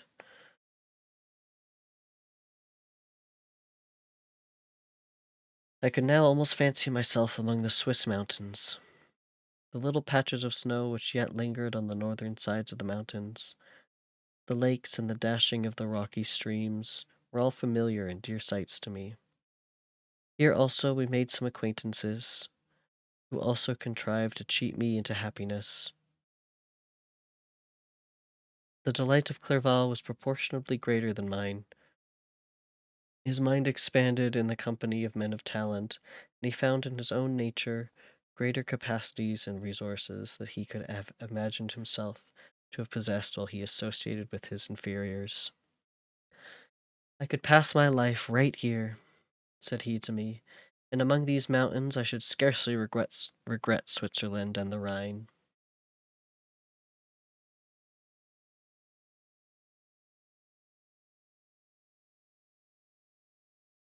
But he found that a traveler's life is one that includes much pain amidst its enjoyments. His feelings are forever on the stretch, and when he begins to sink into repose, he finds himself obligated to quit that on he rests in pleasure for something new, which again engages his attention, and which also he forsakes for other novelties. We had scarcely visited various lakes of Cumberland and Westmoreland, and conceived an affection for some of its inhabitants. When the period of our appointment with our Scottish friend approached, and we left them to travel on, for my own part, I was not sorry. I had now neglected my promise for some time, and I feared the effects of the demon's disappointment.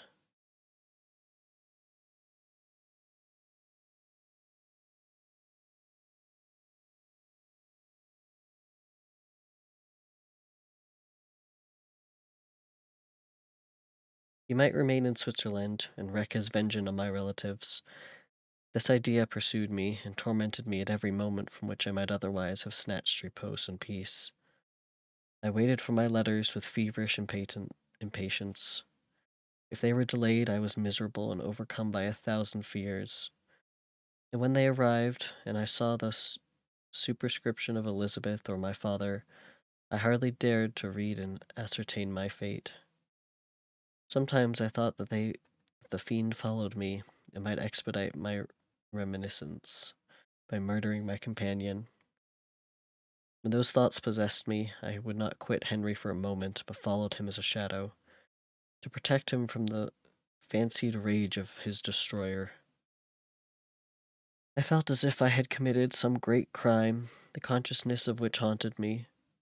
I was guiltless, but I had indeed drawn down a horrible curse upon my head, as mortal as that of crime. I mean, you kind of did commit quite a few crimes, but whatever.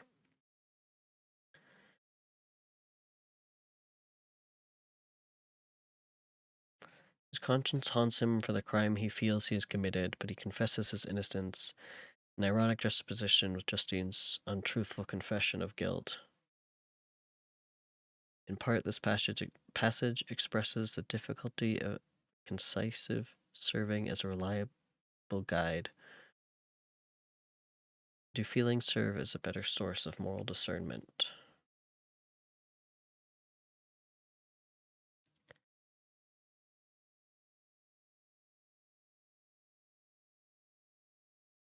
I visited Edinburgh with languid eyes and mind, and yet that city might have interested the most unfortunate being. Clerval did not like it so well as Oxford, but the antiquity of the latter city was more pleasing to him. But the beauty and regularity of the new town of Edinburgh, its romantic castle and its environs, the most delightful in the world, Arthur's Seat, St. Bernard's Well, and the Pentland Hills, compensated him for the change, and filled him with cheerfulness and admiration. But I was impatient to arrive at the termination of my journey. We left Edinburgh in a week, passing through Copar, St. Andrews, and along the banks of the Tay to Perth, where a friend expected us. But I was in no mood to laugh or talk with strangers, or enter into their feelings or plans with the good humor expected from a guest. And accordingly I told Clerval that I wished to make the tour of Scotland alone. Do you, said I, enjoy yourself, and let this be our rendezvous. I may be absent a month or two, but do not interfere with my motions. I entreat you, leave me to peace and solitude for a short time, and when I return, I hope it will be with a lighter heart, more congealed to your own temper. Henry wished to dissuade me, but seeing me bent on his plan, ceased to remonstrate. He entreated me to write often. I had rather be with you, he said, in your solitary rambles than with these Scotch people, whom I do not know. Hasten then, my dear friend, to return, that I may again feel myself somewhat at home, which I cannot do in your absence. That's cute.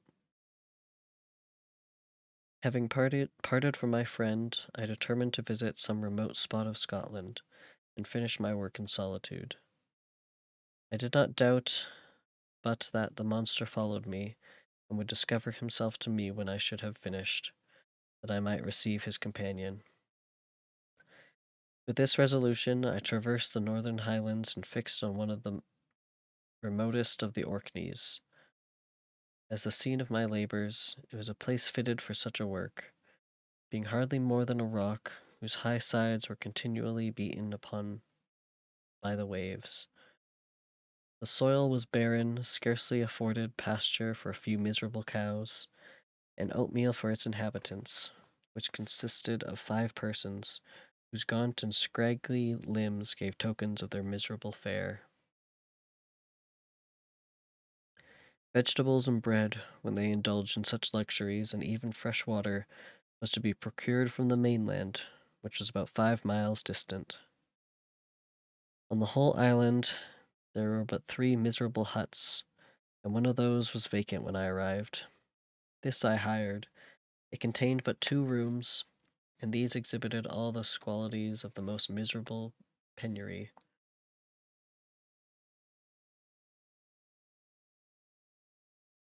The thatch had fallen in, the walls were unplastered, and the door was off its hinges.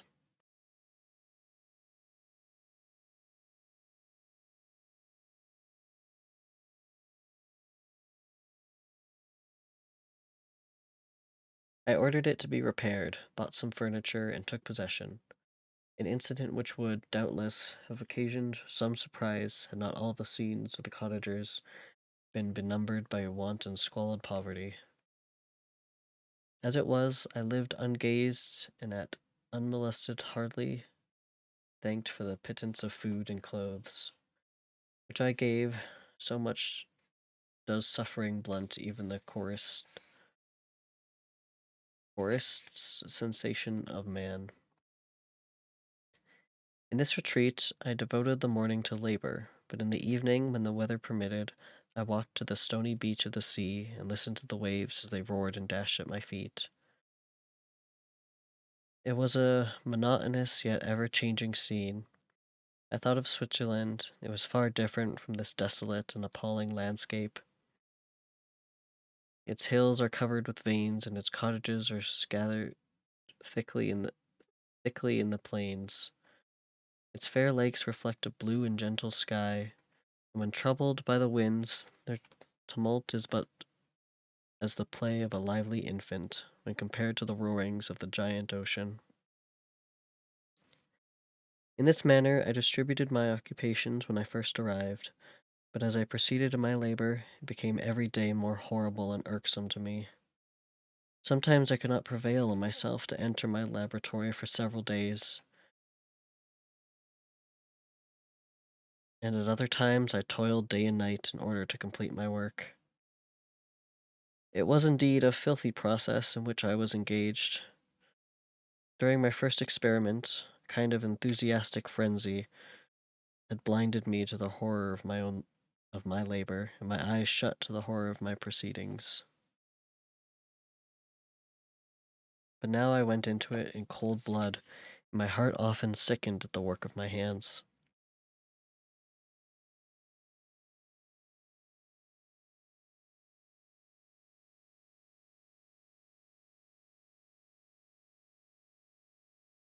Thus situated, employed in the most detestable occupation, immersed in a solitude where nothing could for an instant call my attention from the actual scene in which I was engaged, my spirits became unequal. I grew restless and nervous. Every moment I feared to meet my prosecutor. Sometimes I sat with my eyes fixed on the ground, fearing to raise them, lest they should encounter the object which I so much dreaded to behold. I feared to wander from the sight of my fellow creatures, lest when alone he should come to claim his companion. In the meantime I worked on, and my labor was already considerably advanced. I looked towards its completion with a tremulous and eager hope, which I dared not trust myself to question, but which was intermixed with obscure forebodings of evil that made my heart sicken in my bosom.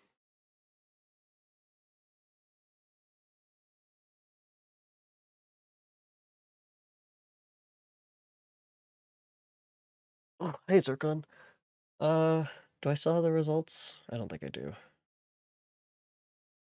Uh, I think it was good. I think I got like 60 out of 100.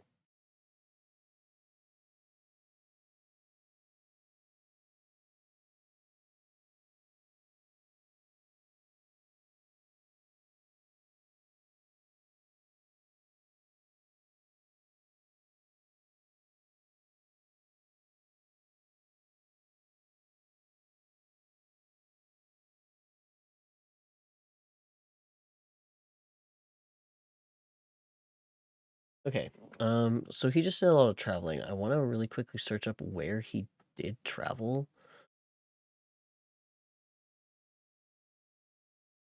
Frankenstein map. Maybe this.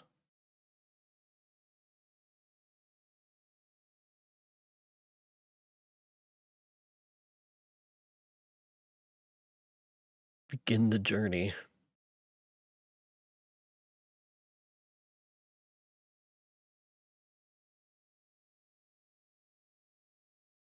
Okay, well, this doesn't really...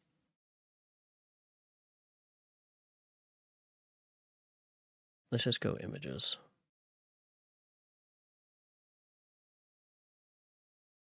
Oh, God. This also does not help me. What is this image?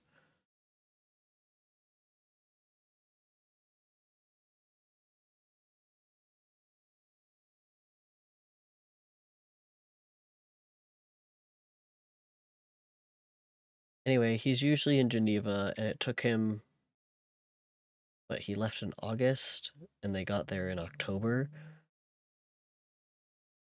Like 2 months-ish to get to London, I think. And then they spent October to February in London. And then March to wherever we are now was just him traveling up to Scotland to the Orkney Islands where we are now, I think.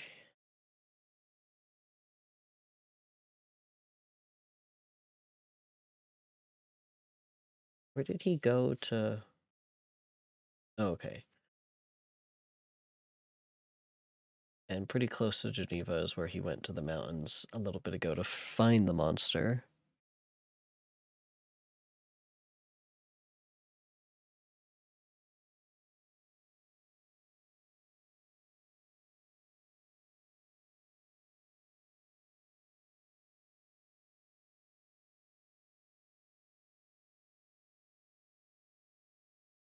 Visual map of Frankenstein's travels by Prezi. Let's see.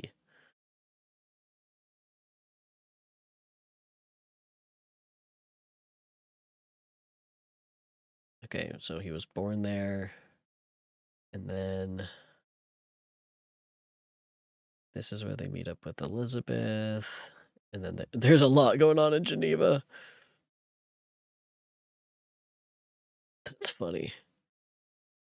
All right, and then he moves to Ingolstadt. Okay. I mean, yeah, but it's just kind of funny to see. And then right outside the city of Geneva, back to Geneva. Blah, blah, blah, blah. They go to Bellerive.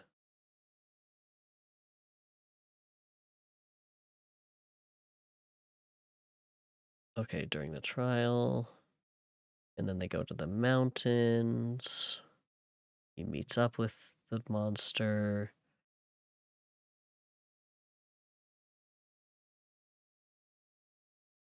And he lives over there. And then he goes back to Geneva.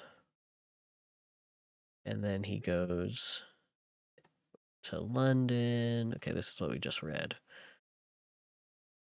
And then to Perth. And now we're at the Orkney Islands. Just a visual for everyone.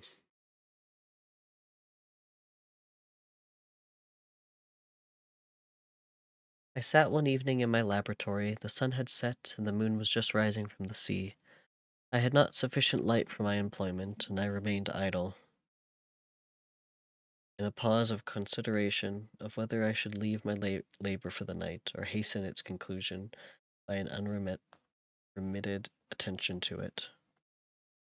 As I sat, a train of reflection occurred to me. I just happened to look over. It's on my third monitor. Sorry. As I sat, a train of reflection occurred to me, which led to consider the effects of what I was now doing. 3 years before, I was engaged in the same manner, and had created a fiend whose unparalleled barbarity had desolated my heart, and filled it forever with the bitterness remorse. I was now again to form another being, of whose dispositions I was alike ignorant. She might become 10,000 times more malignant than her mate, and delight, for its own sake, in murder and wretchedness. Yeah, I wonder why the monster became this way. Anyway.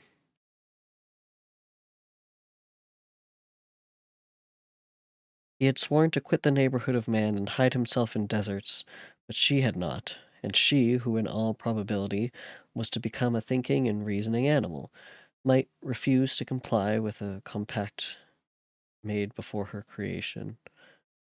They might even hate each other, the creature who already lived loathed in his own deformity, and might he not conceive a greater abhorrence for it when it came before his eyes in the female form?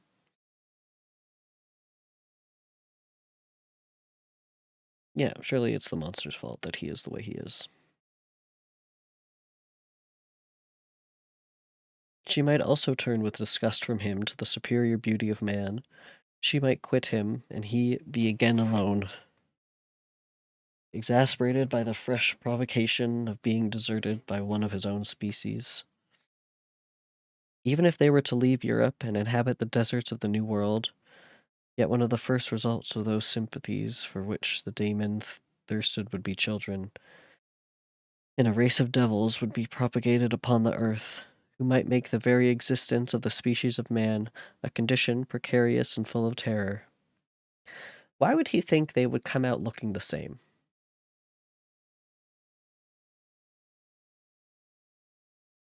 Just just a question.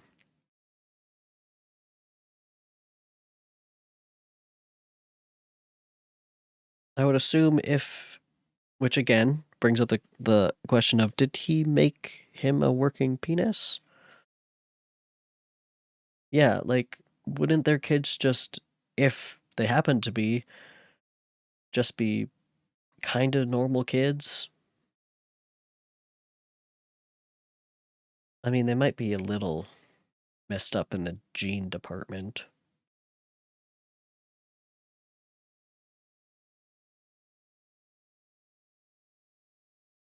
That's true, but like,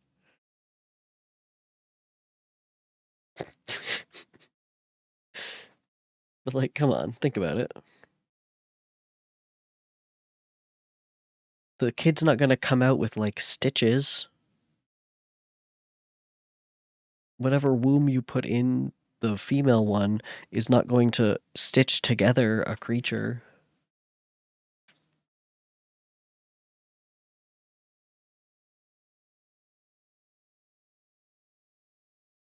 Had I a right for my own benefit to inflict this curse upon everlasting generations? I had before been moved by the sophisms of the being I had created. I had been struck by senseless by this fiendish threats. But now, for the first time, the wickedness of my promise burst upon me. I shudder to think that future ages might curse me as their past, whose selfishness had not hesitated to buy its own peace at the price, perhaps, of the existence of the whole human race. Yeah, it's just like that, Zircon.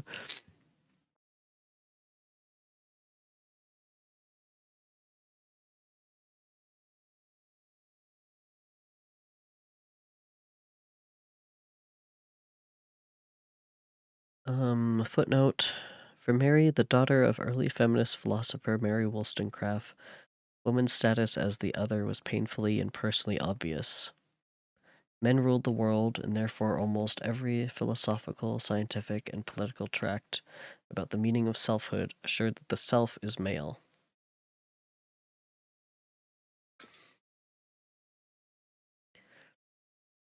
Women's experiences were considered at best irrelevant and at worst monstrous.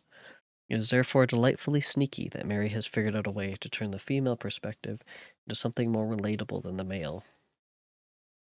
As Victor imagines his new creation, a thinking and reasoning animal, asserting her own will into the face of the first creature's desire, Victor is also forced to imagine that the creature's perspective as he looks for the first time into the eyes of his own species. When Victor imagines the two creatures looking upon each other for the first time, he calls to mind Jean Paul Sartre's classic notion that humans learn selfhood when we are first seen by the other, in being and nothingness. Sartre argues that we cannot have a self until we are recognized by an other, which allows us to see both the other in ourselves and the selfhood in others. Victor typically cannot imagine the two creatures having selves at all, so he suggests that they will be repulsed rather than find sympathy in one another's eyes.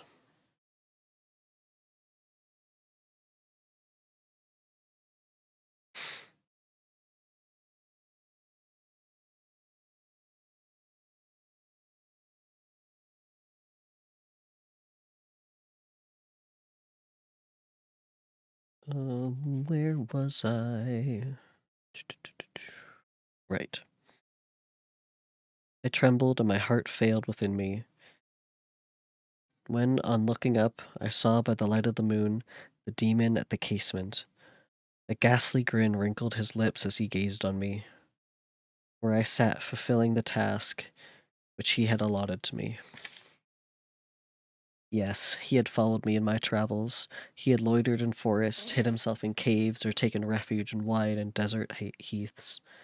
And he now came to mark my progress and claim the fulfillment of my promise. As I looked on him, his countenance expressed the utmost extent of malice and treachery. I thought with a sensation of madness on my promise of creating another like him, and trembling with passion, tore to pieces the thing on which I was engaged. The wretch saw me destroy the creature on whose future existence he depended for happiness, and with a howl of devilish despair and revenge withdrew. I left the room and, locking the door, made a solemn vow in my own heart to never resume my labors. And then with trembling steps I sought my own apartment. I was alone, none were near me to dissipate the gloom and relieve me from the sickening oppression of the most terrible reveres. So he saw the creature and he went, nope, and destroyed the wife for him? And then he just ran away? Again? And then hid himself in his apartment because he's a coward?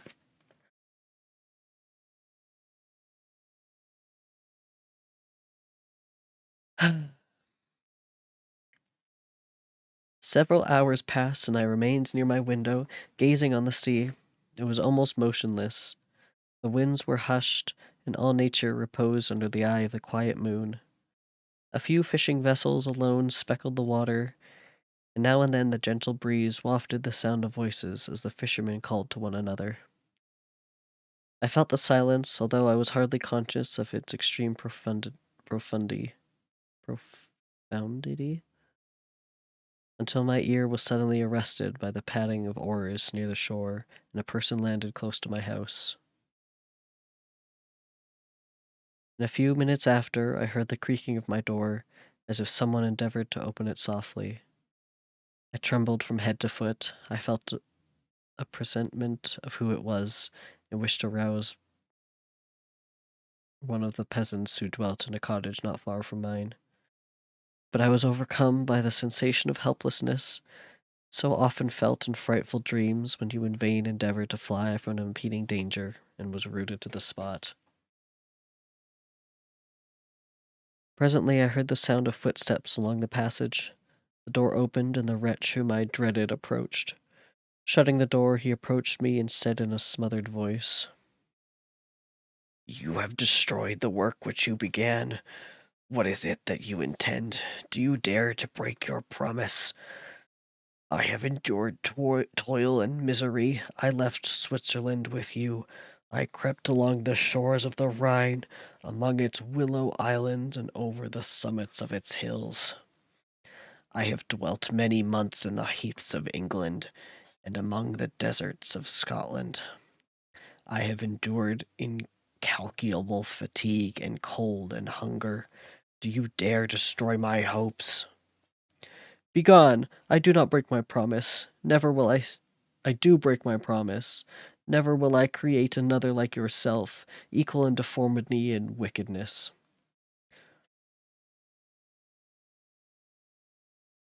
Hold on.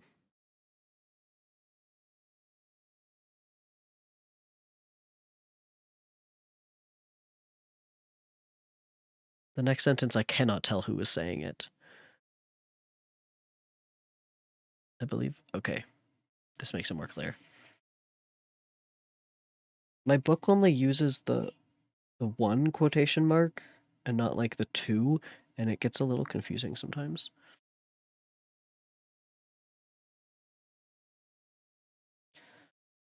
Slave, I have reasoned with you, but you have proved yourself unworthy of my condescension.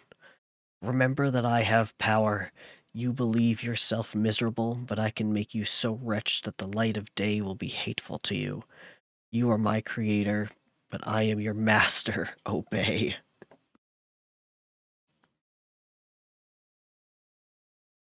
The hour of my weakness is past, and the period of your power is arrived. Your threats cannot move me to do an act of wickedness, but they confirm me in resolution of not creating you a companion in vice. Shall I in cold blood set loose upon the earth a demon, whose delight is in death and wretchedness? Begone! I am firm, and your words will only exasperate my rage. The monster saw my determination in my face and gnashed his teeth in the impotence of anger.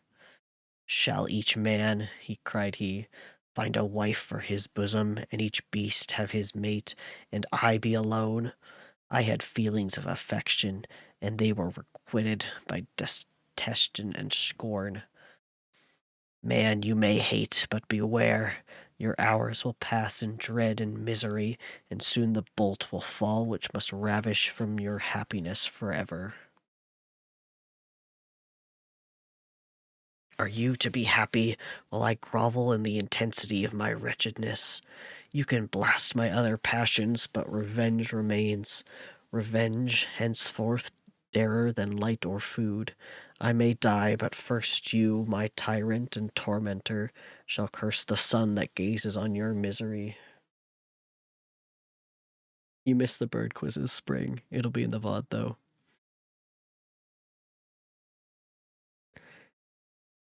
Beware, for I am fearless and therefore powerful.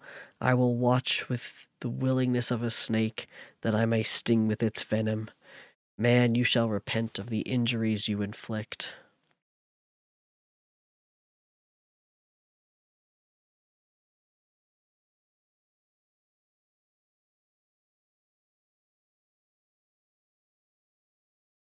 Footnote.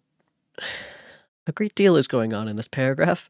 First, the creature continues to speak as though he has adopted the mantle of Melton Satan. I before reasoned with you, evokes Isaiah's. Come, let us reason together. A biblical voice that echoes in a great deal of Satan's language in Paradise Lost. Second, the creature has a sophisticated understanding of Victor's psychology and social context, perhaps more so than Victor does, in this claim that he can render Victor even more miserable than he is. Third, even as Victor manages to achieve some measure of foresight and the ability to view a situation from a perspective other than his own, importantly, from the female creature's perspective, the creature has understood that his physical prowess has utterly transformed the dynamic between them. This inversion of the master-slave relationship is every slave master's fear, and perhaps the reason why, for example, the novel was banned in apartheid South Africa, and why it must have become such a fertile source for narratives on robotics and artificial intelligence. Victor must have some measure of physical courage to stand up to the creature, but does he have moral courage as well? You have joined to me trying to do a monster voice.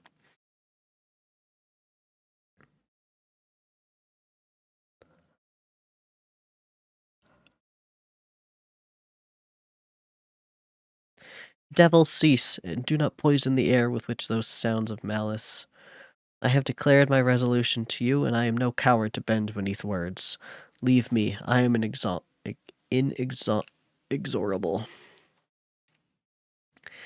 It is well I go, but remember, I shall be with you on your wedding night. Jeez.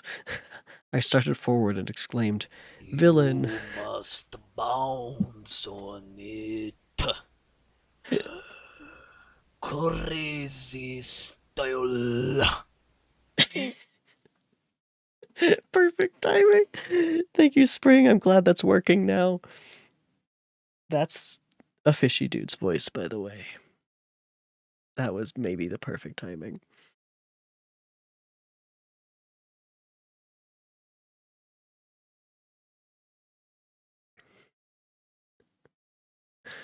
Villain, before you sign my death warrant, be sure that you are yourself safe. I would have seized him, but he eluded me and quitted the house with precipitation.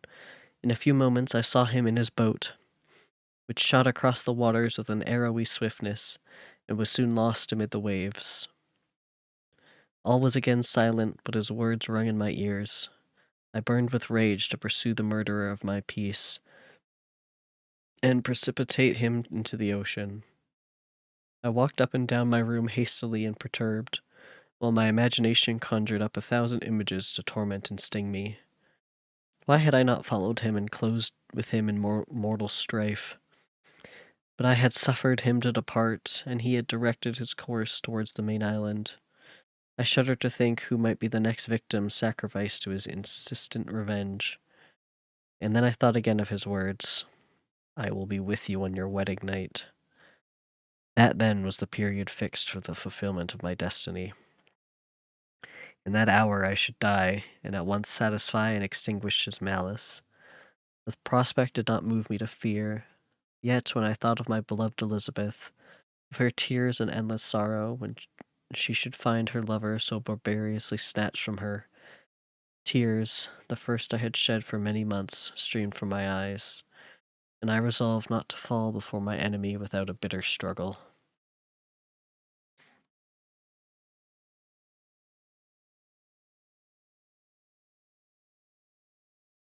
The night passed away, and the sun rose from the ocean. My feelings became calmer, if it may be called calmness, when the violence of rage sinks into the depths of despair. I left the house, the horrid scene of the last night's contention, and walked on to the beach of the sea, which I almost regarded as an insuperable barrier between me and my fellow creatures.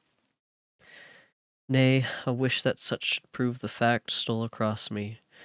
I desired that I might pass my life on that barren rock, wearily it is true, but uninterrupted by any sudden shock of misery.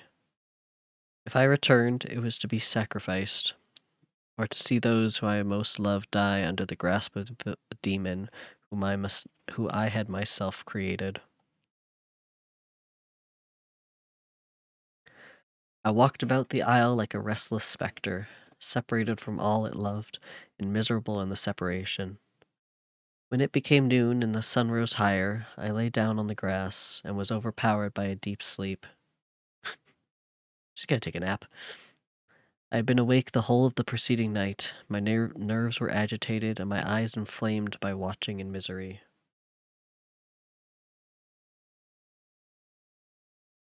The sleep into which I now sunk refreshed me, and when I awoke, I again felt as if I belonged to a race of human beings like myself, and I began to reflect upon what had passed with greater composure.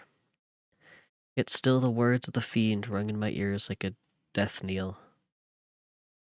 They appeared like a dream, yet distinct and oppressive as a reality. Death knell? Yeah, it has to be death knell, anyway. It is a new redemption. It only has 5 uses per stream. At least right now, I might change it.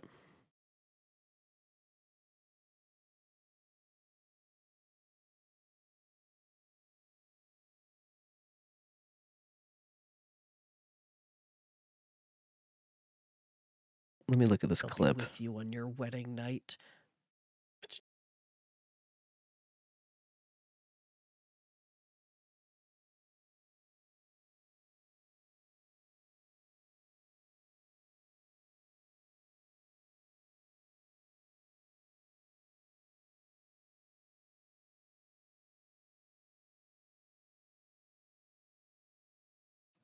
I just had to watch that clip. That was good.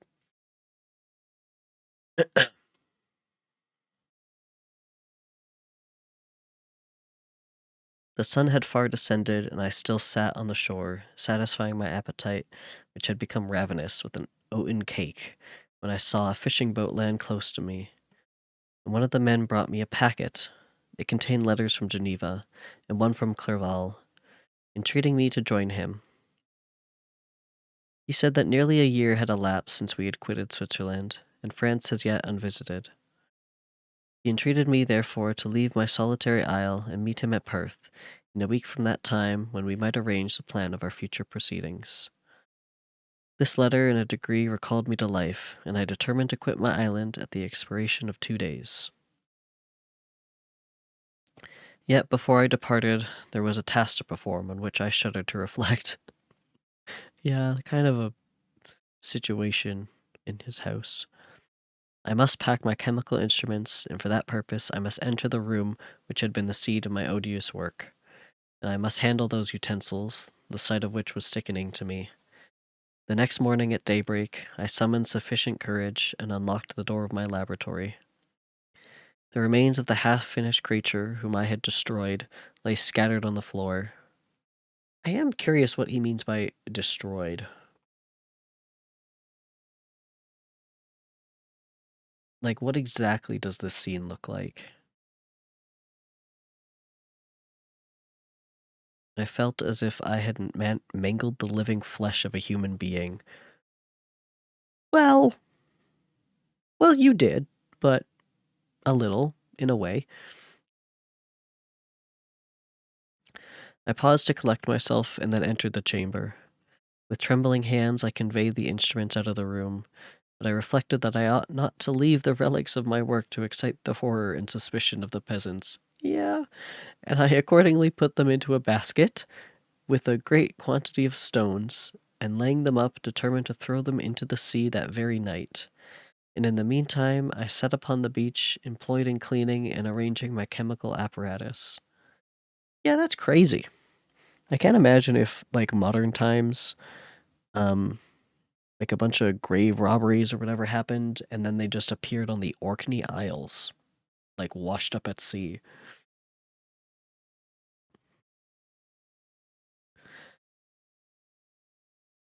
Nothing could be more complete than the alteration that had taken place in my feelings since the night of the appearance of the demon.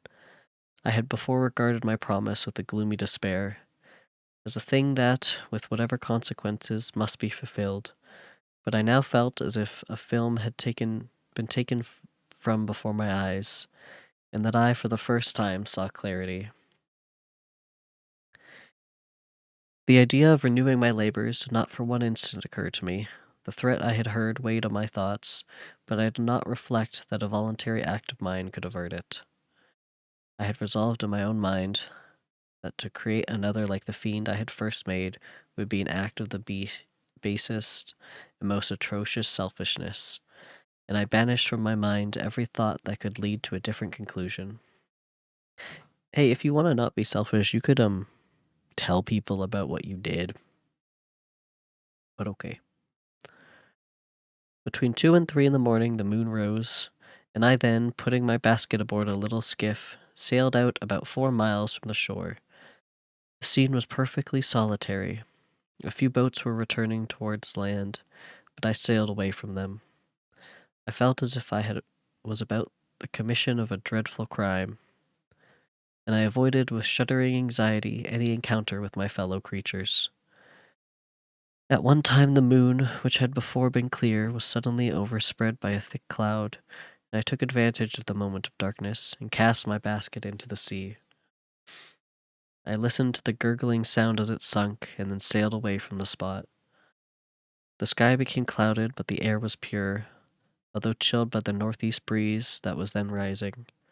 But it refreshed me, and filled me with such agreeable sensations that I resolved to prolong my stay on the water, and fixing the rudder in a direct position, stretched myself at the bottom of the boat. Clouds hid the moon, everything was obscure, and I heard only the sound of the boat as its keel cut through the waves. The murmur lulled me. In a short time I slept soundly.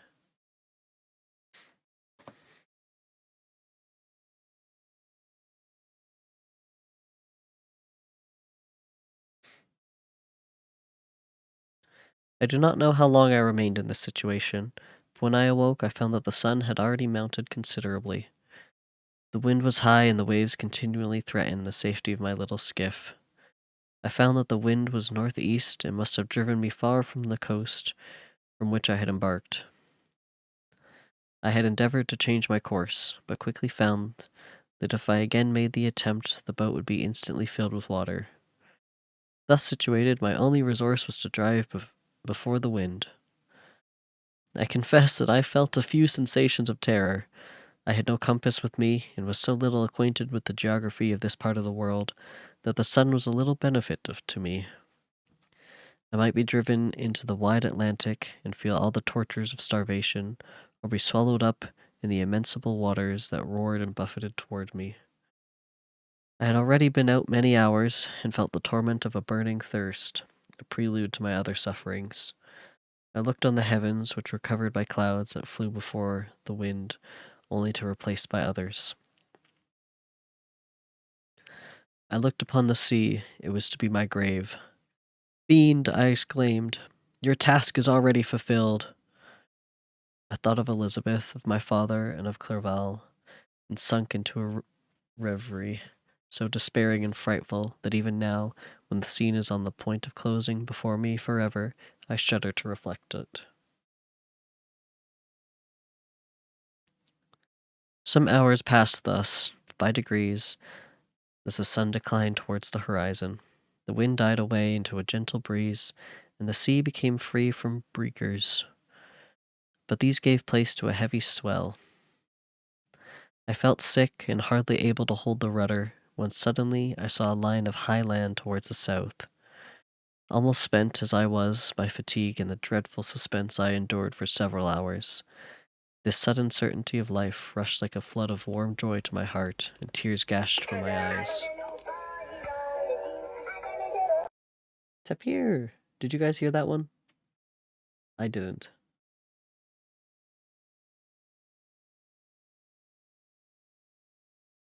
I hope whoever stumbles across the full audiobook of this is okay with random sounds being played. This is not your standard audiobook.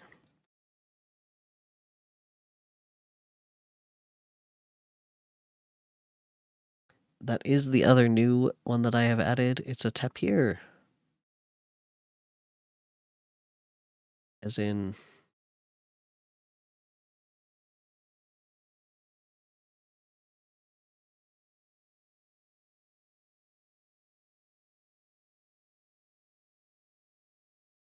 he just looked so goofy. I had to add him.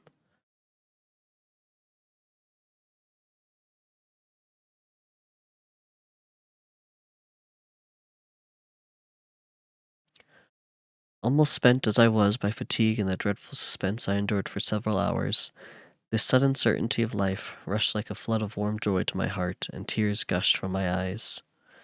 How mutable are our feelings, and how strange is it that clinging love we have of life, even in the excess of misery.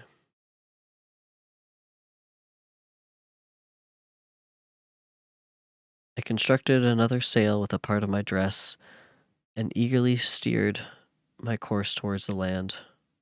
He tore apart his shirt for his sail, I think is what that means. It had a wild and rocky appearance, but as I approached nearer, I easily perceived the traces of cultivation. I saw vessels near the shore, and found myself suddenly transported back to the neighborhood of civilized man. I eagerly traced the windings of the land, and hailed a steeple which I at length saw issuing from behind a small promontory. As I was in a state of extreme debility, I resolved to steal directly towards the town as a place where I could most easily procure nourishment. Fortunately, I had money with me. As I turned the promontory, I perceived a small, neat town and a good harbor, which I entered, my heart bounding with joy at my unexpected escape.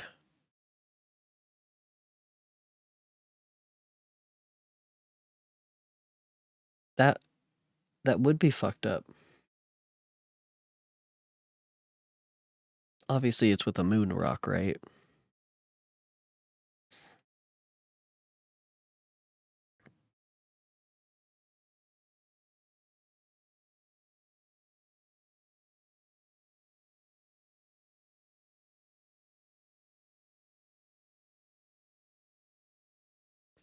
As I was occupied in fixing the boat and arranging the sails, several people crowded towards the spot. They seemed very much surprised at my appearance, but instead of offering me any assistance, whispered together with gestures that at any other time might have produced in me a slight sensation of alarm. As it was, I merely remarked that they spoke English, and I therefore addressed them in that language. "My good friends," said I, "will you be so kind as to tell me the name of this town and inform me where I am?"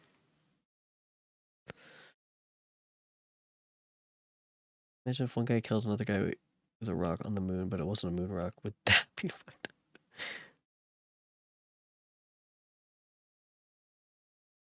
Well, hi, Max. I mean, it'd be really funny to bring a rock from Earth for that purpose. You know how if you kill someone on international waters, like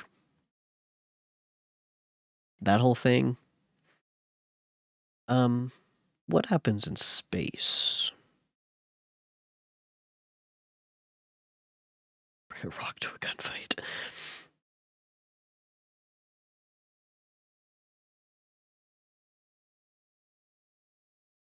Like, if someone dies in space, like if someone kills someone in space or does any crime, what country do they get tried in?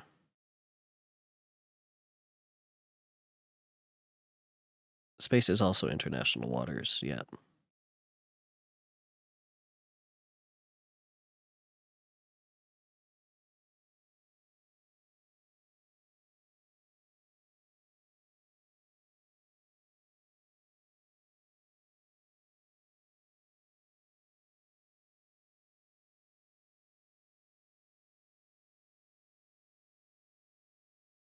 Anyway.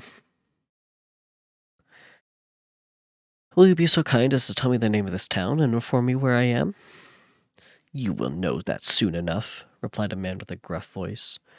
Maybe you are come to a place that will not prove much to your taste, but you will not be consulted as to your quarters, I promise you.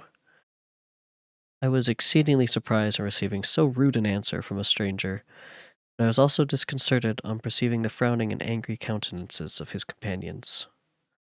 Why do you answer me so roughly? I replied. Surely it is not the custom of Englishmen to receive strangers so inhospitably.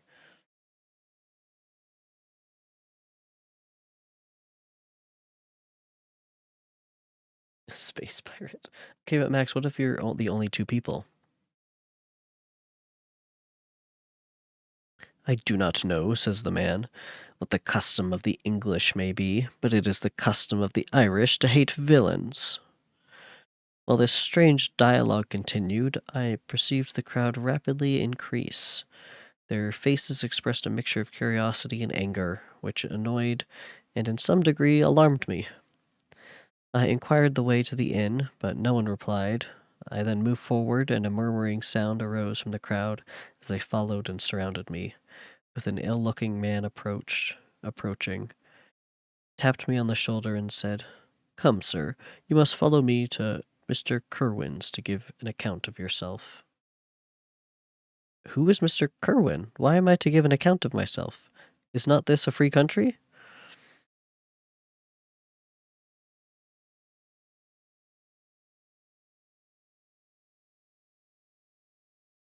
If we kill Elon Musk in space, what would happen?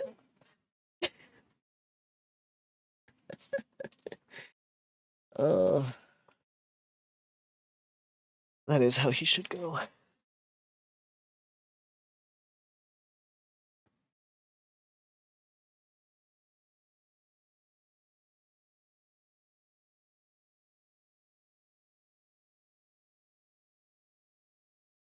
Yeah, I think he should remain up there.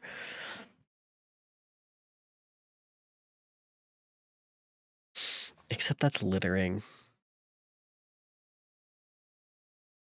No, it's way funnier if he dies in space and then gets brought back and like crash lands. Sorry. uh Anyway, I don't know what an Irish accent sounds like. Oh no. I've got a picture in my head now. It took me a bit. Sorry, I mean president. Yeah, absolutely.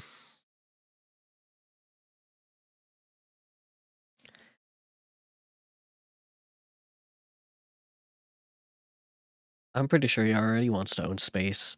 He's looking at it like, what's the price tag?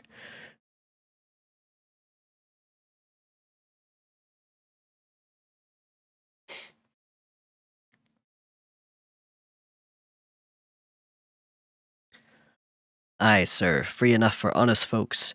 Mr. Curwen is a magistrate, and you are to give an account of the death of a gentleman who was found murdered here last night. This answer startled me, but I presently recovered myself. I was innocent, that could easily be proven. Accordingly, I followed my conductor in silence, and was led to one of the best houses in the town. I was ready to sink from fatigue and hunger, but being surrounded by a crowd, I thought it politic to rouse all my strength, that no physical debility might be constructed into apprehension or conscious guilt. Little did I then expect the calamity that was in a few moments to overwhelm me, and extinguish in horror and despair all fear of ignominy or death. I must pause here, for it requires all my fortitude to recall the memory of the frightful events which I am about to relate, in proper detail, to my recollection. And I'm going to pause for just 1 second to, have some water.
I don't think one hydrate is going to drown me.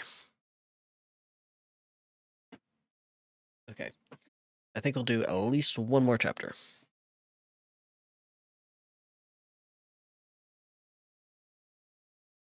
You never know.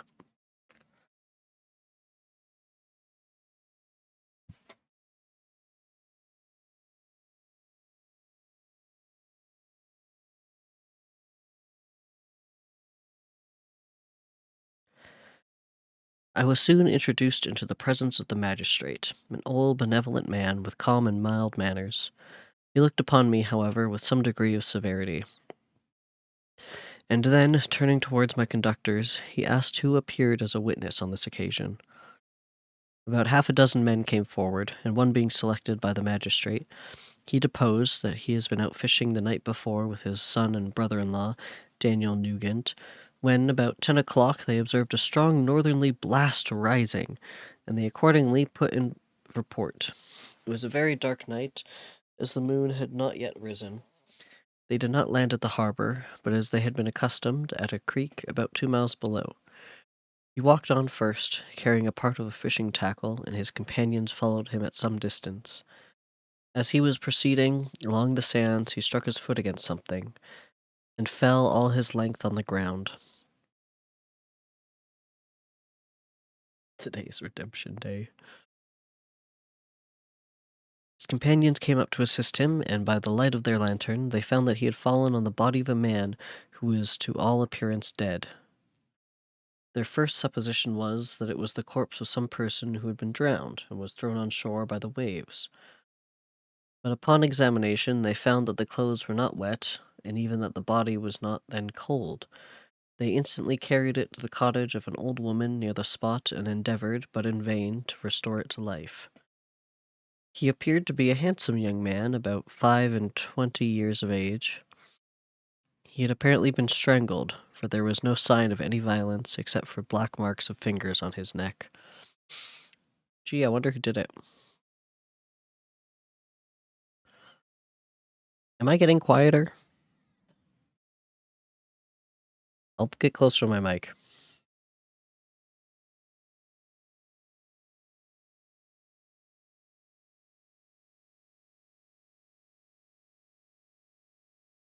Taken by the train? What train?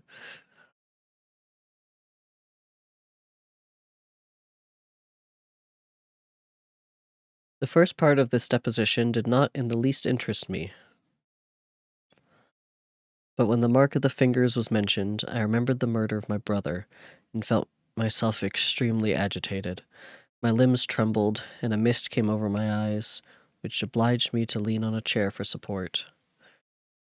The magistrate observed me with a keen eye, and of course drew an unfavorable augury from my manner. Yeah, that does look a little guilty. The son confirmed his father's account, but when Daniel Nugent was called, he swore positively that, just before the fall of his companion, he saw a boat with a single man in it at a short distance from the shore, and as far as he could judge by the light of a few stars, it was the same boat in which I had just landed. A woman deposed that she lived near the beach and was standing at the door of her cottage, waiting for the return of the fisherman.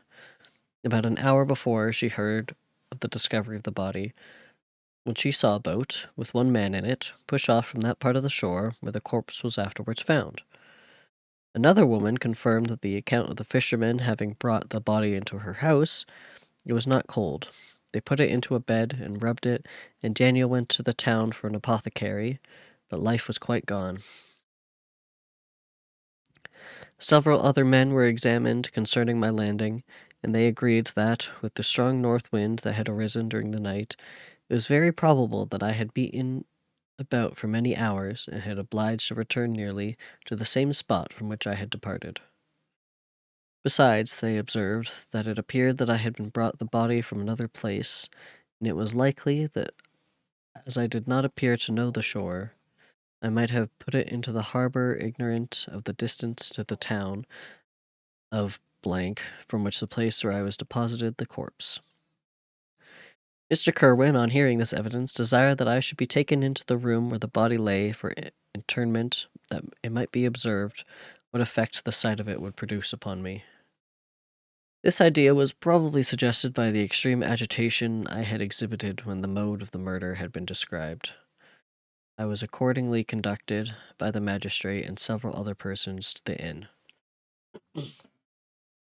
I could not help being struck by the strange coincidences that had taken place during this eventful night, but, knowing that I had been conversing with several persons in the island I had inhabited about the time that the body had been found, I was perfectly tranquil as to the consequences of the affair.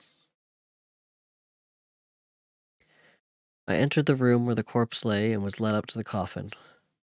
How can I describe my sensations on beholding it?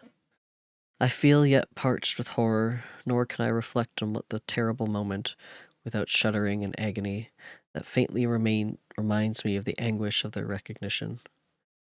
The trial, the presence of the magistrate and witness, passed like a dream from my memory, when I saw the lifeless form of Henry Clerval stretched before me. They killed him! I gasped for breath, and throwing myself on the body, I exclaimed, "Have my murderous machinations deprived you also, my dearest Henry, of life? 2 I have already destroyed, other victims await their destiny, but you, Clerval, my friend, my benefactor." This is not helping your case, by the way. You just said 2 I have destroyed. Henry, no! The human frame could no longer support the agonizing suffering that I endured, and I was carried out of the room in strong convulsions. A fever succeeded to this. I lay for 2 months on the point of death. My ravings, as I afterwards heard, were frightful. I called myself the murderer of William, of Justine, and of Clerval. Sometimes I entreated my attendants to assist me in the destruction of the fiend by whom I was tormented. So even though he's kind of confessed now, they think that he's just insane. And at others, I felt the fingers of the monster already grasping my neck and screamed aloud with agony and terror. How did the monster get Henry? Fortunately, as I spoke my native language, Mr. Kirwan alone understood me, but my gestures and bitter cries were sufficient to affright the other witnesses. Why did I not die, more miserable than man ever was before? Why did I not sink into forgetfulness and rest? Death snatches away many blooming children and only hopes of their doting parents.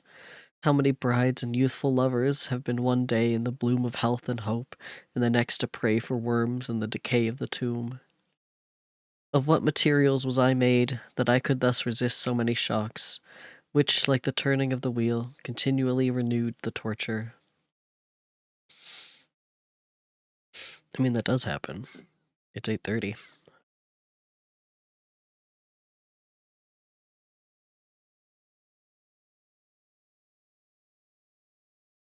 But I was doomed to live, and in 2 months found myself as awakening from a dream, in a prison, stretched on a wretched bed, surrounded by gaolers, turnkeys, bolts, and all the miserable apparatus of a dungeon.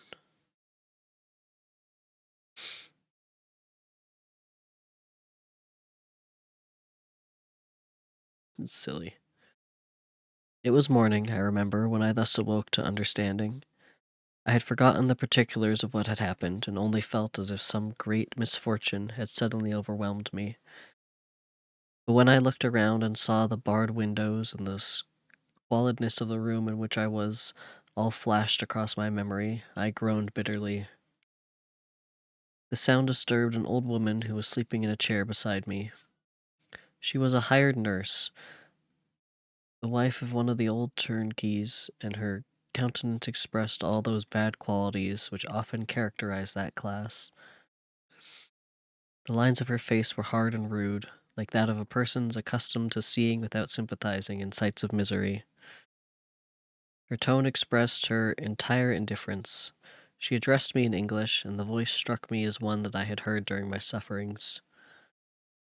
"Are you better now, sir?" said she. I replied in the same language with a feeble voice. "I believe I am, but if it be all true, if indeed I did not dream, I'm sorry that I am still alive to feel this misery and horror." "For that matter," replied the old woman, "if you mean about the gentleman you murdered, I believe that it were better for you if you were dead, for I fancy it will go hard with you. But you will be hung when the next sessions come on. However, that's none of my business. I am sent to nurse you and get you well. I do my duty with a safe conscience. It were well if everybody did the same." If Frankenstein dies, it would go hard, man. That's funny. Is society and language taking such a turn that we're going back to using "it will go hard"?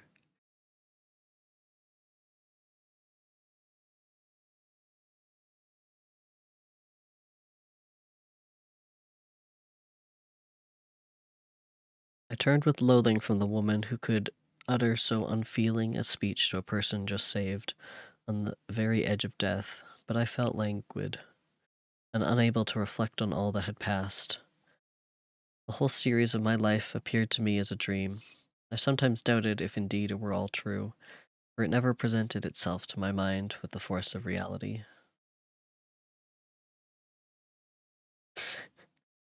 That's funny, Spring. As the images that floated before me became more distinct, I grew feverish. A darkness pressed around me. No one was near me who soothed me with the gentle voice of love. No dear hand supported me. The physician came and prescribed medications, and the old woman prepared them for me. but utter carelessness was visible in the first, and the expression of brutality was strongly marked in the visage of the second.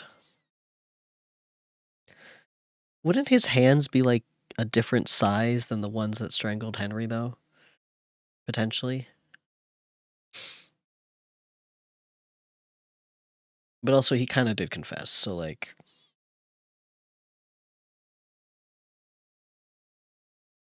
Yeah, that's probably how he's in prison now.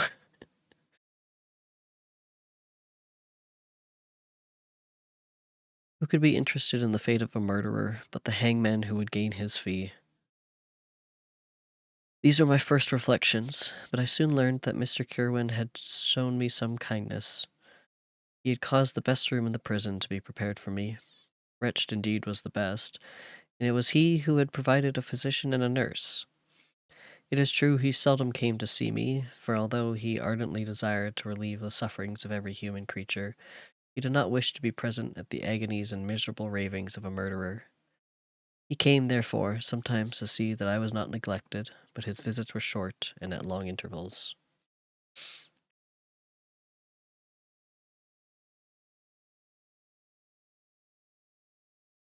I mean, it's kind of taking turns. Also, in my brain, for some reason, Mr. Kerwin is Willem Dafoe from Nosferatu. That's who I'm picturing, just to let you guys know.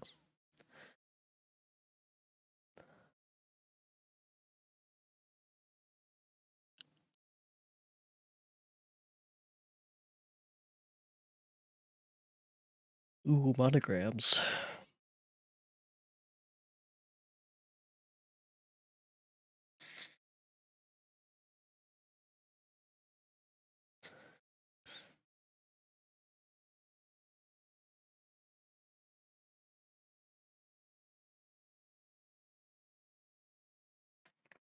I thought that's what you meant.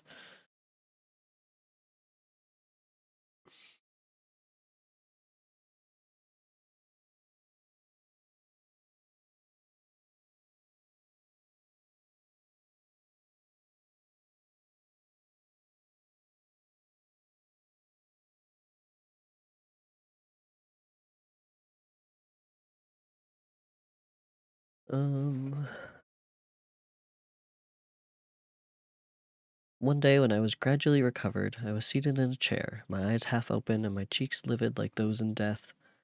I was overcome by gloom and misery, and often reflected I had better seek death than remain miserably pent up on only to be let loose in a world replete with wretchedness. At one time I considered whether I should not declare myself guilty and suffer the penalty of the law. Less innocent than poor Justine had been. Such were my thoughts when the door of my apartment was opened, and Mr. Kirwin entered. His countenance expressed sympathy and compassion. He drew a chair close to mine and addressed me in French. I fear that this place is very shocking to you. Can I do anything to make you more comfortable? I thank you, but all that you mention is nothing to me. On the whole earth there is no comfort which I am capable of receiving. I know that the sympathy of a stranger can be but of little relief to be one borne down as you are by so strange a misfortune, but you will, I hope, soon quit this melancholy abode, where doubtless evidence can easily be brought to free you from this criminal charge. That is my least concern. I am by a course of strange events become the most miserable of mortals. Persecuted and tortured as I have been, can death be an evil to me? Nothing indeed could be more unfortunate and agonizing than the strange chances that have lately occurred. You were thrown by some surprising accident on this shore, renowned for its hospitality, seized immediately and charged with murder. The first sight that has presented to your eyes was the body of your friend, murdered in so unaccountable a manner, and placed as it were by some fiend across your path. As Mr. Kerwin said this, notwithstanding the agitation I endured on the retrospect of my sufferings, I also felt considerable surprise at the knowledge he seemed to possess concerning me. I suppose some Astonishment has exhibited in my countenance, for Mr. Kirwin hastened to say, "It was not until a day or two after your illness that I thought of examining your dress, that I might discover some trace by which I could send to your relations on account of your misfortune and illness. I found several letters, and among others, one which I discovered from its commencement to be from your father. I instantly wrote to Geneva. Nearly 2 months have elapsed since the departure of my letter. But you are ill. Even now you tremble. You are unfit for agitation of any kind. This suspense is 1,000 times worse than that horrible event. Tell me what new scene of death has been acted, and whose murder I am now to lament." "Your family is perfectly well," said Mr. Kirwin with gentleness, "and a friend, is come to visit you." I know not by what chain of thought the idea presented itself, but it instantly darted into my mind that the murderer had come to mock at my misery, and taunt me with the death of Clerval as a new incitement for me to comply with its hellish desires. I put my hand before my eyes and cried out in agony, "Oh, take him away! I cannot see him! For God's sake, do not let him enter!" Mr. Kirwin regarded me with a troubled countenance. He could not help regarding my exclamation as my presumption of my guilt, and said in rather a severe tone, "I should have thought, young man, that the presence of your father would have been welcome, instead of inspiring such violent repugnance." "My father!" cried I, while every feature and every muscle was relaxed from anguish to pleasure. "Is my father indeed come? How kind, how very kind! But where is he? Where does he not hasten to me?" My change of manner surprised and pleased the magistrate. Perhaps he thought that my former exclamation was a momentary return of delirium. Now he instantly resumed his former benevolence. He rose and quitted the room with my nurse, and in a moment my father entered. Nothing at this moment could have given me greater pleasure than the arrival of my father. I stretched out my hand to him and cried, "Are you then safe? And Elizabeth? And Ernest?" My father calmed me with assurance of their welfare, and endeavored, by dwelling on these subjects so interesting to my heart, to raise my desponding spirits, but he soon felt that a prison cannot be the abode of cheerfulness. "What a place is this that you inhabit, my son?" said he, looking mournfully at the barred windows and wretched appearance of the room. "You travel to seek happiness, but a fatality seems to pursue you, and poor Clerval." The name of my unfortunate and murdered friend was in agitation too. Great to be endured in my weak state, I shed tears. "Alas, yes, my father," replied I. "Some destiny of the most horrible kind hangs over me, and I must live to fulfill it, or surely I should have died on the coffin of Henry." We were not allowed to converse for any length of time, for the precarious state of my health rendered every precaution necessary that should ensure tranquillity. Mr. Kirwin came in and insisted that my strength should not be exhausted by too much exertion, that the appearance of my father was to me like that of a good angel, and I gradually recovered my health. As my sickness quitted me, I was absorbed by a gloomy and black melancholy that nothing could dissipate. The image of Clerval was forever before me, ghastly and murdered. More than once the agitation into which these reflections threw me made my friends dread a dangerous relapse. Alas, why did they preserve so miserable and detested a life? It was surely that I might fulfill my destiny, which is now drawing to a close. Soon, oh very soon, will death extinguish these throbbings and relieve me from the mighty weight of anguish that bears me to the dust. And in excruciating the award of justice, I shall also sink to rest. Then the appearance of death was distant, although the wish was ever present to my thoughts, and I often sat for hours motionless and speechless, wishing for some mighty revolution that might bury me and my destroyer in its ruins.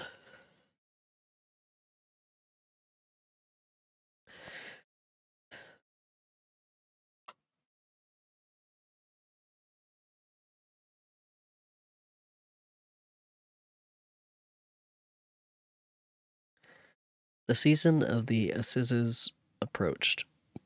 I had already been 3 months in prison, and although I was still weak and in continual danger of a relapse, I was obliged to travel nearly 100 miles to the country town where the court was held. Mr. Kerwin charged himself with every care of collecting witnesses and arranging my defense. I was spared the disgrace of appearing publicly as a criminal, as the case was not brought before the court that decides on life and death. The grand jury rejected the bill, and on its being proved that I was on the Orkney Islands at the hour the body of my friend was found. And a fortnight after my removal, I was liberated from prison.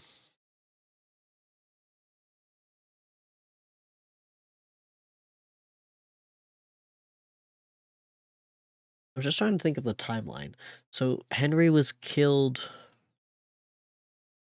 like a couple days before he showed up, or a couple hours. Now I can't remember what it said. Hold on. Let me backtrack a little bit.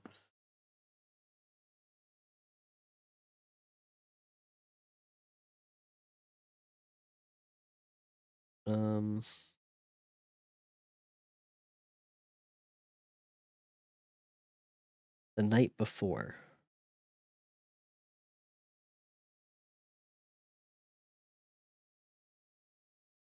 So that would have been when he initially departed the Orkney Isles, right?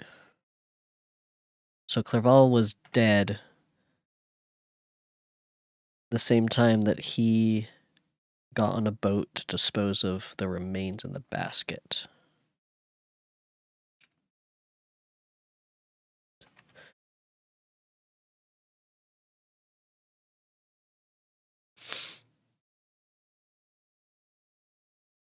Okay, anyway. My father was enraptured on finding me freed from the vexations of a criminal charge, that I was again allowed to breathe the fresh atmosphere and allowed to return to my native country. I did not participate in these feelings, for to me the walls of a dungeon or palace were alike hateful. The cup of life was poisoned forever, and although the sun shone upon me, as upon the happy and gay of heart, I saw around me nothing but a dense and frightful darkness, penetrated by no light but the glimmer of 2 eyes that glared upon me. Sometimes they were the expressive eyes of Henry, languishing in death, dark orbs nearly covered by the lids, the long black lashes that fringed them. Sometimes it was the watery, clouded eyes of the monster, as I first saw them in my chamber at Ingolstadt.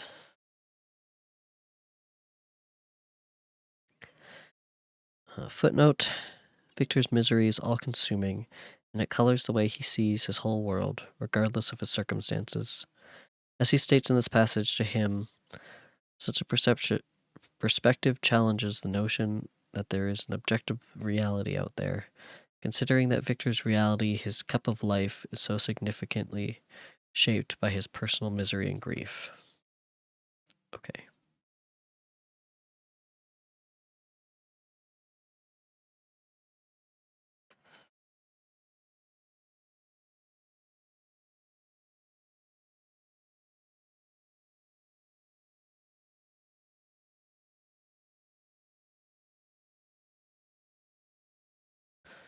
My father tried to awaken in me the feelings of affection.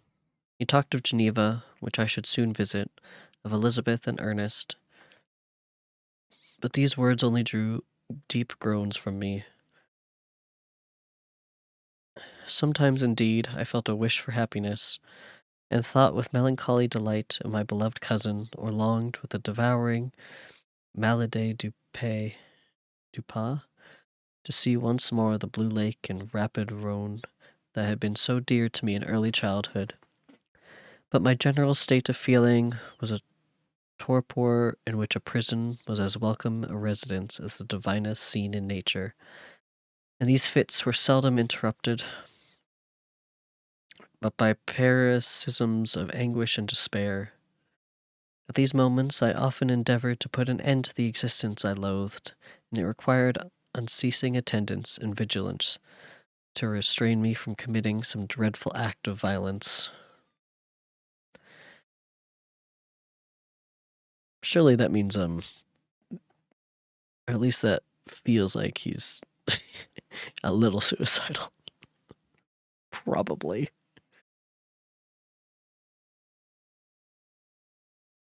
I remember as I quitted the prison, I heard one of the men say, "He may be innocent of the murder, but he has certainly a bad conscience." These words struck me. A bad conscience? Yes, I surely had one. William, Justine, and Clerval had died through my infernal machinations. "And whose death," cried I, "is to finish the tragedy? Ah, my father, do not remain in this wretched country. Take me where I may forget myself, my existence, and all the world." My father easily acceded to my desire, and after having taken leave of Mr. Kerwin, we hastened to Dublin. I felt as if I was relieved from a heavy weight, when the packet sailed with a fair wind from Ireland, and I had quitted forever the country which had been to me the scene of so much misery. It was midnight, my father slept in the cabin, and I lay on the deck looking at the stars and listening to the dashing of the waves. I hailed the darkness that shut Ireland from my sight, and my pulse beat with a feverish joy when I reflected that I should soon see Geneva.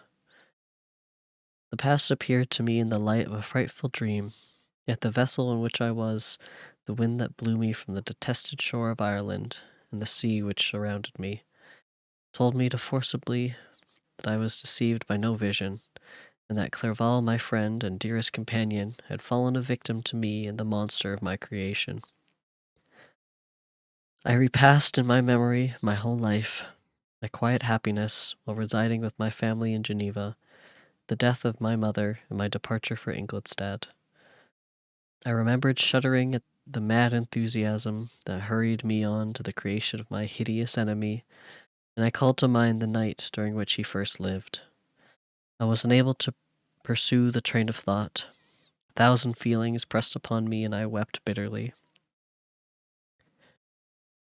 Ever since my recovery from the fever, I had been in the custom of taking every night a small quantity of laudanum. It was by means of this drug only that I was enabled to gain the rest necessary for the preservation of life. What is that? Oh, opium.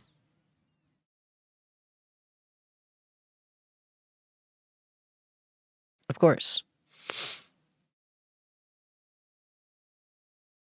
Opium and alcohol.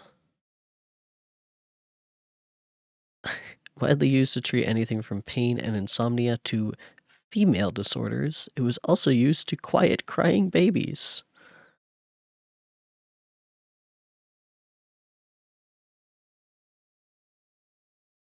It is available prescription in the US under opium tincture or dropazole. Although the drug's therapeutic indication is generally limited to controlling diarrhea.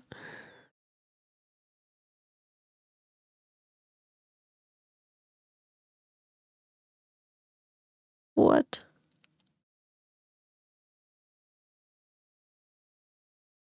And neonatal withdrawal symptoms.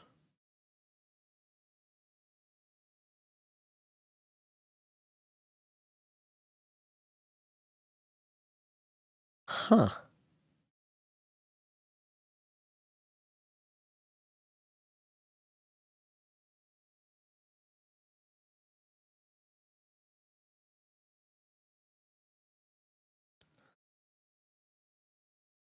Sure. What are side effects?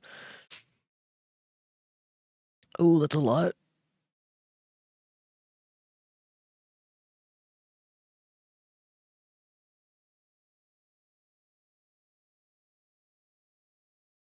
All right.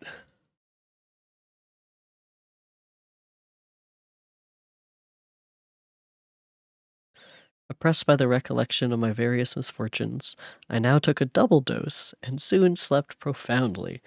But sleep did not afford me respite from thought and misery. My dreams presented 1,000 objects that scared me. Towards morning, I was possessed by a kind of nightmare. I felt The fiend's grasp on my neck. I cannot free myself from it. Groans and cries rung in my ears. My father, who was watching over me, perceiving my restlessness, awoken me and pointed to the port of Holyhead, which we are now entering. End of the chapter. Also, where are we on this map? We are now in Ireland.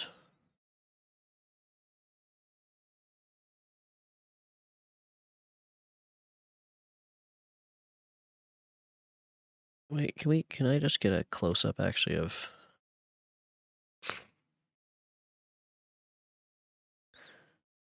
Let's look at Ireland on a map.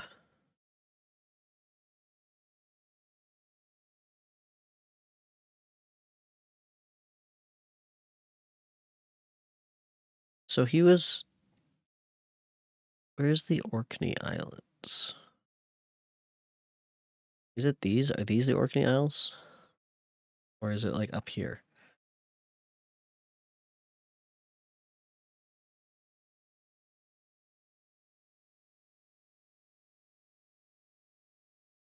Orkney Islands. So he floated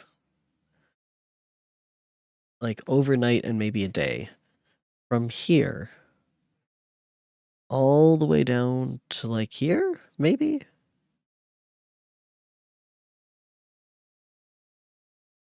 Probably not. He probably just caught here.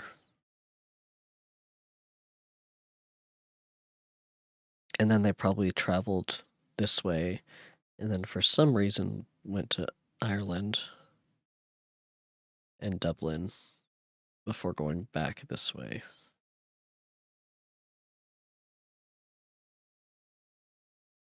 Probably just faster to travel by boat, right?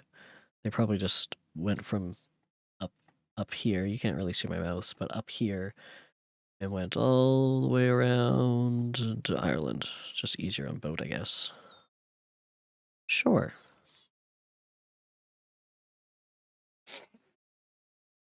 Okay. We will now be continuing reading Frankenstein, Volume 3, Chapter 5. And we're going to be reading out of my book and then matching that up with the PDF. The voyage came to an end. We landed and proceeded to Paris. I soon found that I had overtaxed my strength and that I must repose before I could continue my journey. My father's care and attentions were indefatigable,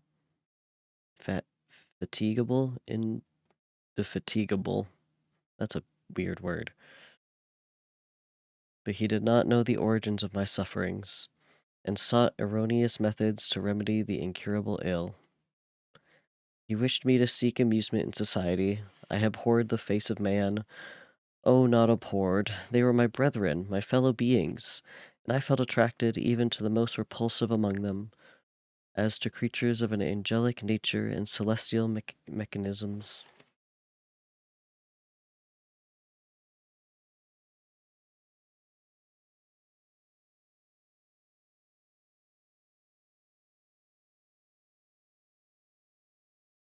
But I felt that I had no right to share their intercourse. I had unchained an enemy among them, whose joy it was to shed their blood and to revel in their groans. How they would, each and all, abhor me and hunt me from the world, did they know my unhallowed acts and the crimes which had their source in me. My father yielded at length to my desire to avoid society, and strove by various arguments to banish my despair.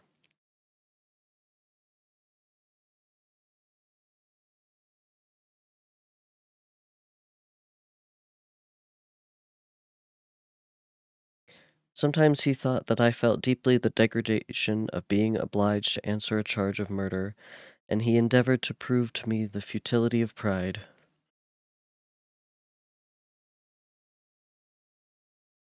We had resolved not to go to London, but to cross the country to Portsmouth, and thence to embark for Havre.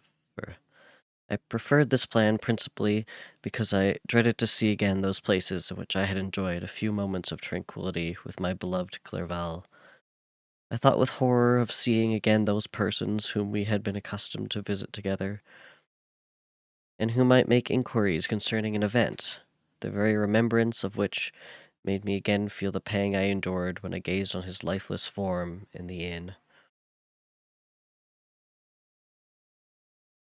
As for my father, his desires and exertions were bounded to the again seeing me restored to health and peace of mind. His tenderness and attentions were unremitting, my grief and gloom were obstinate, but he would not despair. Sometimes he thought that I felt deeply the degradation of being obliged to answer a charge of murder, and he endeavored to prove to me the futility of pride. Alas, my father, said I, how little do you know me. Human beings, their feelings and passions, would indeed be degraded if such a wretch as I felt pride.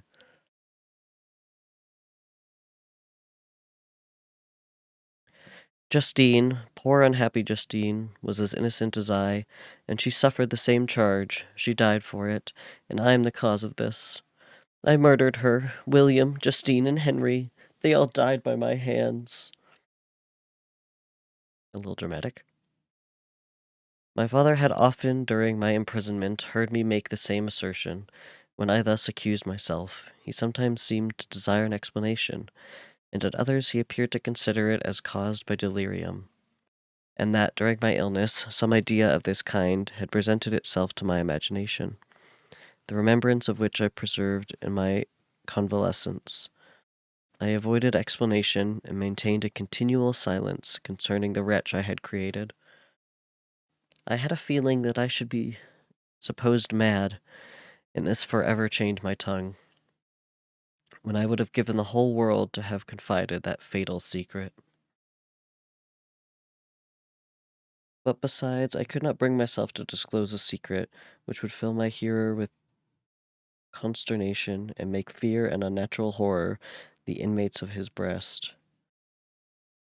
I checked, therefore, my impatient thirst for sympathy, and was silent when I would have given the world to have confided that fatal secret.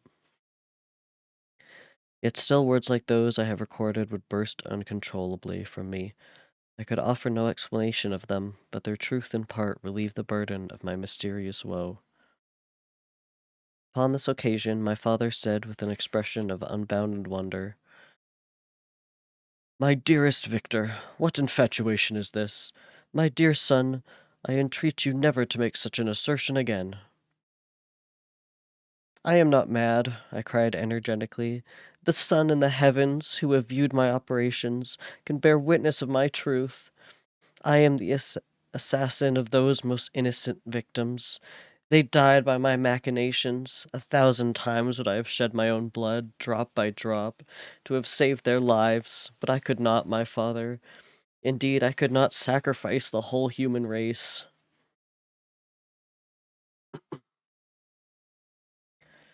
The conclusion of this speech convinced my father that my ideas were deranged, and he instantly changed the subject of our conversation, and endeavored to alter the course of my thoughts.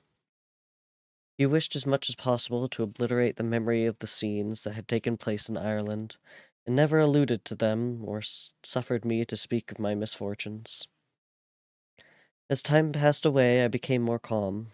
Misery had her dwelling in my heart, but I no longer talked in the same incoherent manner of my own crimes. Sufficient for me was the conscience of them. By the utmost self-violence, I curbed the imperious voices of wretchedness, which sometimes desired to declare itself to the whole world, and my manners were calmer and more composed than they had ever been since my journey to the Sea of Ice. Hey, Navy.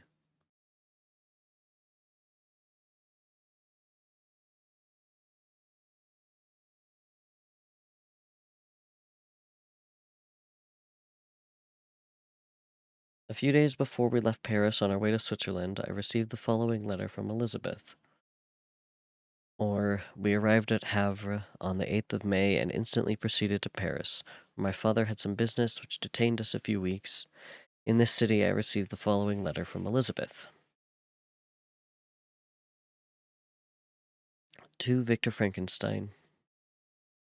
My dearest friend, it gave me the greatest pleasure to receive a letter from my uncle dated at Paris. You are no longer at a formidable distance, and I may hope to see you in less than a fortnight. My poor cousin, how much you must have suffered. I expect to see you looking even more ill than when you quitted Geneva. This winter has been passed more miserably, tortured as I have been by anxious suspense. Yet I hope to see peace in your countenance, and to find that your heart is not totally void of comfort and tranquillity. Yet I fear that the same feelings now exist that made you so miserable a year ago, even perhaps augmented by time. I would not disturb you at this period, when so many misfortunes weigh upon you, but a conversation that I had with my uncle previous to his departure renders some explanation necessary before we meet. Explanation, you may possibly say. What can Elizabeth have to explain? If you really say this, my questions are answered, and all my doubts satisfied. But you are distant from me, and it is possible that you may dread, and yet be pleased with this explanation, and in a probability of this being the case, I dare not any longer postpone writing what, during your absence, I have often wished to express to you, but have never had the courage to begin. You well know, Victor, that our union had been the favorite plan of our parents ever since our infancy. We were told this when young, and taught to look forward to it as an event that would certainly take place. We were affectionate playfellows during childhood, and I believe dear and valued friends to one another as we grew older. But as brother and sister often entertain a lively affection towards each other, without desiring a more intimate union, may not such also be our case? Tell me, dearest Victor, answer me, I conjure you. By our mutual happiness and simple truth, do you not love another? What? Is she breaking up with him in a way?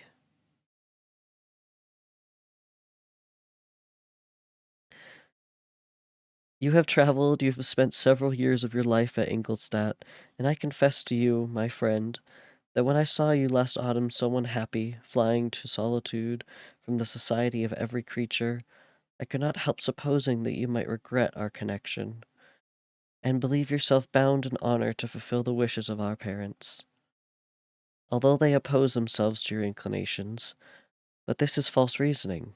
I confess to you, my friend, that I love you, and that in my airy dreams of futurity you have been my constant friend and companion. But it is your happiness I desire as well as my own, when I declare to you that our marriage would render me eternally miserable, unless it were the dictate of your own free choice. Okay. Even now I weep to think that, borne down as you are by the cruelest misfortunes, you may stifle by the word honor all hope of what love and happiness which would atone restore you to yourself. I, who have so disinterested an affection for you, may increase your miseries tenfold by being obstacle to your wishes.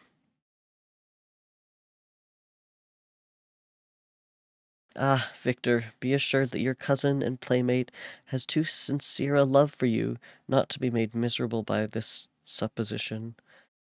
Be happy, my friend, and if you obey me in this one request, remain satisfied that nothing on earth will have the power to interrupt my tranquillity.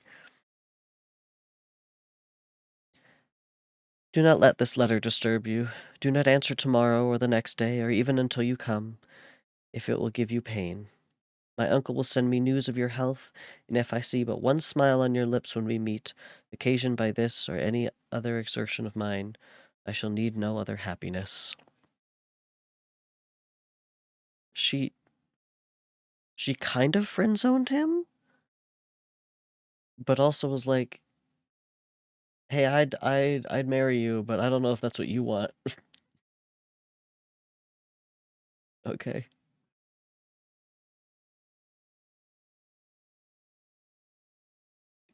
So he responded 10 days later. Elizabeth Lavenza.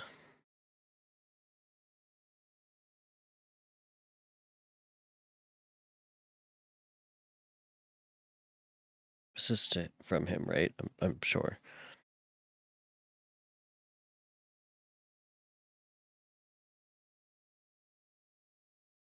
Oh, no, sorry. She dated that. That was the end of her letter. Wait, didn't this say that they arrived there on May 8th? Oh, yes, they stayed there for a couple weeks. Okay, okay. This isn't his response. This is just talking. Okay.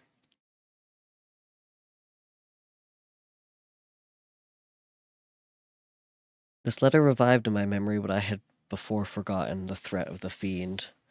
I will be with you on your wedding night.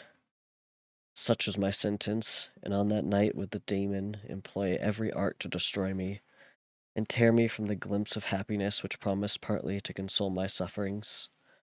On that night he had determined to consummate his crimes by my death. Well, be it so. A deadly struggle would then assuredly take place, in which if he were victorious, I should be at peace, and his power over me be at the end. If he were vanquished, I should be a free man. Alas, what freedom! Such as the peasant enjoys when his family had been massacred before his eyes. Okay. His cottage burnt, his lands laid waste, and he is turned adrift, homeless, penniless, and alone, but free. Such would be my liberty, except that in my Elizabeth I possessed a treasure, alas, balanced by those horrors and remorse and guilt, which would pursue me until death.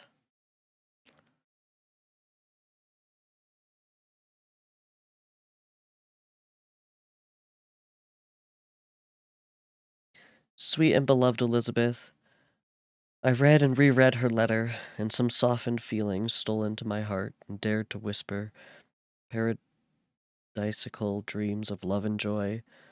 But the apple was already eaten, and the angel's arm bared to drive me from all hope. Yet I would die to make her happy. If the monster executed his threat, death was inevitable. Yet again, I considered whether my marriage would hasten my fate. My destruction might indeed arrive a few months sooner, but if my torturer should suspect that I postponed it, influenced by his menaces, he would surely find other and perhaps more dreadful means of revenge. He had vowed to be with me on my wedding night, yet he did not consider that threat as binding him to peace in the meantime. For as if to show me that he was not yet satiated with blood, he had murdered Clerval immediately after the enunciation of his threats. I resolved, therefore, that if my immediate union with my cousin would conduce either to hers or my father's happiness, my adversary's designs against my life should not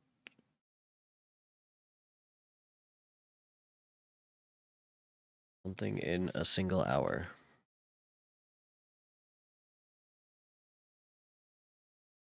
Cliff Notes.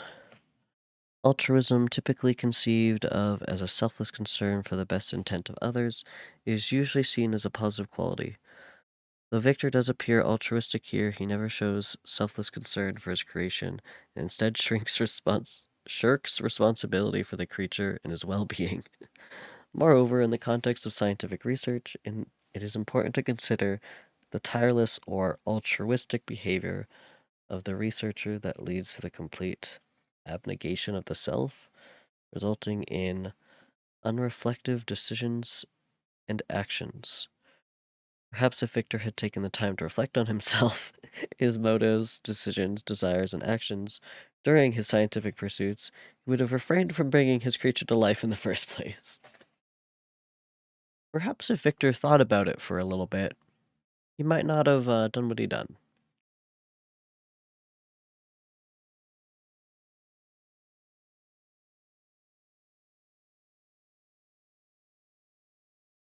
In this state of mind, I wrote to Elizabeth.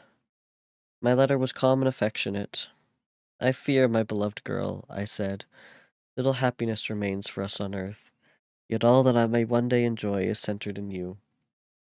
Chase away your idle fears. To you alone do I consecrate my life and my endeavors for countenance. I have one secret, Elizabeth, a dreadful one. When revealed to you, it will chill your frame with horror, and then, far from being surprised at my misery, you will only wonder that I survive what I have endured. I will confide this tale of misery and terror to you the day after our marriage shall take place. For, my sweet cousin, there must be perfect confidence between us. But until then, I conjure you, do not mention or allude to it. This I most earnestly entreat, and I know you will comply. Yeah, Elizabeth, I do want to marry you. I do have a really big secret, but it does have to wait till after the wedding. And trust me, it's a big secret.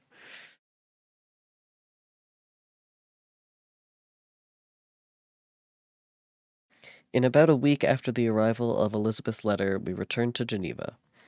The sweet girl welcomed me with warm affection, yet tears were in her eyes as she beheld my emaciated frame and feverish cheeks. I saw a change in her also. She was thinner and had lost much of that heavenly vivacity that had before charmed me.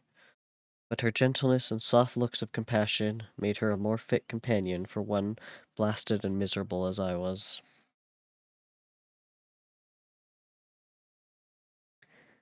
The tranquillity which I now enjoyed did not endure. Memory brought madness with it, and when I thought of what had passed, a real insanity possessed me. Sometimes I was furious and burnt with rage, sometimes low and despondent. I neither spoke nor looked at anyone, but sat motionless, bewildered by the multitude of miseries that overcame me. Elizabeth alone had the power to draw me from these fits. Her gentle voice would soothe me when transported by passion, and inspire me with human feelings when sunk in torpor. She wept with me and for me. When reason returned, she would remonstrate and endeavor to inspire me with resignation. Ah, it is well for the unfortunate to be resigned, but for the guilty there is no peace.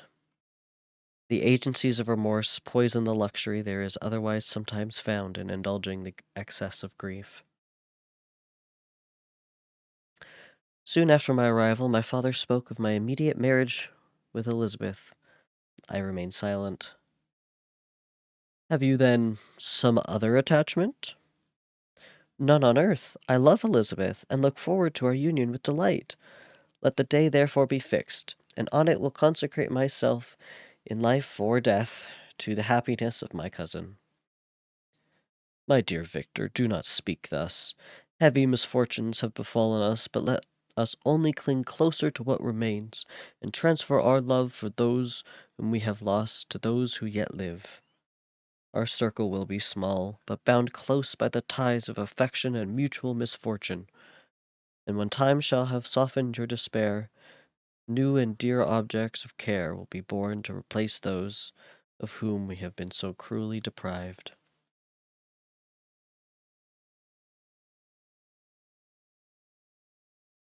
Such were the lessons of my father, but to me the remembrance of the threat returned. Nor can you wonder that, omnipotent as the fiend had yet been in his deeds of blood, I should almost regard him as invincible, and that when he had pronounced the words, "I shall be with you on your wedding night," I should regard the threatened fate as unavoidable.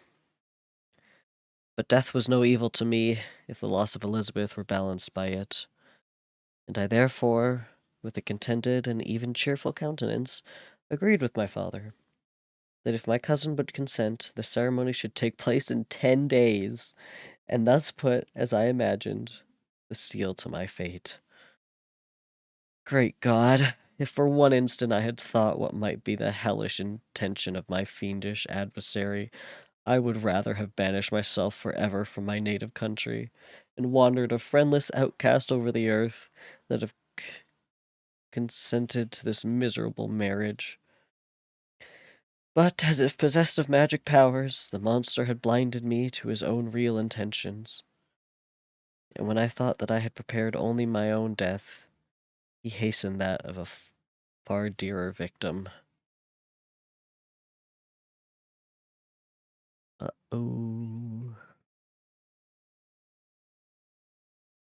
As the period fixed for our marriage drew near, whether from cowardice or a prophetic feeling, I felt my heart sink within me. But I concealed my feelings by an appearance of hilarity that brought smiles and joy to the countenance of my father, but hardly deceived the ever watchful and nicer eye of Elizabeth. She looked forward to our union with placid countenance, not unmingled with a little fear, which past misfortunes had impressed, that what now appeared certain and tangible happiness might soon dissipate into an airy dream and leave no trace but deep and everlasting regret. Preparations were made for the event, congratulatory visits were received, and all wore a smiling appearance. I shut up, as well as I could in my own heart, the anxiety that preyed there, and entered with seeming earnestness into the plans of my father, although they might only serve as the decorations of my tragedy. Through my father's exertions, a part of the inheritance of Elizabeth had been restored to her by the Austrian government. A small possession of the shores of Como belonged to her. It was agreed that, immediately after our union, we should proceed to Villa Lavenza and spend our first days of happiness beside the beautiful lake near which it stood.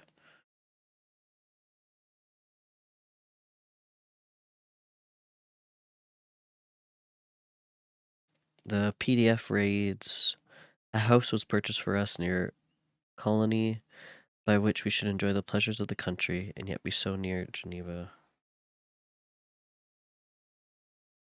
To see my father every day, who would still reside within the walls, for the benefit of Ernest, that he might follow his studies at the schools.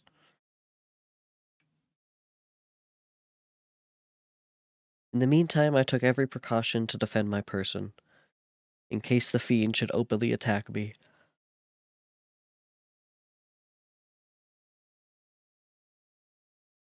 I carried pistols and a dagger constantly about me, and was ever on the watch to prevent artifice, and by these means gained a greater degree of tranquillity. Indeed, as the period approached, the threat appeared more as a delusion, not to be regarded as worthy to disturb my peace, while the happiness I hoped for in my marriage wore a greater appearance of certainty, as the day fixed for its solemnization drew nearer, and I heard it continually spoken of as an occurrence which no accident could possibly prevent. Elizabeth seemed happy. My tranquil demeanor contributed greatly to calm her mind. But on the day that was to fulfill my wishes and my destiny, she was melancholy, and a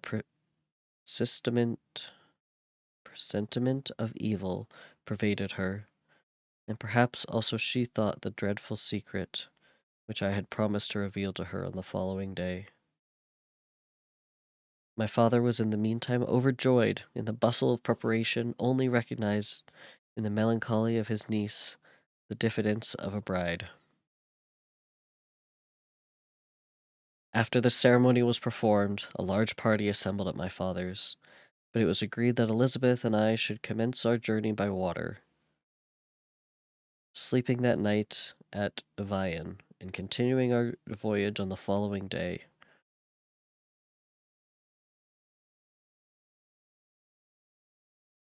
The day was fair, the wind favorable, all smiled on our nuptial embarkation.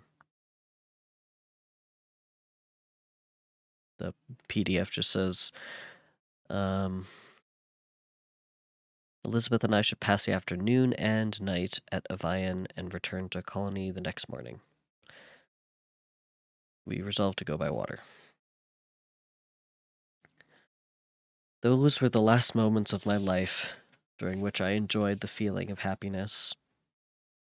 We passed rapidly along, the sun was hot, but we were sheltered from its rays by a kind of canopy.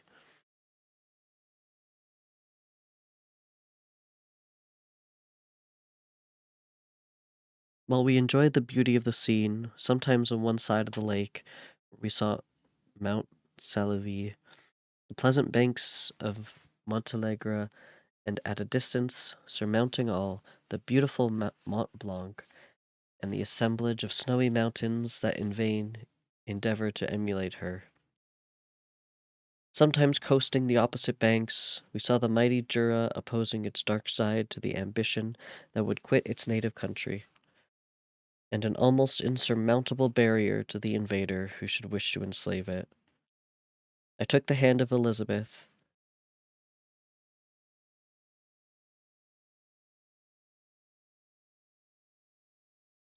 You are sorrowful, my love. Ah, if you knew what I have suffered and what I may yet endure, you would endeavor to let me taste the quiet and freedom from despair that this one day at least permits me to enjoy. Be happy, my dear Victor, replied Elizabeth. There is, I hope, nothing to distress you, and be assured that if a lively joy is not painted in my face, my heart is contented. Something whispers to me not to depend too much on the prospect that is open before us, but I will not listen to such a sinister voice. Observe how fast we move along, and how the clouds, which sometimes obscure and sometimes rise above the dome of Mont Blanc, render the scene of beauty still more interesting. Look also at the insurmountable fish that are swimming in the clear waters, innumerable fish, where we can distinguish every pebble that lies at the bottom. What a divine day! How happy and serene all nature appears! Thus Elizabeth endeavored to divert her thoughts and mine from all reflection upon melancholy subjects, but her temper was fluctuating. Joy for a few instants shone in her eyes, but it continually gave place to distraction and reverie. The sun sank lower in the heavens. We passed the river Drance and observed its path through the chasms of the higher and the glens of the lower hills. The Alps here came closer to the lake, and we approached the amphitheater of mountains which formed its eastern boundary. The spire of Evian shone under the woods that surrounded it, and the range of mountain above mountain by which it was overhung. The wind, which had hitherto carried us along with amazing rapidity, sunk at sunset to a light breeze. The soft air just ruffled the water and caused a pleasant motion among the trees as we approached the shore,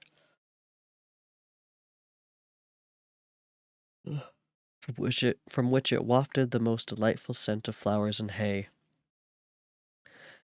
The sun sunk beneath the horizon as we landed, and as I touched the shore, I felt those cares and fears revive, which soon were to clasp me and cling to me forever.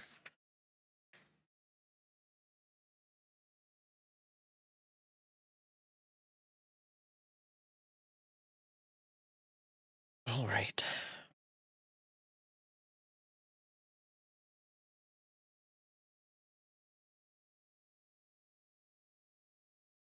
For some reason in my book, this whole time it's been saying like chapter 5, like the number, and just now it's starting with Roman numerals. I do not know why.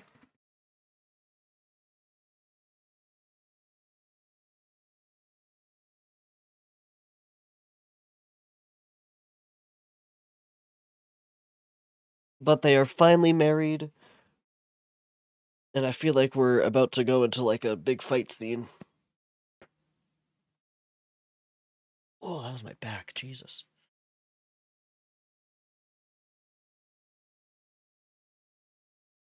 Chapter 6. It was 8 o'clock when we landed. We walked for a short time on the shore, enjoying the transitory light, and then retired to the inn and contemplated the lovely scene of waters, woods, and mountains, obscured in darkness, yet still displaying their black outlines. The wind, which had fallen in the south, now rose with great violence in the west. The moon had reached her summit in the heavens and was beginning to descend. The clouds swept across it, swifter than the flight of the vulture, and dimmed her rays, while the light reflected the scene of the busy heavens, rendered still busier by the restless waves that were beginning to rise. Suddenly a heavy storm of rain descended.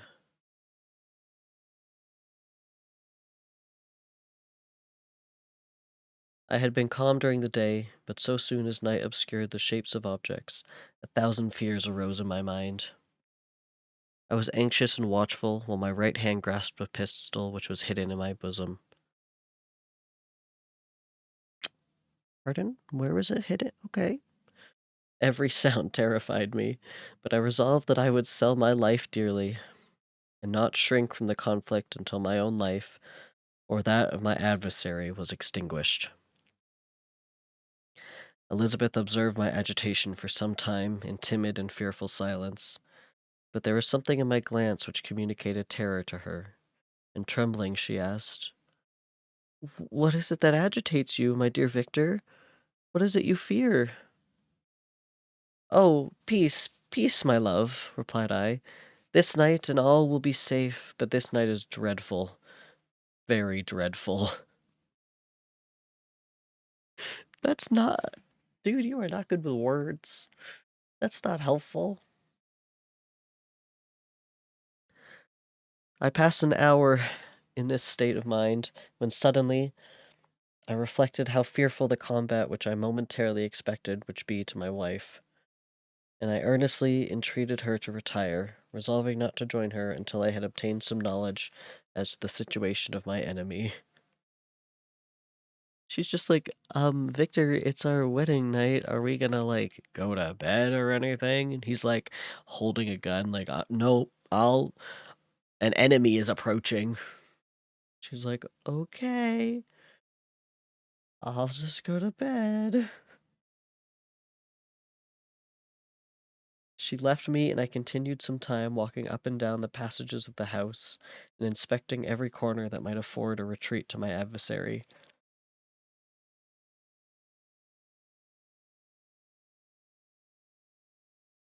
But I discovered no trace of him, and was beginning to conjecture that some fortunate chance had intervened to prevent the execution of his menaces, when suddenly I heard a shrill and dreadful scream.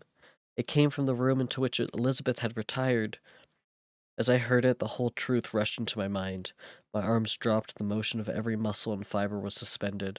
I could feel the blood trickling in my veins and tingling in the extremities of my limbs.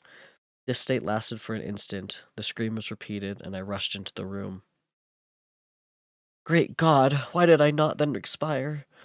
Why am I here to relate the destruction of my best hope, and the purest creature of earth? She was there, lifeless and inanimate, thrown across the bed, her head hanging down, and her pale and distorted features half covered by her hair. Everywhere I turn, I see the same figure, her bloodless arms, a relaxed form flung by the murderer on its bridal bier. Could I behold this and live? Alas, life is obstinate, and clings closest where it is most hated. For a moment only did I lose recollection, and fell senseless on the ground.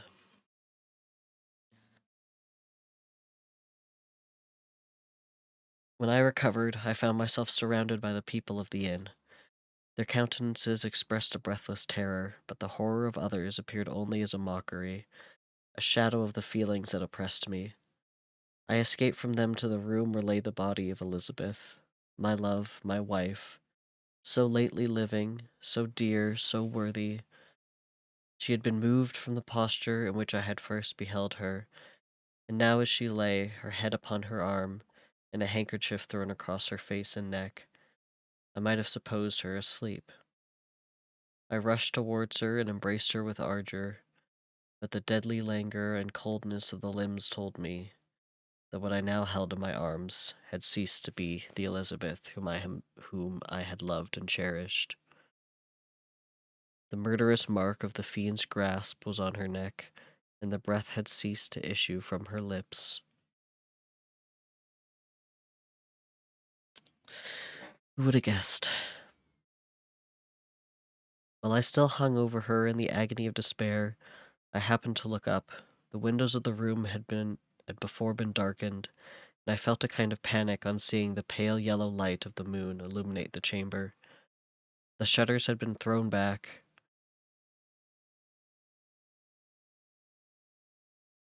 and with a sensation of horror not to be described,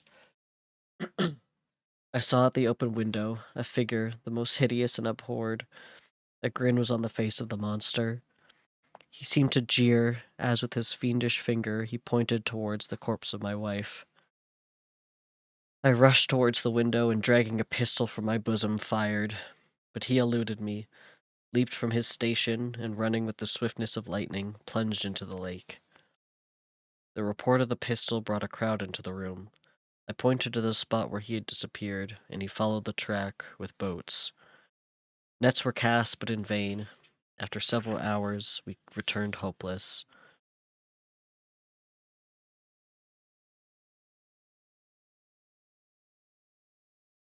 Most of my companions, believing it to have been a form conjured up by my fancy, after having landed, they proceeded to search the country, parties going in different directions among the woods and vines.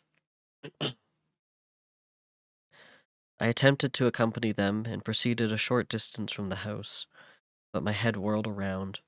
My steps were like those of a drunken man. I fell at last in a state of utter exhaustion. A film covered my eyes, and my skin was parched with the heat of fever. In this state I was carried back and placed on a bed. Hardly conscious of what had happened, my eyes wandered around the room as if to seek something that I had lost.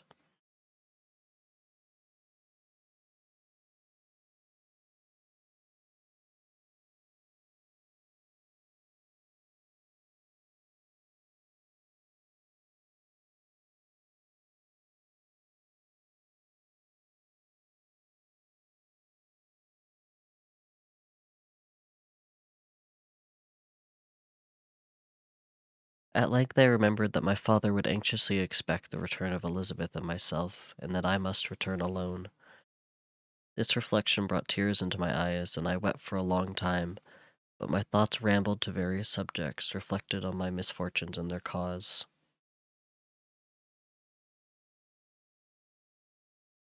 After an interval I arose, and as if by instinct, crawled into the room where the corpse of my beloved lay. There were women weeping around. I hung over it, and joined my sad tears to theirs. All this time no distinct idea presented itself to my mind. The death of William, the execution of Justine, the murder of Clerval. I was bewildered in a cloud of wonder and horror. And lastly of my wife, even at that moment, I knew not that my only remaining friends were safe from the malignity of the fiend. My father even now might be writhing under his grasp, and Ernest might be dead at his feet. This idea made me shudder and recalled me to action. I started up and resolved to return to Geneva with all possible speed. There were no horses to be procured, and I must return by the lake, but the winds were unfavorable and the rain fell in torrents. However, it was hardly morning, and I might reasonably hope to arrive by night. I hired men to row and took an oar myself, for I had always experienced relief from mental torment in bodily exercise. But the overflowing misery I now felt, and the excessive agitation that I endured, rendered me incapable of any exertion. I threw down the oar, and leaning my head upon my hands, gave way to every gloomy idea that arose. If I looked up, I saw scenes which were familiar to me in my happier time, and which I had contemplated but the day before in their company of her who is now but a shadow and a recollection. Tears streamed from my eyes. The rain had ceased for a moment, and I saw the fish play in the waters as they had done a few hours before. They had then been observed by Elizabeth. Nothing is so painful to the human mind as a great and sudden change. The sun might shine or the clouds might lower, but nothing could appear to me as if it had done the day before. A fiend had snatched from me every hope of future happiness. No creature had ever been so miserable as I was, so frightful an event is single in the history of man. Why should I dwell upon the incidents that followed this last overwhelming event? Mine has been a tale of horrors. I have reached their acme, and what I must now relate can be but tedious to you. Know that one by one my friends were snatched away. I was left desolate.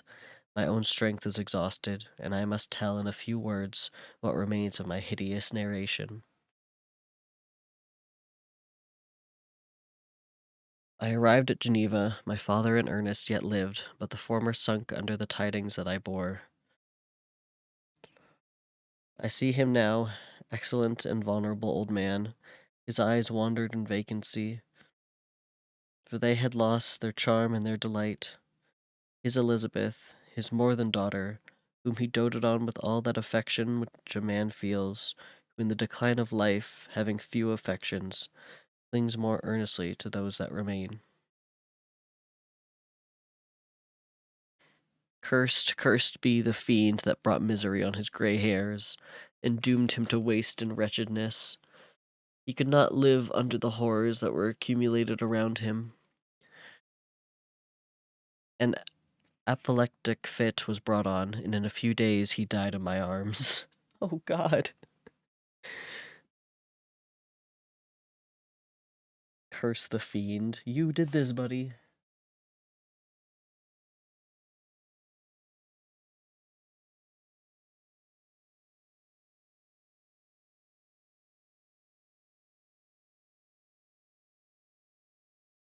What then became of me, I know not.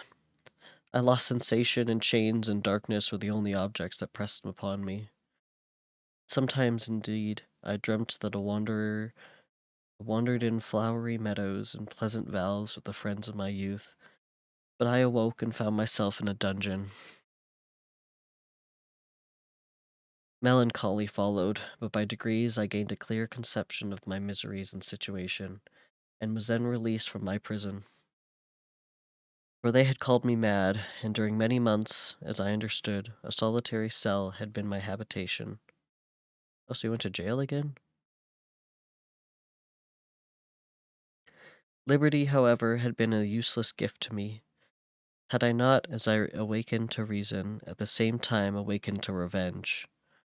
As the memory of past misfortunes pressed upon me, I began to reflect on their cause. The monster whom I had created, the miserable demon whom I had sent abroad into the world for my destruction. I was possessed by a maddening rage when I thought of him, and desired and ardently prayed that I might have him within my grasp to wreak a great and signal revenge on his cursed head. Nor did my hate long confide itself to useless wishes. I began to reflect on the best means of securing him, and for this purpose, about a month after my release, I repaired to a criminal judge in the town, and told him that I had an accusation to make, that I knew the destroyer of my family, and that I required him to exert his whole authority for the apprehension of the murderer. Okay, how are you going to explain this one? The magistrate listened to me with attention and kindness. Be assured, sir, said he, no pains or exertions on my part shall be spared to discover the villain. I thank you, replied I. Listen, therefore, to the deposition that I have to make. It is indeed a tale so strange that I should fear you would not credit it if there were not something in truth which, however wonderful, forces conviction. The story is too connected to be mistaken for a dream, and I have no motive for falsehood. My manner, as I thus addressed him, was impressive but calm, and I had formed in my own heart a resolution to pursue my destroyer by death. To death, and this purpose quieted my agony, and for an interval recollected me to life. I now related my history briefly, but with firmness and precision, marking the dates with accuracy and never deviating into invective or exclamation. The magistrate appeared at first perfectly incredulous, but as I continued, he became more attentive and interested. I saw him sometimes. Lost it.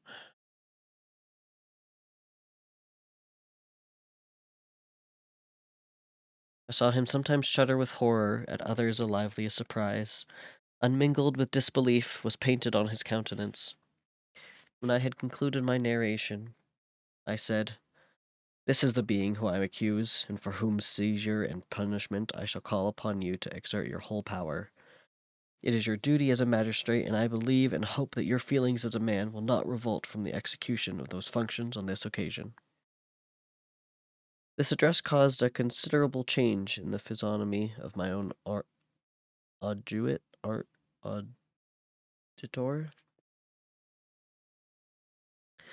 He had heard my story with that half kind of belief that is given to a tale of spirits and supernatural events.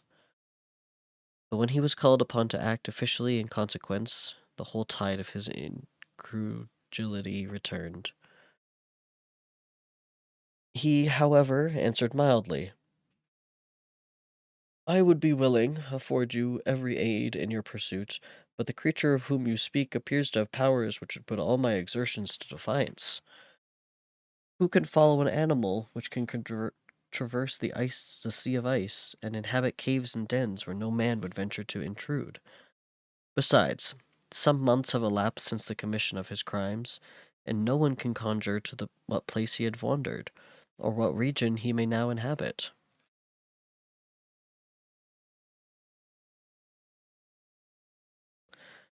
"I do not doubt that he hovers near the spot which I inhabit, and if he has indeed taken refuge in the Alps, he may be hunted like the chamois, and destroyed as a beast of prey. But I perceive your thoughts. You do not credit my narrative, and do not intend to pursue my enemy with the punishment which is his desert." As I spoke, rage sparkled in my eyes. The magistrate was intimidated. "You are mistaken," said he. "I will exert myself, and if it is in my power to seize the monster, be assured that I shall suffer punishment proportionate to his crimes. That he shall suffer punishment. But I fear, from what you have yourself described to me, his pr- pr- proprieties, that this will provide impractical, and thus, while every proper measure is pursued, you should make up your mind to disappointment."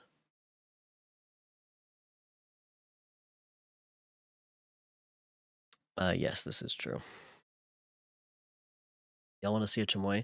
They found a frozen one a bit ago. Look at him, he's just a little guy.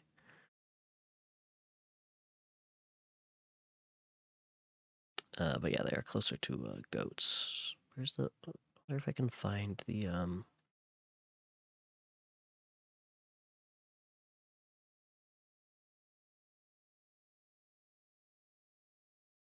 Yeah, this is it. They found a mummy of him. Look at him. Oh my. No. I don't want to subscribe.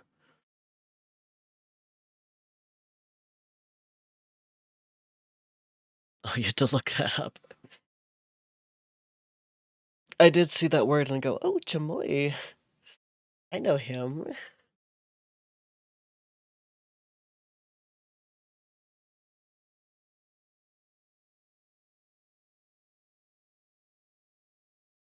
Okay, where was I?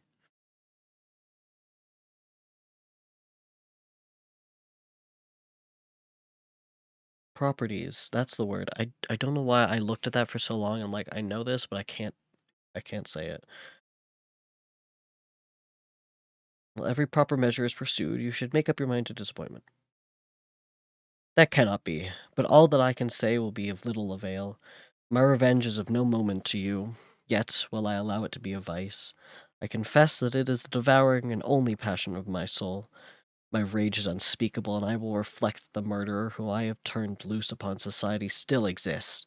You refuse my just demand. I have but one resource, and I devote myself, either in life or death, to his destruction. Why are you getting mad at him? He's trying to do his job, man. I trembled with excessive agitation as I said this. There was a frenzy in my manner, and something, I doubt not, of that haughty fierceness which the martyrs of old are said to have possessed. But to a Genevan magistrate, whose mind was occupied by far other ideas than those of devotion and heroism, this elevation of mind had much the appearance of madness. He endeavored to soothe me as a nurse does a child, and reverted to my tale as the effects of delirium. Man, I cried, how ignorant art thou in thy pride of wisdom! Cease, you know not what it is you say.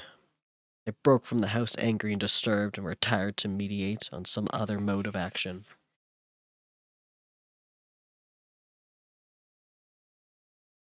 I mean, mainly just Victor.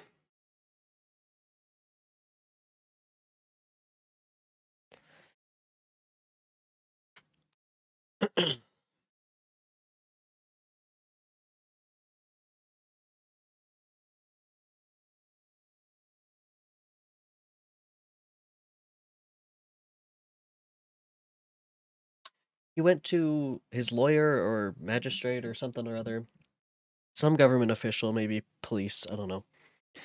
And he went, okay, so, you know, a month ago when my wife died and then my dad died, and like many other people in my life before that, get this. I made the monster. I built him, like I built him out of dead people, like I built this monster out of dead people. I made him alive again, actually. So he's this dead man that's kind of walking. He's the one that killed my wife. And this lawyer dude is like, um, I mean, from what you describe, he's gonna be a little hard to, hard to, hard to take into jail, as he lives in the mountains as well. Um, And Victor's like, "You don't believe me? You aren't doing your job?" He's like, "Oh no, like I'll definitely try and do everything I can, sir, but like come on. This might not be possible." And he's like, "You fucker." He's just getting mad at a dude doing his job, man. He's a little bit of a Karen right now, but it's okay.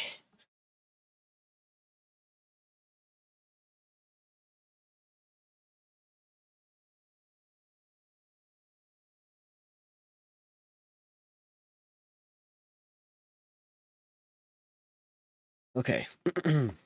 Chapter 7?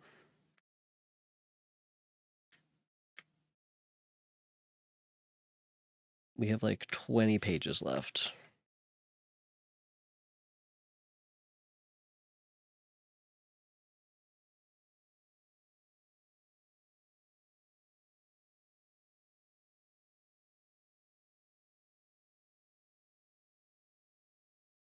My present situation was one which all voluntary thought was swallowed up and lost. I was hurried away by fury. Revenge alone endowed me with strength and composure. It molded my feelings and allowed me to be calculating and calm. Sure. At periods when otherwise delirium or death would have been my proportion. My first resolution was to quit Geneva forever. My country, which, when I was happy and beloved, was dear to me, now in my adversary became hateful. I provided myself with a sum of money, together with a few jewels which had belonged to my mother, and departed.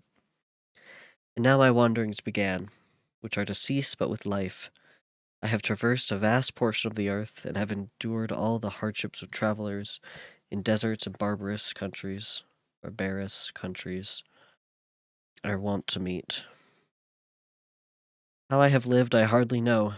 Many times have I stretched my flailing limbs into the sandy plain and prayed for death, but revenge kept me alive. I dared not die and leave my adversary in being. When I quitted Geneva, my first labor was to give some clue by which I might trace the steps of my fiendish enemy.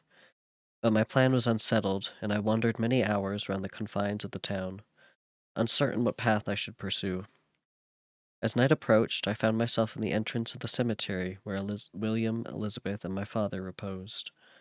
I entered it, and approached the tomb which marked their graves. Everything was silent, except the leaves of the trees, which were gently agitated by the wind. The night was nearly dark, and the scene would have been solemn and affecting even to be an uninterested observer.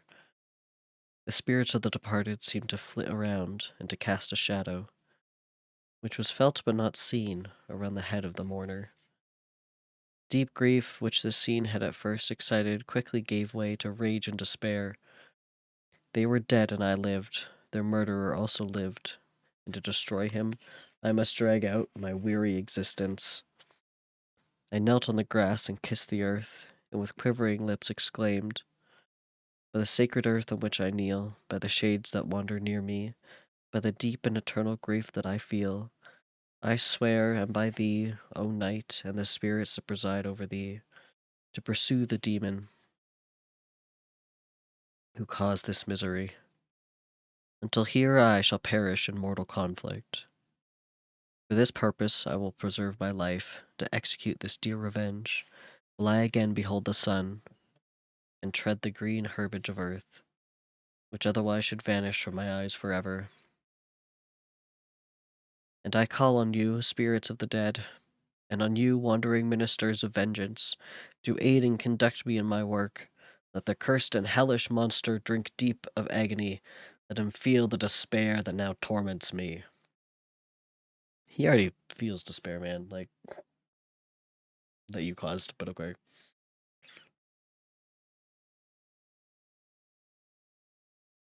This man's just crazy. He's never had a job during all this. He's like some 30-something-year-old man. He's never had a job. Or has he? I don't think so. Most of his life has been spent, like, going to school and then falling into a year-long despair and then getting sick and having to be taken care of and then going off somewhere to make him feel better and then falling into another despair.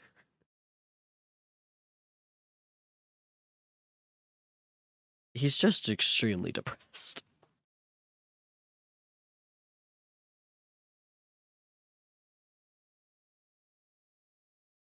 I had begun my adjuration with solemnity,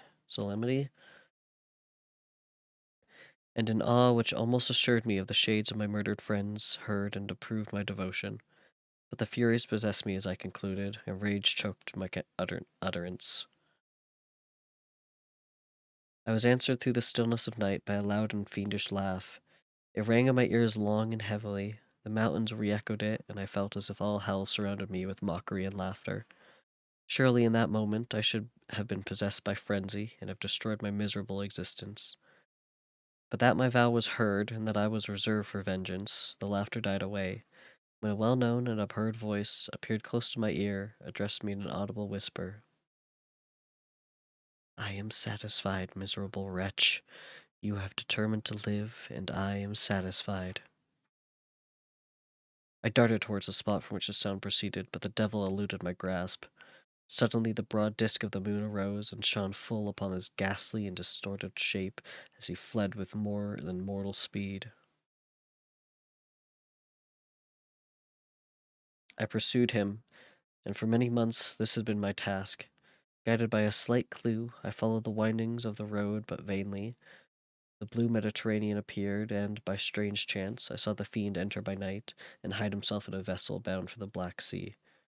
I took my passage in the same ship, but he escaped. I know not how. Amidst the wilds of Tartary and Russia, although he still evaded me, I have never followed in his track. I have ever followed in his track. Sometimes the peasants, scared by his horrid apparition, informed me of his path. Sometimes he himself, who feared that if I lost all trace of him, I should despair and die, left some mark to guide me. The snow descended on my head, and I saw the print of his huge step on the white plain. To you first entering on life, to whom care is new and agony unknown, how can you understand what I have felt and still feel? Cold, want, and fatigue were the least pain which I was destined to endure.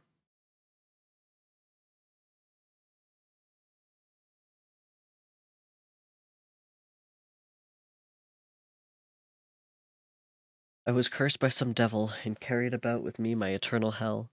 Yet still a spirit of good followed and directed my steps, and when I most murmured, would suddenly extricate me from a seemingly insurmountable difficulties. Sometimes when nature, overcome by hunger, sunk under the exhaustion, a repast was prepared for me in the desert, that restored and inspired me. The fare was indeed coarse, such as the peasants of the country ate, but I will not doubt that I was set there by the spirits that I had invoked to aid me. Often, when all was dry, the heavens cloudless, and I was parched by thirst, a slight cloud would bedim the sky, shed the few drops that revived me, and vanish. I followed when I could the courses of the rivers, but the demon generally avoided these. As it was here that the population of the country chiefly collected. In other places, human beings were seldom seen, and I generally subsisted on the wild animals that crossed my path. I had money with me and gained the friendship of the villagers by distributing it, or I brought with me some food that I had killed, which, after taking a small part, I always presented to those who had provided me with fire and utensils for cooking.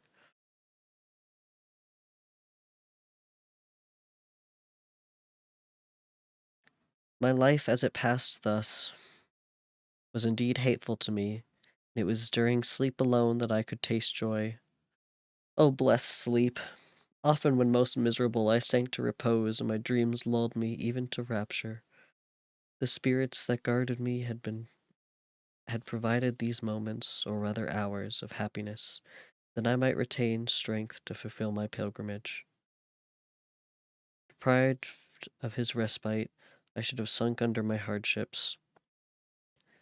During the day I was sustained and inspired by the hope of night, for in sleep I saw my friends, my wife, and my beloved country.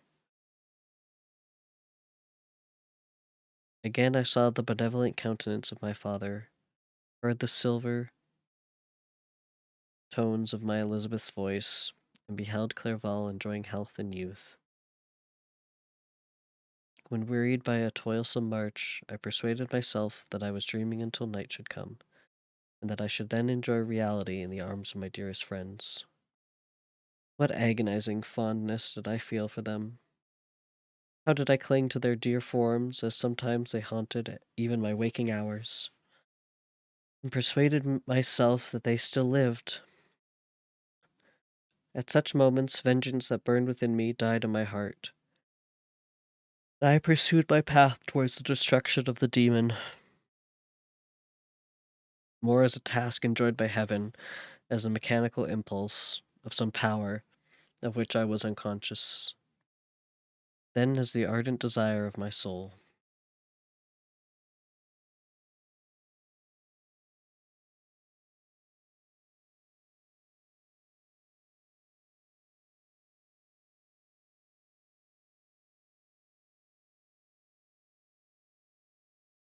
What what his feelings were, whom I pursued, I cannot know.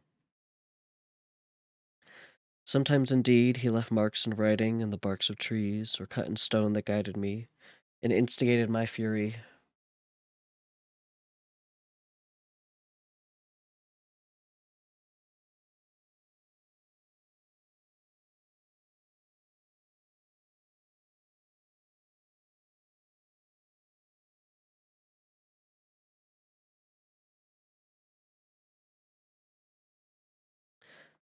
My reign is not yet over. These words were legible on one of these inscriptions. You live, and my power is complete. Follow me. I seek the everlasting ices of the north, where you will feel the misery of cold and frost, to which I am impassive. You will find near this place, if you follow not too tardily, a dead hare. Eat and be refreshed. Come, my enemy. We have yet to wrestle for our lives, but many hard and miserable hours must you endure until that period shall arrive. That is a long thing to carve into stone.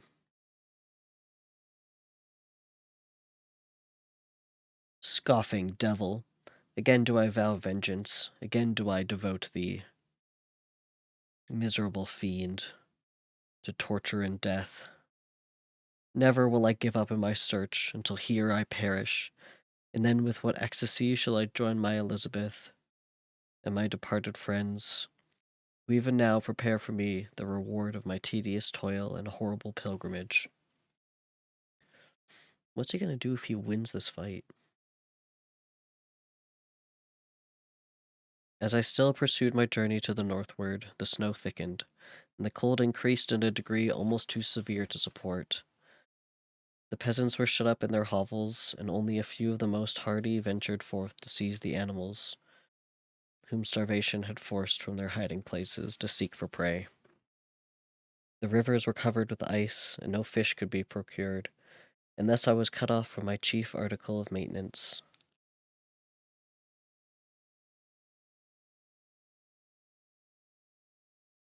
The triumph of my enemy increased with the difficulty of my labors. One inscription that he left was in these words: "Prepare, your toils only begin. Wrap yourself in furs and provide food, for we shall soon enter a journey where your sufferings will satisfy my everlasting hatred." My courage and perseverance were invigorated by those scoffing words. I resolved not to fail in my purpose, and calling on heaven to support me, I continued with unabated fervor to traverse immense deserts until the ocean appeared at a distance and formed the utmost boundary of the horizon.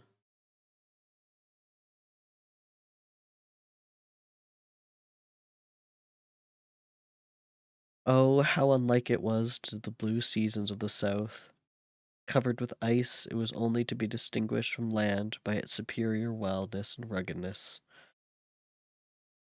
The Greeks wept for joy when they beheld the Mediterranean from the hills of Asia, and hailed with rapture the boundary of their toils. I did not weep, but I knelt down, and with a full heart thanked my guiding spirit for conducting me in safety to the place where I hoped, notwithstanding my adversary's gibe, to meet and grapple with him.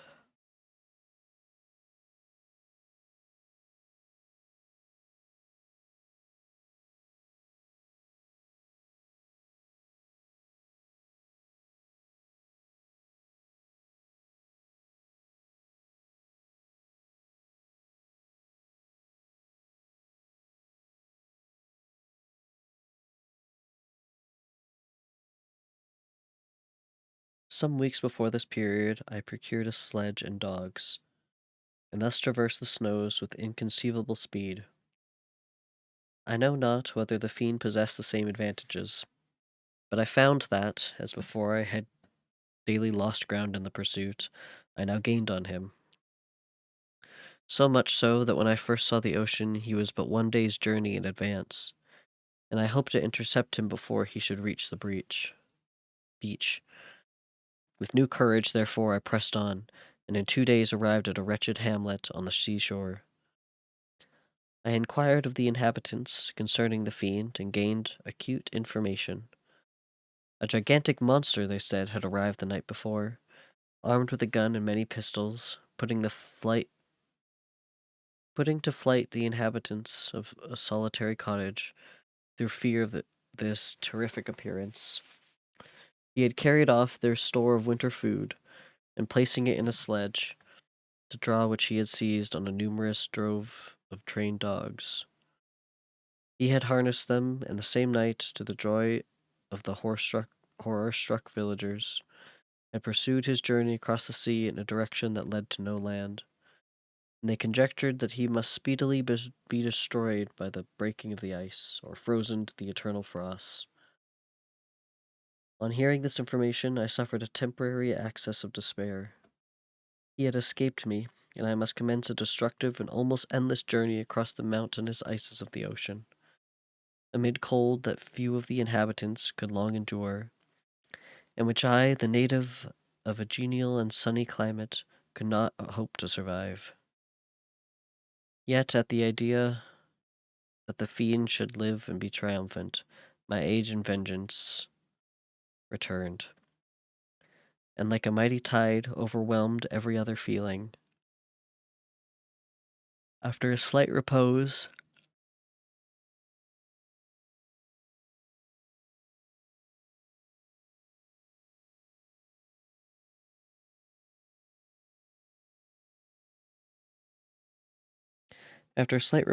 during which the spirits of the dead hovered around and instigated me to toil and revenge, I prepared for my journey.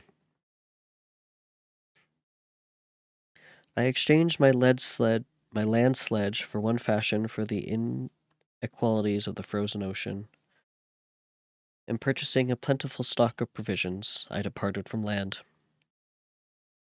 I cannot guess how many days have passed since then, but I have endured misery which nothing but the eternal sentiment of a just retribution burning with my heart could have enabled me to support.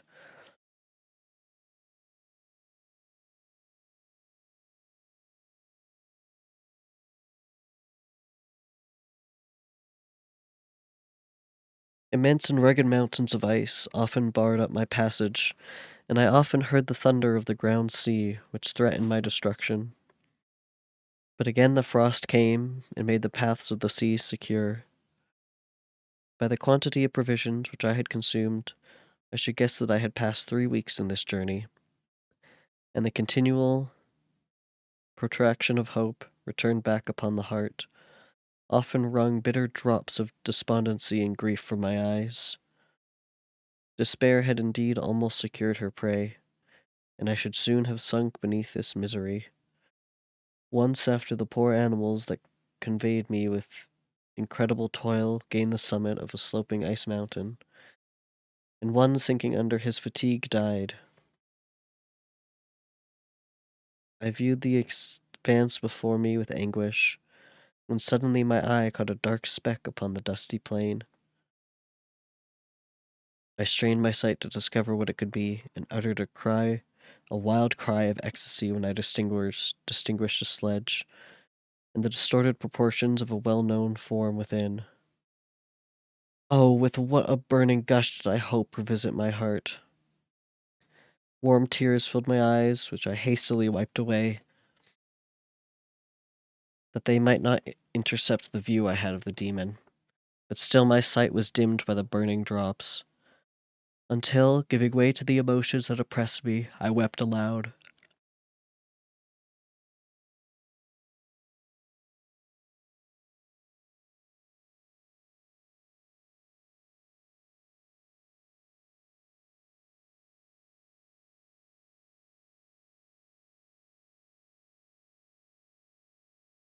But this was not time for delay. I disencumbered the dogs of their dead companion. Oh, that's who died. Oops.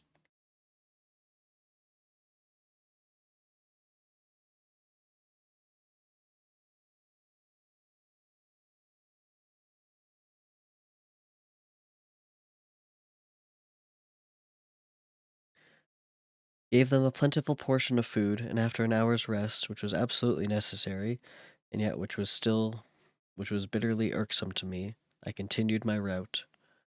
The sledge was still visible, nor did I again lose sight of it, except at the moments when for a short time some ice rock concealed it with its intervening crags. I indeed perceptibly gained on it, and when after nearly 2 days' journey I beheld my enemy at no more than a mile distant, my heart bounded within me. Why wouldn't you just stay and have him come to you? Surely the monster would have, right? Oh, hi, thank you for the follow. Riki?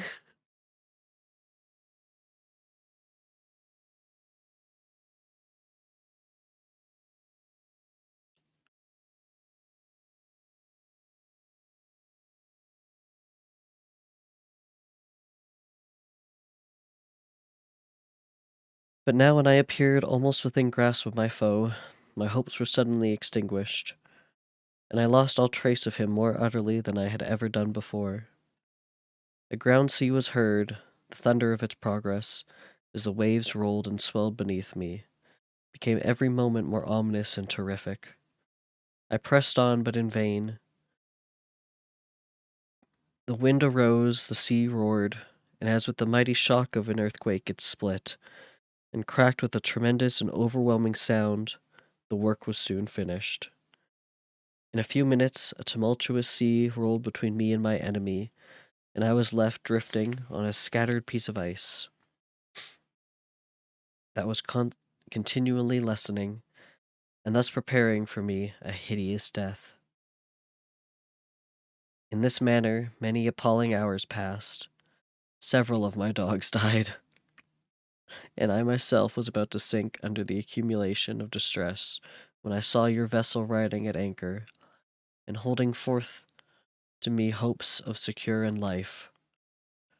I had no conception that vessels ever came so far north, and was astounded at the sight.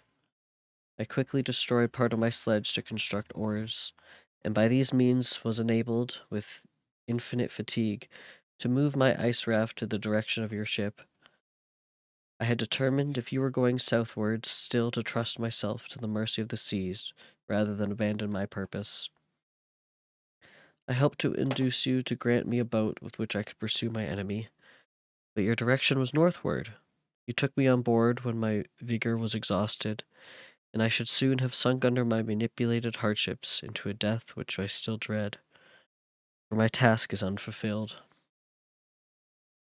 Oh, when will my guiding spirit, in conducting me to the demon, allow me the rest I so much desire? Or must I die and he yet live? If I do swear to me, Walton, that he shall not escape, that you will seek him and satisfy my revenges on his death. And do I dare to ask of you to undertake my pilgrimage to ensure the hardships that I have overgone?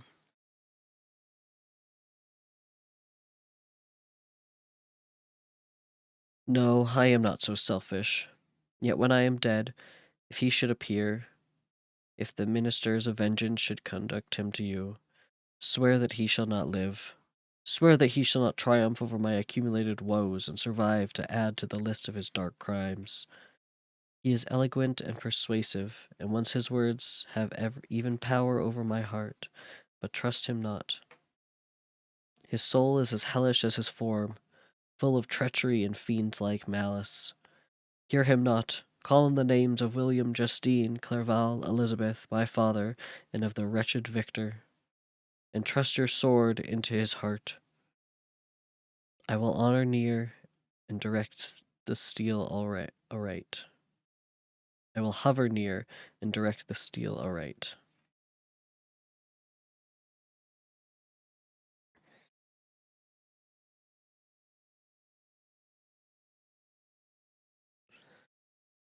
So, Walton, my work is still not done.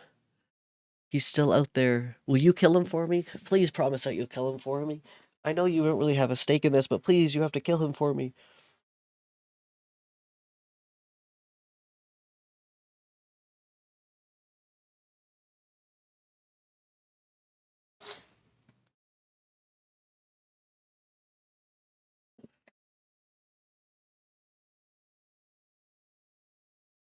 So now we're back kind of to the letters of sorts.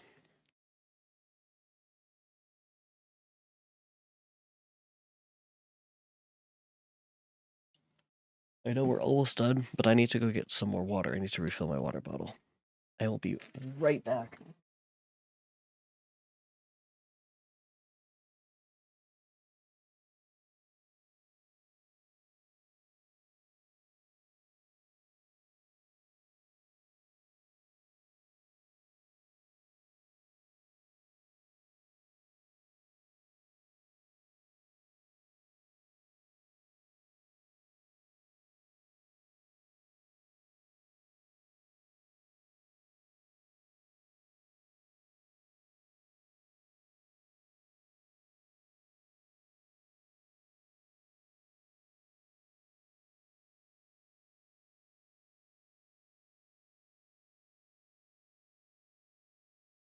Okay. So close.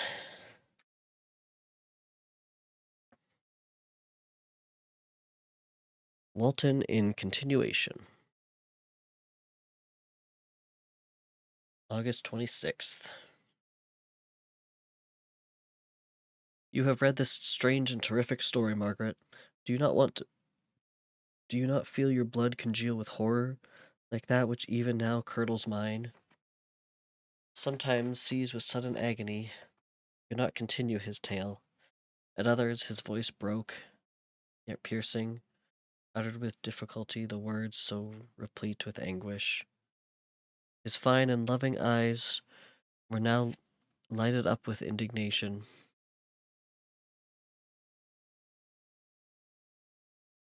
Now subdued to downcast sorrow, and quelched in infinite wretchedness. Sometimes he commanded his countenance and tones and related the most horrible incidents with a tranquil voice, suppressing every mark of agitation. Then, like a volcano bursting forth, his face would suddenly change to an expression of the wildest rage as he shrieked out imprecations on his prosecutor. His tale is connected and told with an appearance of the simplest truth. Yet I owe to you that the letters of Felix and Safie, which he showed me, and the apparition of the monster seen from our ship, brought to me a greater conviction of the truth of his narrative than his asseverations, however earnest and connected. Such a monster has, then, real existence. I cannot doubt it. Yet I am lost in surprise and admiration. Sometimes I endeavored to gain from Frankenstein the particulars of his creature's formation, but on this point he was impenetrable. "Are you mad, my friend?" said he, "or whither does your senseless curiosity lead you? Would you also create for yourself and the world a demoniacal enemy? Peace, peace! Learn my miseries and do not seek to increase your own." Frankenstein discovered that I made notes concerning his history. He asked to see them, and then himself corrected and augmented them in many places, but principally in giving the life and spirit to the conversations he held with his enemy. "Since you have preserved my narration," said he, "I would not that a mutilated one should go down to posterity." Thus has a week passed away, while I have listened to the strangest tale that ever imagination formed. My thoughts and every feeling of my soul have been drunk up by my interest for my guest, which this tale and his own elevated and gentle manners have created. I wish to soothe him, yet can I counsel on so infinitely miserable, so destitute of every hope of consolation to live? Oh no, the only joy that he can now know will be when he composes his shattered spirit to peace and death. Yet he enjoys one comfort, the offspring of solitude and delirium. He believes that when he dreams he holds converse with his friends. He derives from that communion consolation for his miseries, or excitements to his vengeance.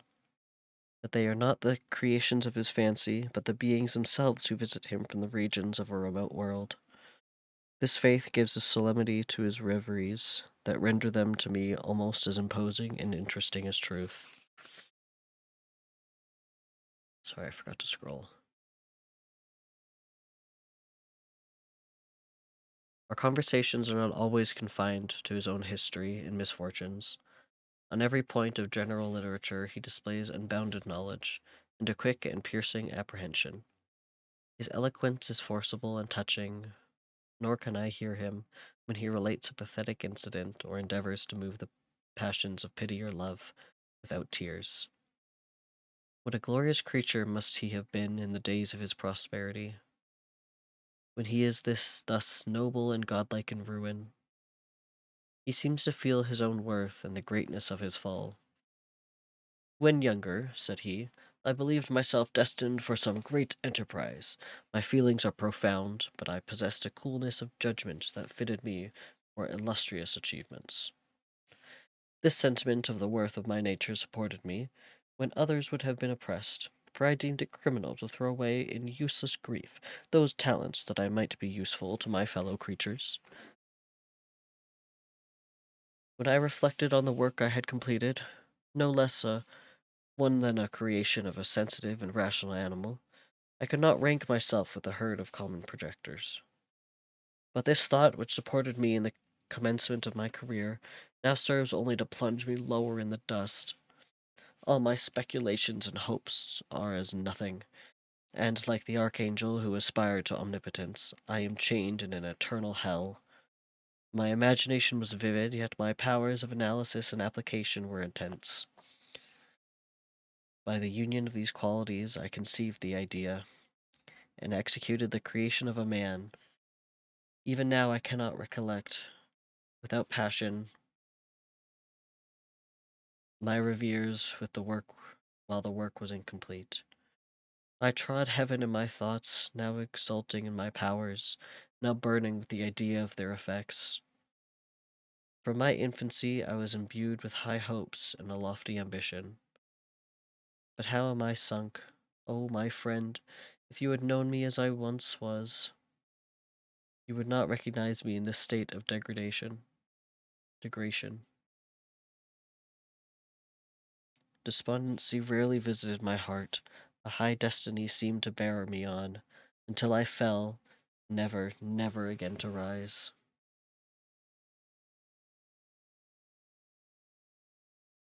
Must I then lose this admirable being? I have longed for a friend. I have sought one who would sympathize with and love me.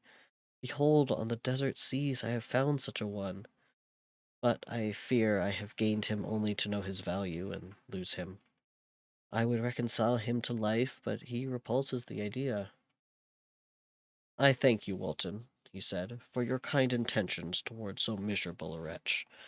But when you speak of new ties and fresh affections, think you that any can replace those who are gone?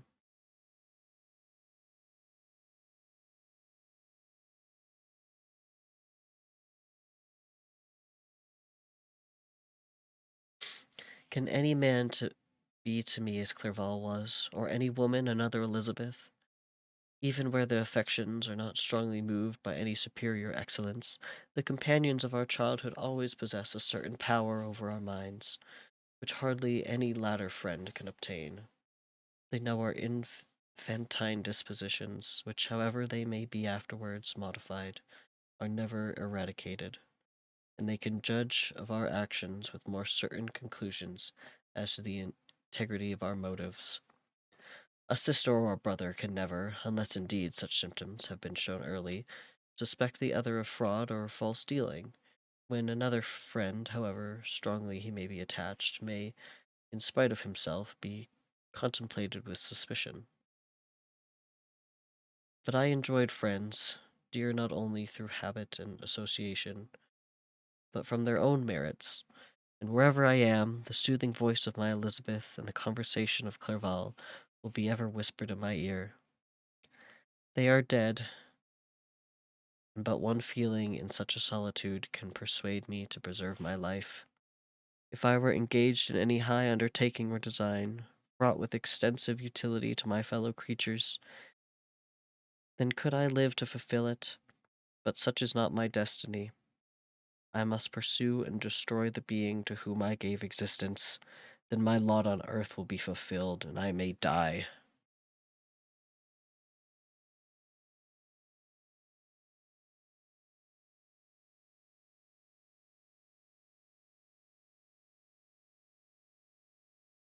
September 2nd.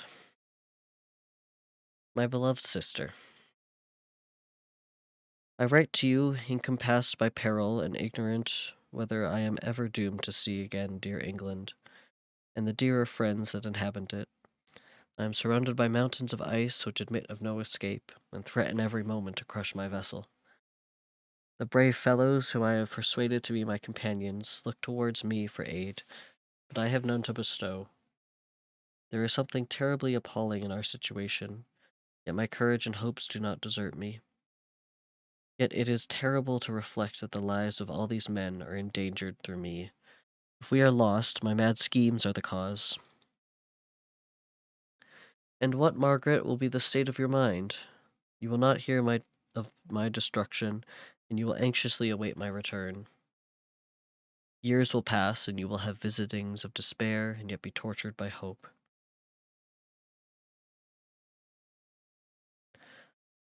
Oh, my beloved sister, the sickening failing of your heartfelt expectations is, in prospect, more terrible to me than my own death. But you have a husband and lovely children. You may be happy. Heaven bless you and make you so. My unfortunate guest regards me with the tenderest compassion. He endeavors to fill me with hope, and talks as if life were a possession which he valued. He reminds me how often the same accidents have happened to other navigators who have attempted this sea, and in spite of myself, he fills me with cheerful auguries. Even the sailors feel the power of his eloquence. When he speaks, they no longer despair. He rouses their energies, and while they hear his voice, they believe these vast mountains of ice are molehills, which will vanish before the resolutions of man. These feelings are transitory. Each day of expectation delayed fills them with fear, and I almost dread a mutiny caused by this despair.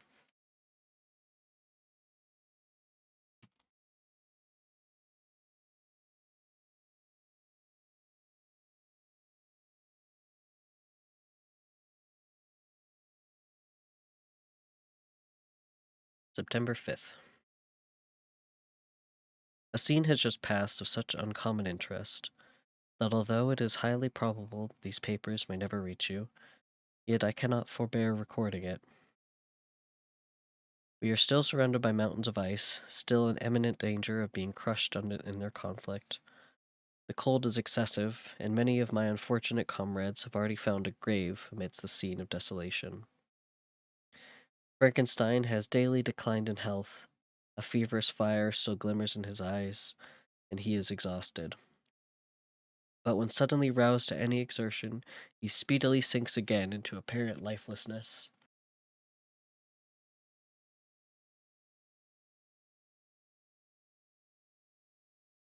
I mentioned in my last letters the fears I entertained of mutiny.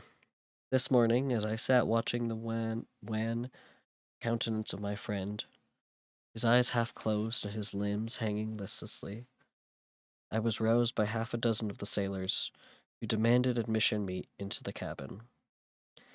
They entered, and their leader addressed me. He told me that he and his companions had been chosen by the other sailors to come in deputation to me, to make me a requisition which, in justice, I could not refuse. We were immured in ice and should probably never escape. But they feared that if, as was possible, the ice should dissipate and a free passage be opened, I should be rash enough to continue my voyage and lead them into fresh dangers, after they might happily have surmounted this. They insisted, therefore, that I should engage with a solemn promise.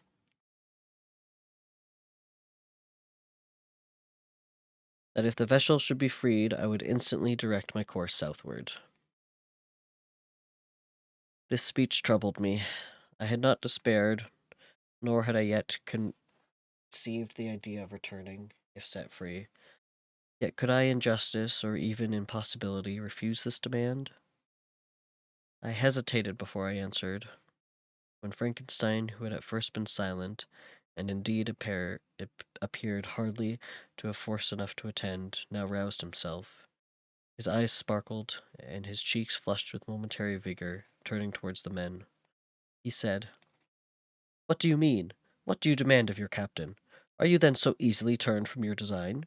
Did you not call this a glorious expedition? And wherefore was it glorious? Not because the way was smooth and placid as a southern sea, but because it was full of dangers and terror, because at every new incident your fortitude was to be called forth, and your courage exhibited. Because danger and death surrounded it, and these you were to brave and overcome. For this was it an honorable undertaking.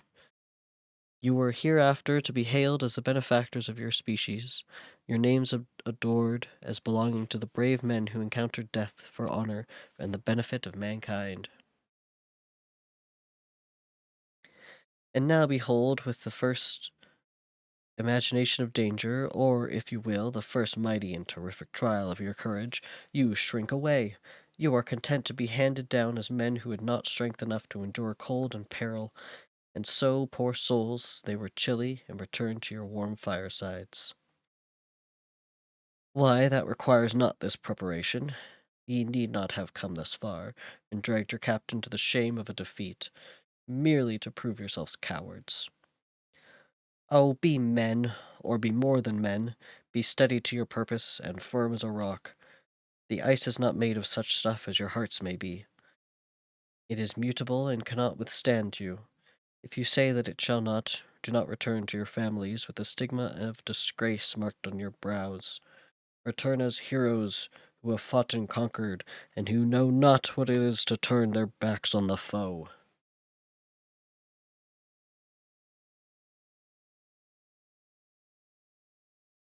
He spoke this with a voice so modulated to the different feelings expressed in his speech, with an eye so full of lofty design and heroism, you can wonder that these men were moved.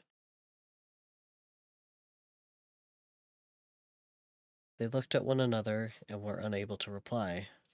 I spoke. I told them to retire and consider of what had been said, that I would not lead them farther north if they strenuously desired the contrary, but that I had hoped that with reflection their courage would return.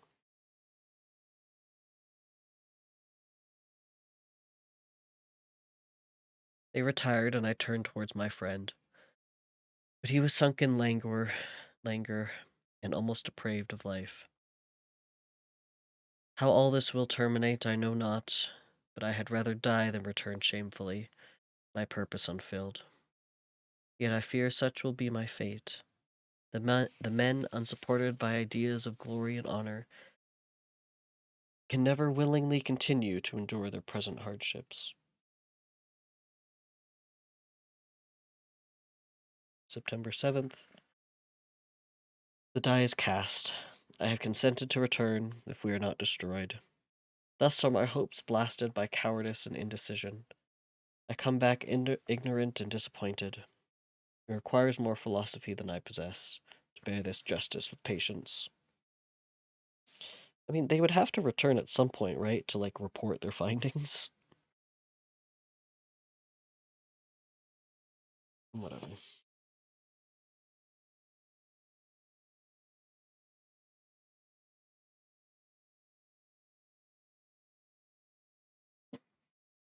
But also, like, we're in September, so it's gonna start getting colder.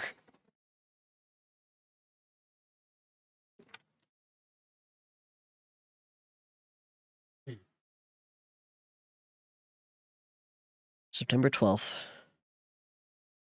It is past. I am returning to England. I have lost my hopes of utility and glory. I have lost my friend. But I will endeavor to detail these bitter circumstances to you, my dearest sister. And while I am wafted towards England and towards you, I will not despond.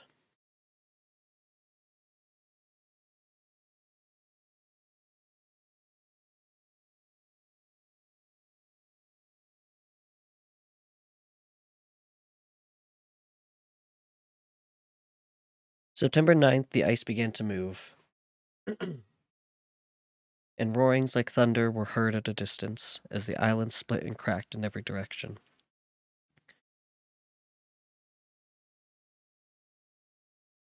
We were in the most imminent peril, but as we could only remain passive, my chief attention was occupied by my unfortunate guest, whose illness increased in such a degree that he was entirely confined to his bed. The ice cracked behind us, and was driven with force towards the north. A breeze sprung from the west, and on the 11th the passage towards the south became perfectly free.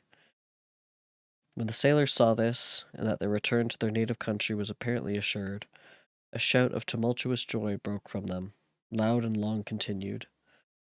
Frankenstein, who was dozing, awoke, and asked the cause of the tumult. They shout, I said, because they will soon return to England. Do you then really return? Alas, yes, I cannot withstand their demands. I cannot lead them unwilling to danger, and I must return. Do so if you will, but I will not. You may give up your purpose, but mine is assigned to me by heaven, and I dare not. I am weak, but surely the spirits who assist my vengeance will endow me with significant strength. Saying this, he endeavored to spring from the bed, but the exertion was too great for him. He fell back and fainted. It was long before he was restored, and I often thought that life was entirely extinct. At length he opened his eyes. He breathed with difficulty and was unable to speak. The surgeon gave him a composing draught and ordered us to leave him undisturbed. In the meantime, he told me that my friend had certainly not many hours to live. His sentence was pronounced, and I could only grieve and be patient. I sat by his bed, watching him. His eyes were closed, and I thought he slept. presently he called to me in a feeble voice, and bidding me come near, said, "Alas, the strength I relied on is gone.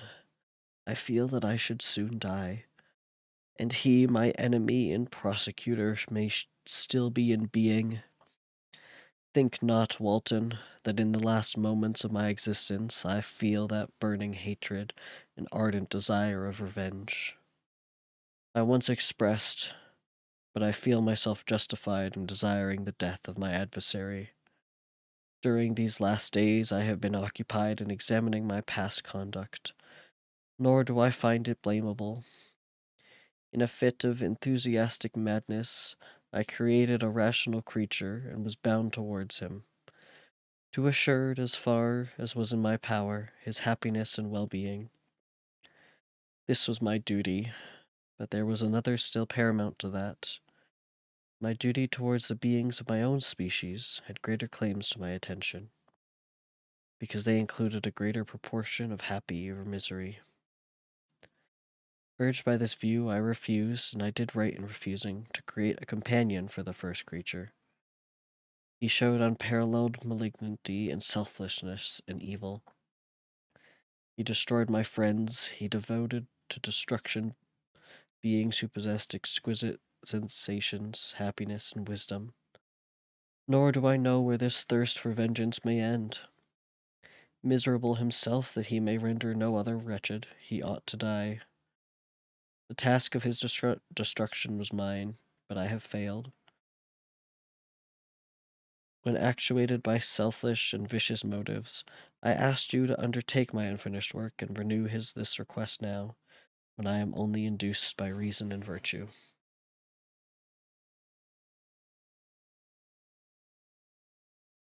Yet I cannot ask you to renounce your country and friends, to fulfill this task, and now that you are returning to England, you will have little chance of meeting with him.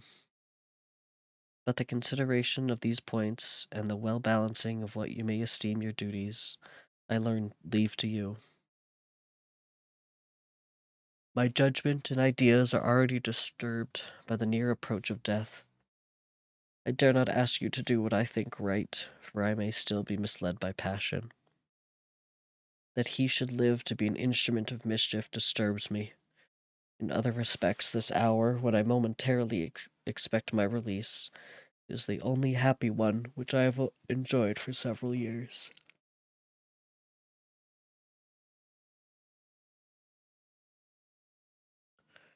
The forms of the beloved dead flit before me, and I hasten in their arms. Farewell, Walton. Seek happiness and tranquillity, and avoid ambition, even if it be the only apparently innocent one of distinguishing yourself in science and discoveries. Yet why do I say this? I have myself been blasted in these hopes, yet another may succeed. His voice became faint as he spoke, and at length, exhausted by his effort, he sunk into silence. About half an hour afterwards he attempted again to speak, but he was unable. He pressed my hand feebly, and his eyes closed forever, while the irradiation of a gentle smile passed away from his lips.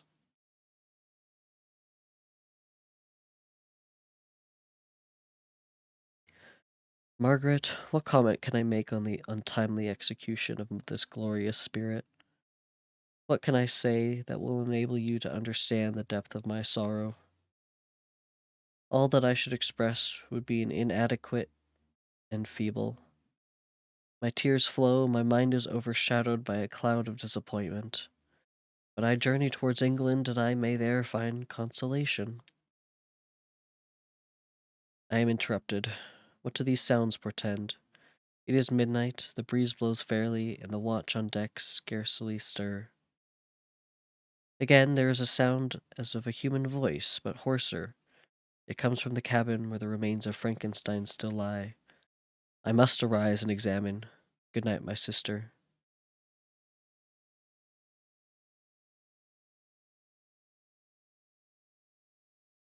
Great God, what a scene has just taken place! I am yet dizzy with the remembrance of it. I hardly know whether I shall have the power to detail it.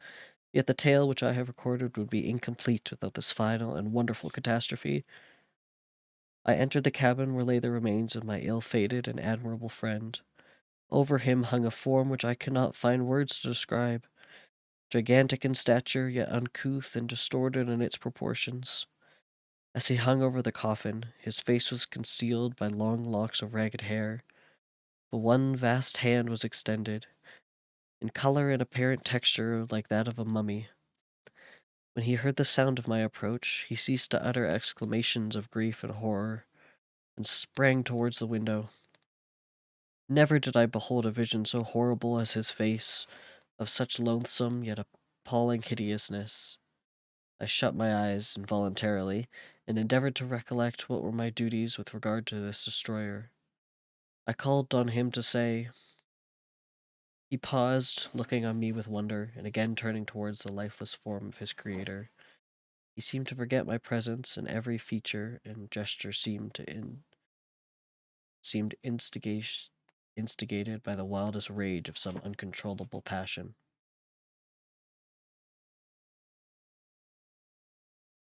"This is also my victim," he exclaimed. "In his murder, my crimes are consummated. The miserable series of my being is wound to its close. O Frankenstein, generous and self-devoted being, what does it avail that I now ask thee to pardon me? I who irretrievably destroyed thee by destroying all thou lovest.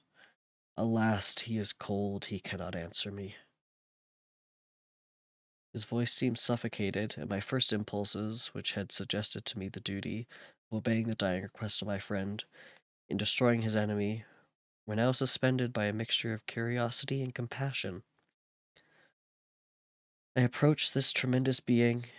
I dared not again raise my eyes to its face. There was something so scaring and unearthly in its ugliness. I attempted to speak, but the words died away on my lips. The monster continued to utter wild and incoherent self-reproaches. At length I gathered resolution to address him in a pause of the tempest of his passion. "Your repentance," I said, "is now superfluous.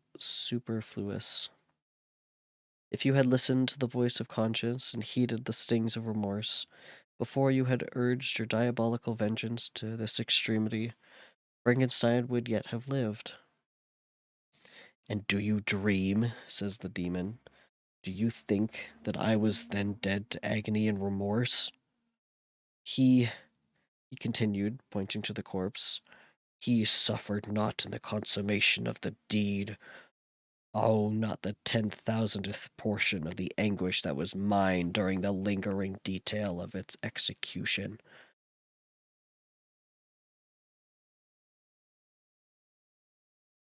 A frightful selfishness hurried me on, while my heart was poisoned with remorse. Think you that the groans of Clerval were music to my ears? My heart was fashioned to be susceptible of love and sympathy, and when wretched by misery to vice and hatred, it did not endure the violence of the change without torture, such as you cannot even imagine."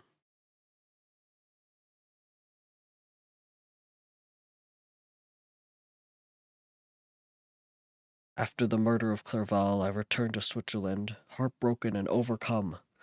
I pitied Frankenstein. My pity amounted to horror. I abhorred myself. But when I discovered that he, the author at once of my existence and of its unspeakable torments, dared to hope for happiness, that while he accumulated wretchedness and despair upon me, he sought his own enjoyment in feelings and passions from the indulgence of which I was forever barred. Then impotent envy and bitter indignation filled me with an insatiable thirst for vengeance. I recollected my threat and resolved that it should be accomplished. I knew that I was preparing for myself a deadly torture, but I was the slave, not the master, of an impulse which I detested yet could not disobey. Yet when she died, nay, then I was not miserable.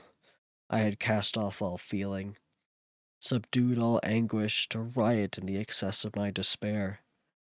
Evil thenceforth became my good. Urged thus far, I have no choice but to adapt my nature to an element which I had willingly chosen. The completion of my demoniacal design became an insatiable passion, and now it is ended. There is my last victim.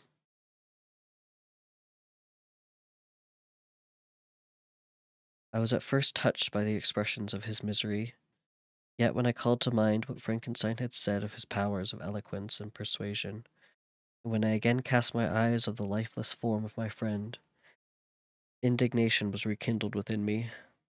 Wretch, I said, it is well that you come here to whine over the desolation that you have made. You throw a torch into a pile of buildings, and when they are consumed, you sit among the ruins and lament the fall. Hypocritical fiend! If he whom you mourn still lived, still would he be the object, again would he become the prey of your accursed vengeance. It is not pity that you lament only because the victim of your malignity is withdrawn from your power.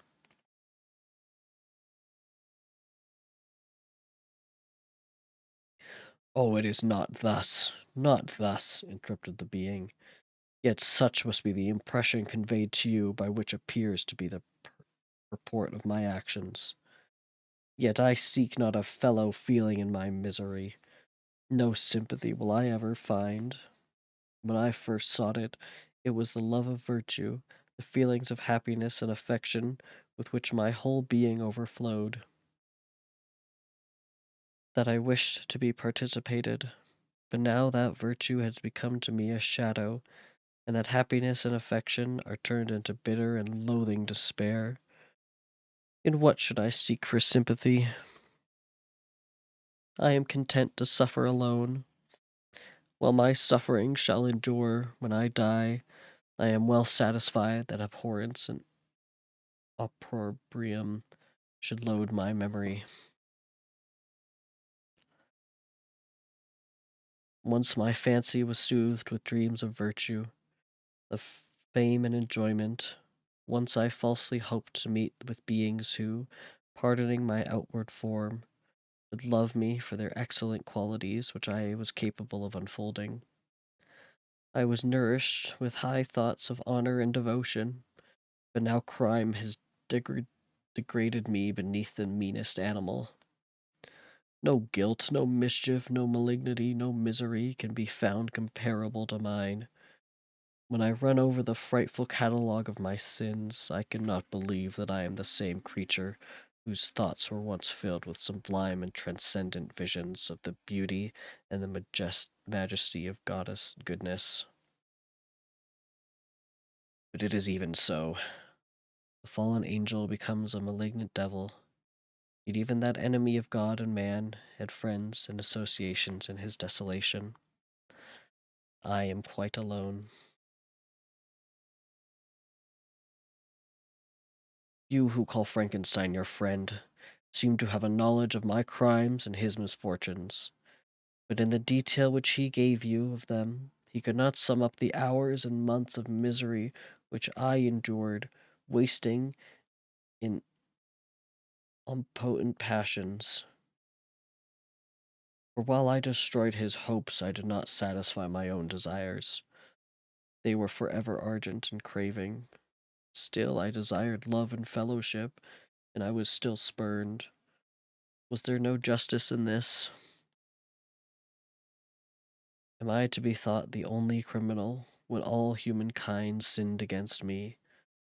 Why did you not hate Felix, who drove his friend from the door with contumely?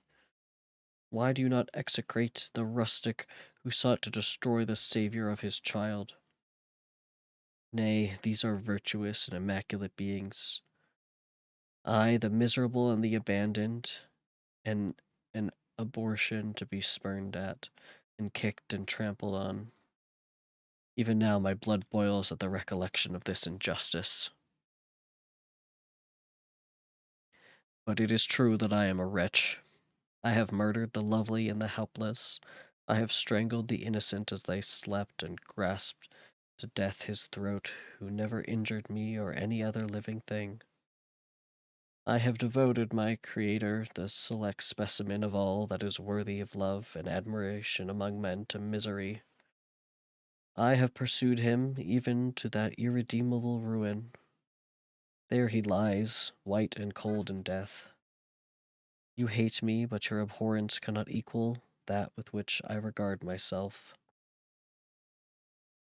I took on the hands which executed the deed. I think on the heart in which the imagination of it was conceived, and long for the moment when these hands will meet my eyes, when that imagination will haunt my thoughts no more.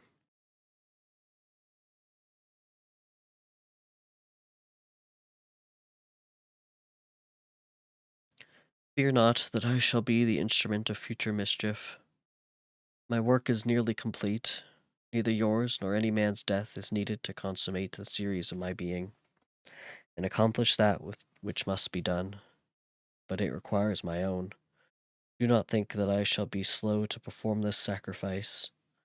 I shall quit your vessel on the ice raft which brought me thither, and shall seek the most northerly extremities of the globe.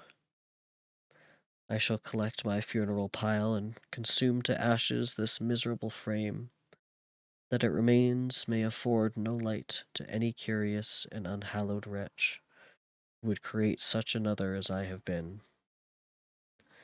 I shall die, I shall no longer feel the agonies which now consume me, or be the prey of feelings unsatisfied yet unquenched.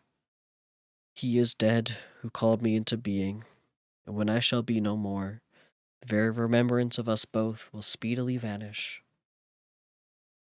I shall no longer see the sun or stars, or feel the winds play on my cheeks. Light, feeling, and sense will pass away, and in this condition must I find my happiness. Some years ago, when the images which this world affords first opened upon me, when I felt the cheering warmth of summer, and heard the rustling of the leaves and the warbling of the birds, and these were all to me, I should have wept to die. Now it is my only consolation. Polluted by crimes and torn by the bitterest remorse, where can I find rest but in death?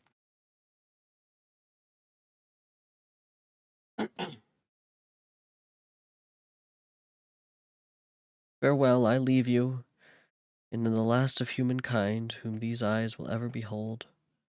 Farewell, Frankenstein. If thou wert yet alive, and yet cherished a desire of revenge against me, it would be better satiated in my life than in my destruction. But it was not so. Thou didst cease my extinction. It might not cause greater wretchedness, and if yet, in some mode unknown to me, thou hast not ceased to think, if yet, in some... Hold on.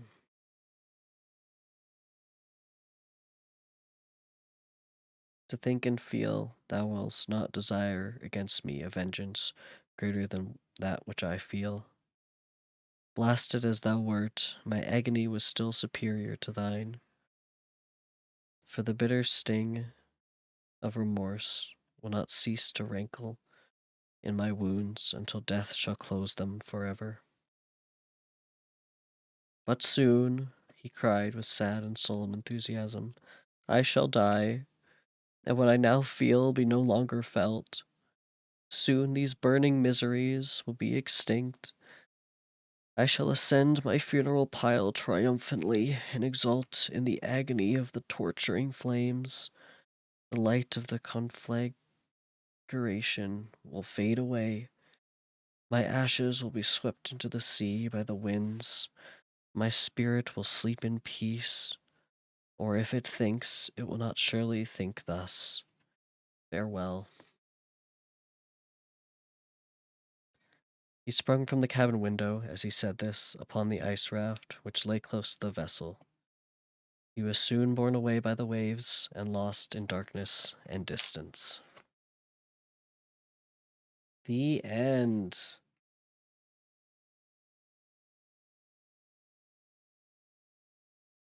I mean, yeah, he re-mentions his sister a couple of times in the last chapter.